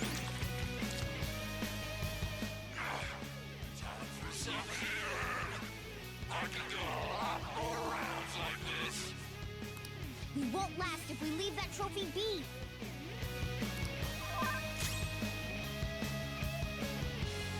No, there is no one-shotting this guy, because like I said, the phases of this battle are scripted. They do that a lot in this game, where even if you reduce an enemy's health to 0, they'll survive on 1 hit point, so that the next event in the battle can take over.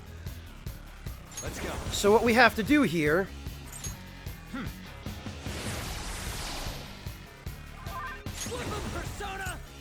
is destroy that.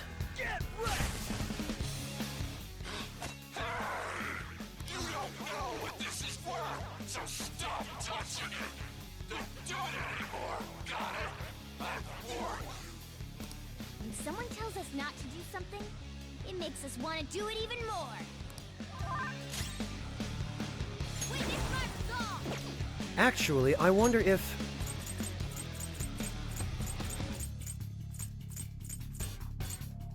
Ah, damn it, that's right. I forgot. All my items from the previous game cycle went poof.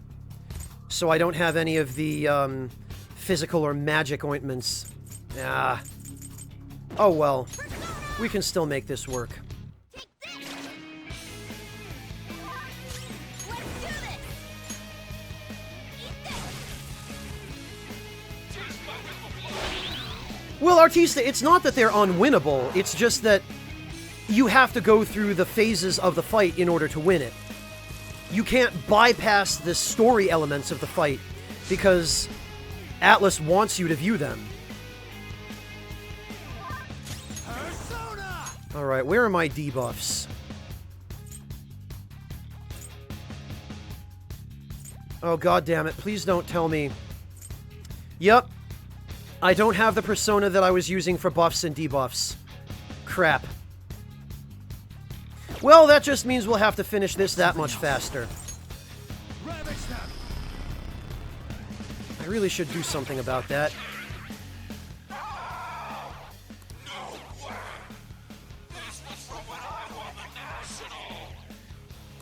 All right.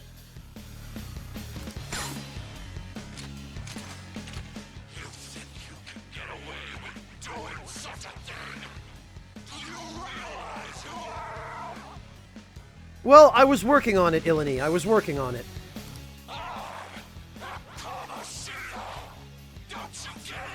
Oh, I see, Artista. Thank you for clarifying.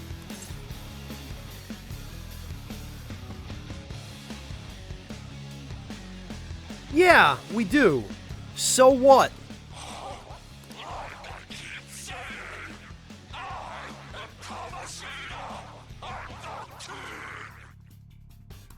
You look down on everyone, but you're seriously lame right now. We came all this way to steal that. Will you just give it up and hand it over? Yeah, go for it, Jumbo Man. Go ahead and link it. Silence! I won't let the likes of you have this!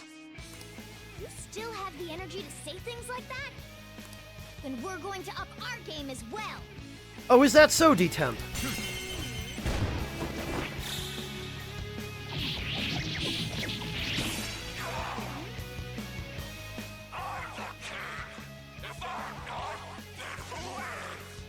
Me! Acknowledge your new lord and master! We won't get anywhere with brute force. In certain battles, you'll be able to carry out special orders. If these strategies succeed, the flow of battle will turn greatly in your favor. Yeah, we know about What this. do we do? Oh, well, I guess we should go for the crown. I see. In that case, time for Plan B. Thank you, Jumbo Man. Let's see. Look over at that terrace. While the others are drawing Kamoshida's attention, have someone go there. Oh, nice, Jumbo Man. Who is this? Let's steal the treasure without him noticing.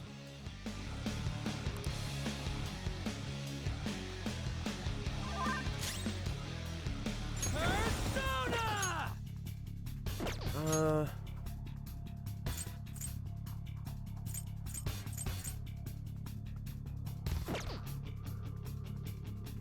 I guess we'll just wait.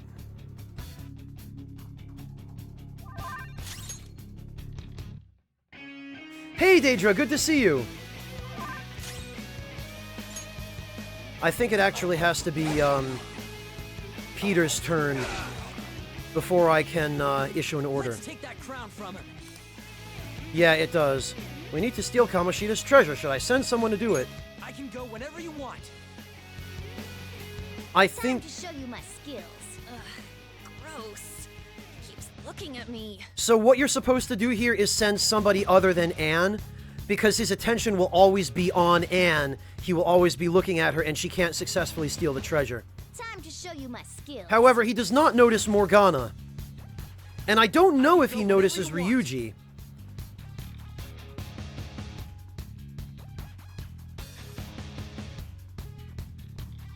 Time to show you Morgana is the one I sent last time, and it worked. I'm pretty sure... Whenever you want. I'm pretty sure anybody but Anne is the one you want to send. Well, we'll give Ryuji a chance to redeem himself this time, since I sent Morgana in the first playthrough. Gotcha. Keep him distracted by attacking him. Oh, he doesn't notice Ryuji. Good, okay. That's right. Attack Kamoshida. Keep him busy. All right. Time for my Yoda. Witness my resolve. I guess everybody else can just guard. How dare you keep defying me? Slaves! Bring over you now what? Oh, as long as you do enough damage in the interim, Haretsu? Well, that's gonna be tough. If I damage him anymore, I'll kill him. And I was gonna try to, show off how this worked, but... Time for my kill shot from when I was active and rocketed. Kill shot as I'll make the kill! Feels like he's gonna attack. Keep your guard up. I'm not done.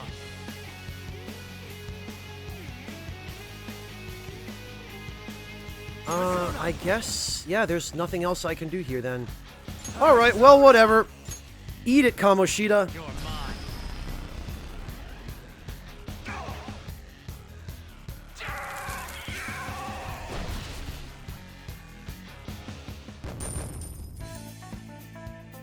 Lycan Druid, I've never had that. Well, I didn't have that happen on my first playthrough. You must be talking about Mara. And in that case, that must be an optional boss that I never ran into. That I don't know. Sorry, man, I wish I could help you.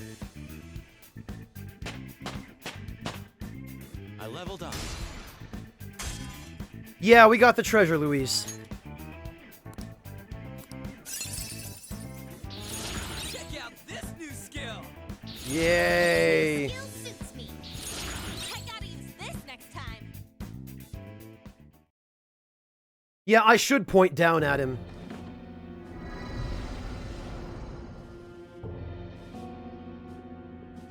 Oh, he is Haretsu, okay. That I didn't realize.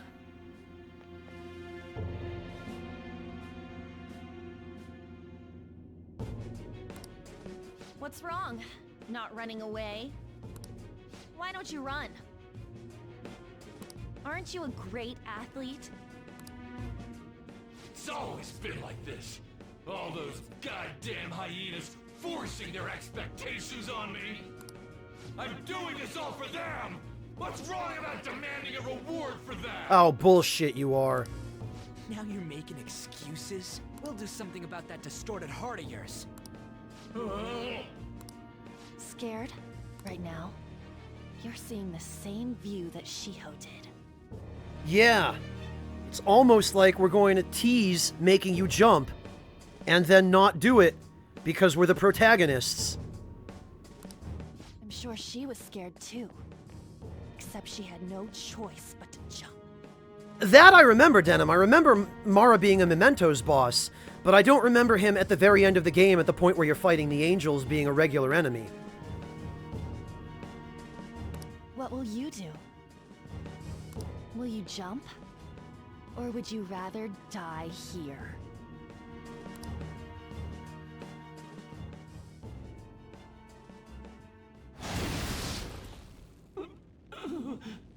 Do you want to finish him off? It's your call. No, please wait. I beg you. Just forgive me. Shut up. I bet everyone told you the same. But you took everything from them! I accept defeat. You want this? Take it. Go ahead and finish me off. You do that, and my real self will go down too. You have that right, since you've won. On! If his mind shuts down, he can't admit his crimes. You're kind, Leon. I've lost. I wouldn't go that far, Jumbo Man. When you lose, what am I supposed to do now? Atone for your sins, jerkwad. All right, I will leave now and return to my real self. I'll make certain.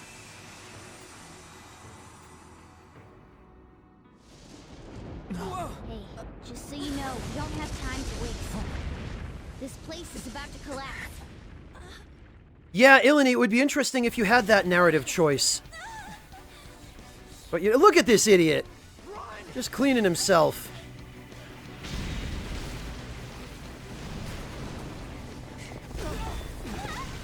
We're gonna die! We're so gonna die! Hey, what the? No fair, you jerk!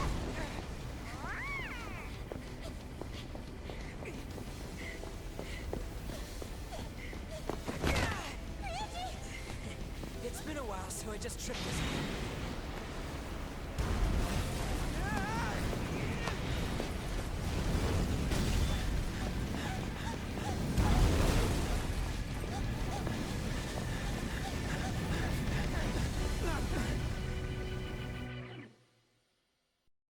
Ilani, maybe the irony that I intended did not fully make it across. That sucked.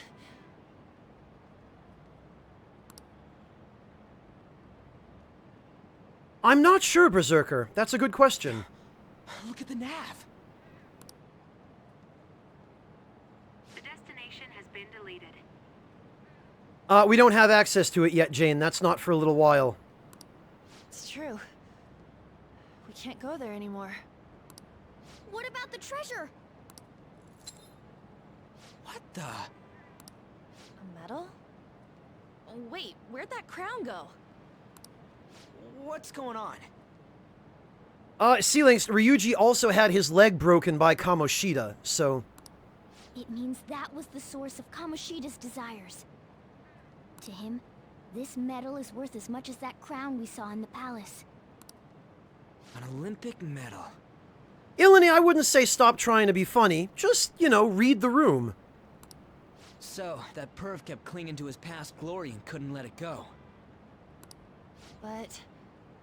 this means that Kamoshida's heart might have changed, right? It would have, Jane, but Morgana hasn't figured out how to do that yet. Probably. Our expulsion's on the line here. This is the first successful example for me, too. However, there's no doubt that this has affected Kamoshida's personality quite a lot. The entire palace disappeared, after all. No, Jumbo Man, I only focus on the important things. I feel all antsy. Ain't there a way to check now? Well, I guess we'll figure it out soon. Right. Come on, why the gloomy faces? Be happy! We completed this with great success, you know. Well, Jane, when we get to Mementos, he says that he was practicing it, but that he didn't feel confident using it until that point, or something to that effect. I forget exactly. But the point is, he implies that he hadn't thought of it during Kamoshida's palace. We just don't know if everything's okay yet. I'm pretty sure it'll be fine. Remember how Kamoshida's shadow said that he's returning to his self in reality? Suguro Kamoshida was a scum. Still. Was a scum. Yeah, thanks, Japan. He did seem to regain his conscience somewhat at the end. I guess. There are definitely those who have been saved thanks to what you've done. Yeah. Anyways, I guess we gotta wait. A scum, singular. It all boils down to what's gonna happen to Kamoshida. Or if we're getting expelled for real. Well, let's be patient. Right. Come on, let's go home. Maybe, Ilani. Now that you mention it, I'm not 100% sure I remember, but we'll find out soon enough. Ah, you're back. Thanks, I finally got to avenge Shiho because of you guys. I'm pretty sure there was no way I'd have been able to do anything on my own. So seriously, thank you, I owe you so much.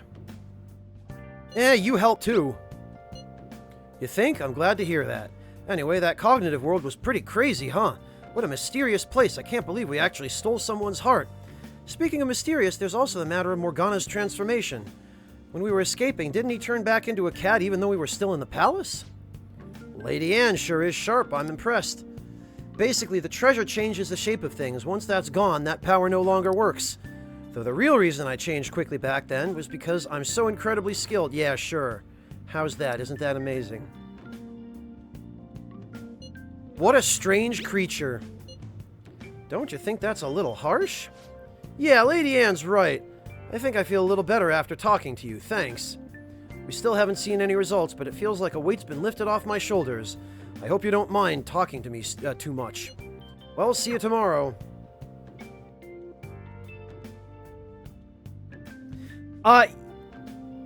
Yes, Ikue Otani, Berserker. You sure look satisfied. Something good happened? Nothing goes your way in life. Let it go to your head and you'll get the rug pulled out from under you. Wow, I really love how optimistic Soji is.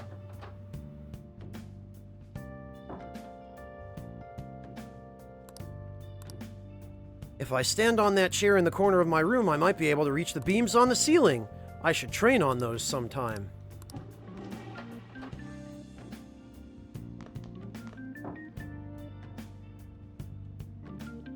Hey!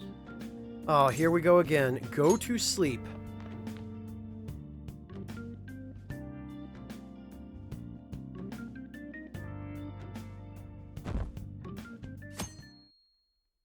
Yeah, he never stops, Denim. He never stops. Natusake, no, but it reaches wooden ones.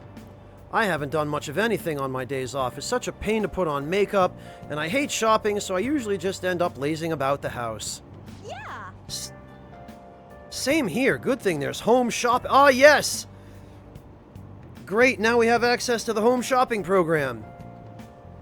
They always have the best stuff on Sundays. Oh, I know exactly what show you're talking about. They even sell surgical masks for when you're sick. Or for when you just don't want to make somebody else sick, because Japan. I have to check it out. It's so popular, they always sell out if you don't call the same day. Generic one, to be fair, I think the P5 protagonist has it the worst of all. Soji had it a little bit rough, Generic one, but, this guy's got the worst by far. Ugh, I made it. I slept in, so I ran out without eating breakfast. Well, at least you didn't show up with a slice of toast in your mouth. I feel so weak. Yeah, going to school without breakfast sucks. After we took down Kamoshida, I just feel so spent and out of gas, you know? You get me, right? Yeah, I do. Gotta show him a little empathy. Right? Now all we have left to do is wait for that board meeting. Yeah, I do too, Ilani. I wish you had that freedom. Anyway, I'm hungry. I guess I'll buy some bread at the school store. Yeah, that's fine, Berserker, if you have a link to it.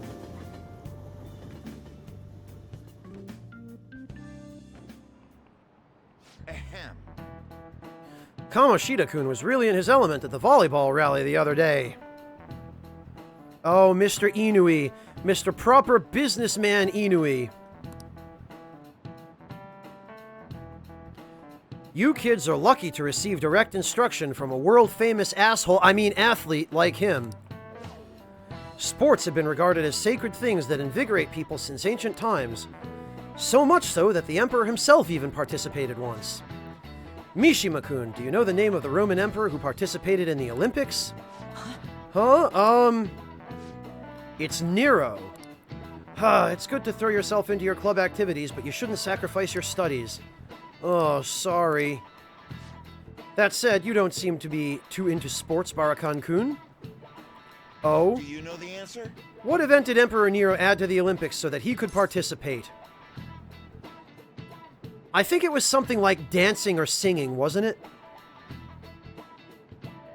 Ilani, that was... yeah.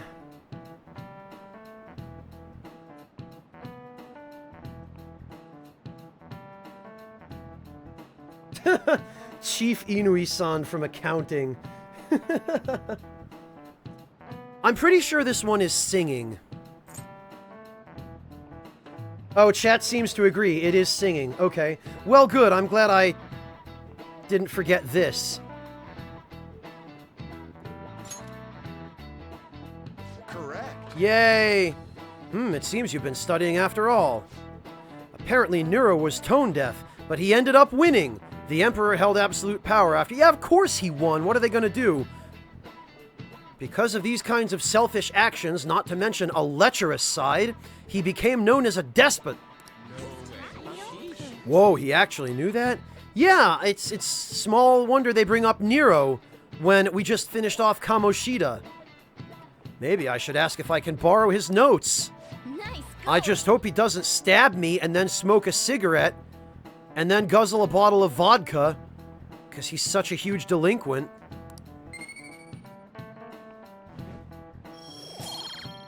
Yeah, no, it doesn't matter now, Jane, but... the answers you give, or maybe it's only the exams that matter, where Soji gives you rewards.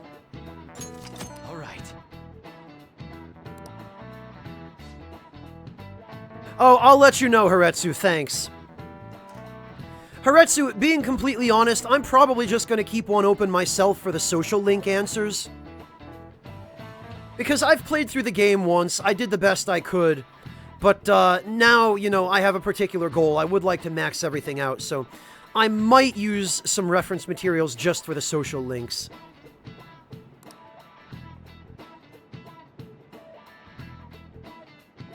Regardless, though, he was lacking in sportsmanship. He should have taken a page out of Kamoshida. Oh, yeah, because that would have made him so much better.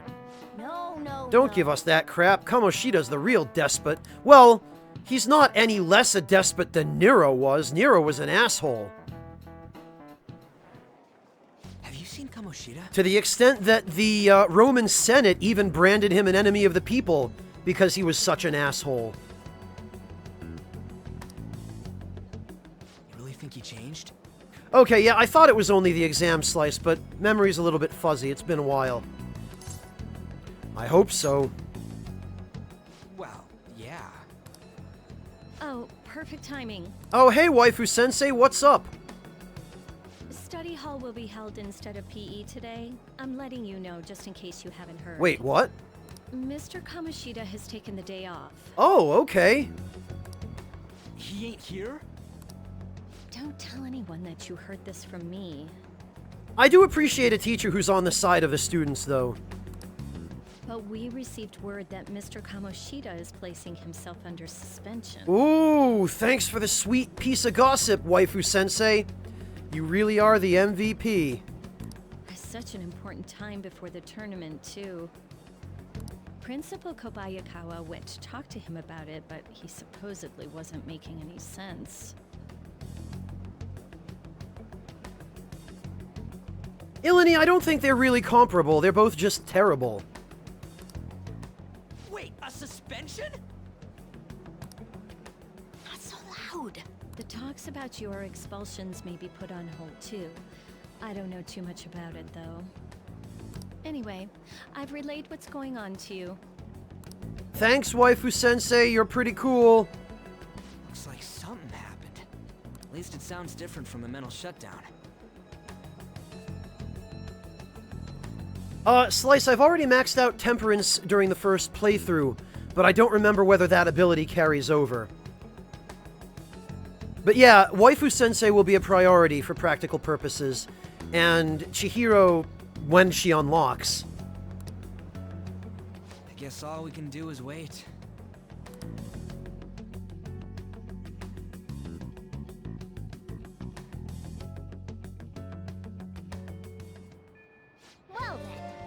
Denim, it was Kamoshida who placed himself on suspension, so I don't know how you managed to miss that. It's a mandatory story event. Well, we did all we can, now we wait. Of course, waiting is pretty boring. I wonder what Ryuji and the rest are up to. Man, all this waiting's got me so antsy. We should go on a trip or something. What do you think? Sorry, I'm gonna have to pass. What, you busy? Yeah, I'll be visiting Shiho in the hospital after school for the next few days. I can't do much to help her, but it'll be nice to at least see her face. Gotcha. I hope she wakes up soon. Be safe on your way there. Yeah, thanks. Totally down to go somewhere once things calm down, though. Sounds like we won't be able to see Lady Anne after school for a while. How unfortunate. Whoops.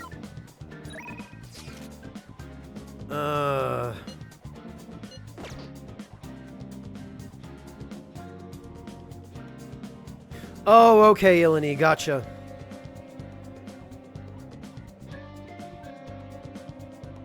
I should write something. Yeah, Fujiwara, it's really a shame they didn't explore that in greater depth.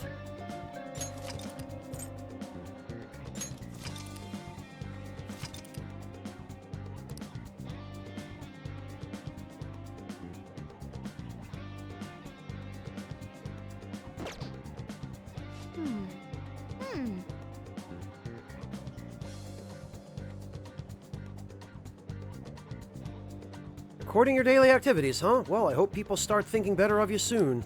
Oh, we'll make them.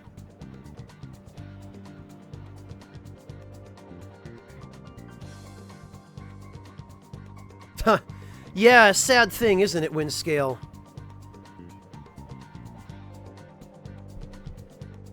That was a nice thought, though, Willany. Thank you.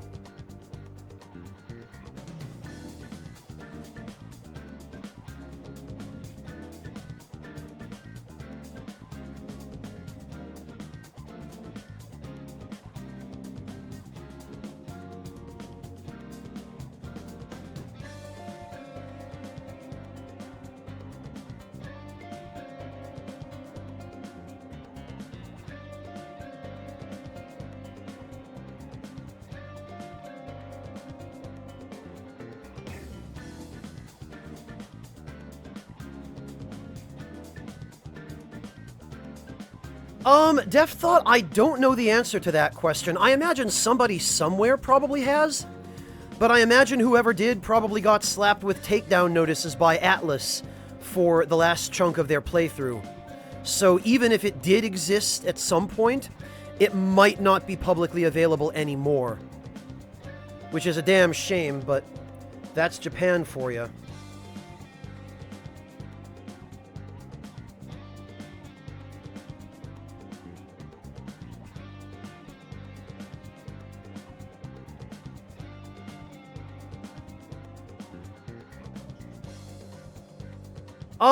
That I don't know, Jane. I don't believe you can.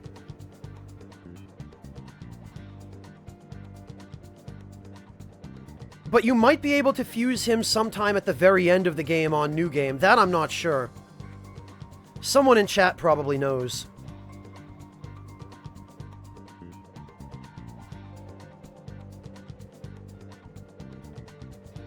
Well, that answers that then. Thanks, Corleone.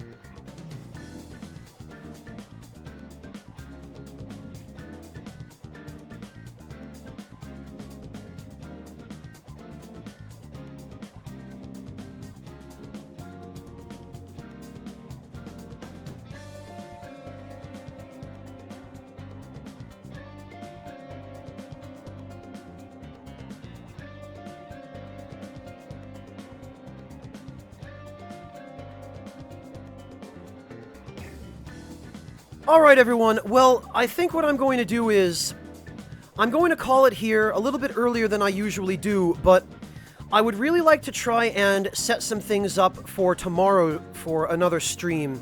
And I'm thinking tomorrow I would like to try out the idea of just doing a sort of a podcast or a talk show or something. So I need a little bit of time tonight to try and put some tentative materials together for that. But tomorrow I think I'm going to try that idea, try and see if I can put together maybe a stream for a loose discussion of some topic that, I don't know, maybe like food or travel or something. But I've got to mull some ideas over and try a few different things. So I'm going to need a little bit of time tonight to get ready for it. We'll see how it all works out. But yeah, I hope you will all come join me tomorrow. Thank you all so very much for keeping me company today. I really appreciate everybody's company, everybody's support, all of the resubs, and the ideas that you all provided for what I'm trying to do tomorrow. So, Quasar, I think I'm going to start it off just myself. I would really like to get a feel for the solo format before I start bringing in guests, because I want it to be something that I can do anytime and not have to rope somebody else into it. But, I'm going to try it experimentally tomorrow and see, and I'll have another game lined up. If it doesn't work out, if it flops, I'll probably just continue with Persona 5. But, I do want to try it out and see if I can put together something that works.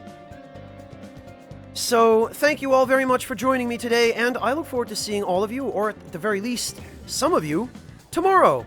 Take care, everybody, and good night to all of you. I love you all.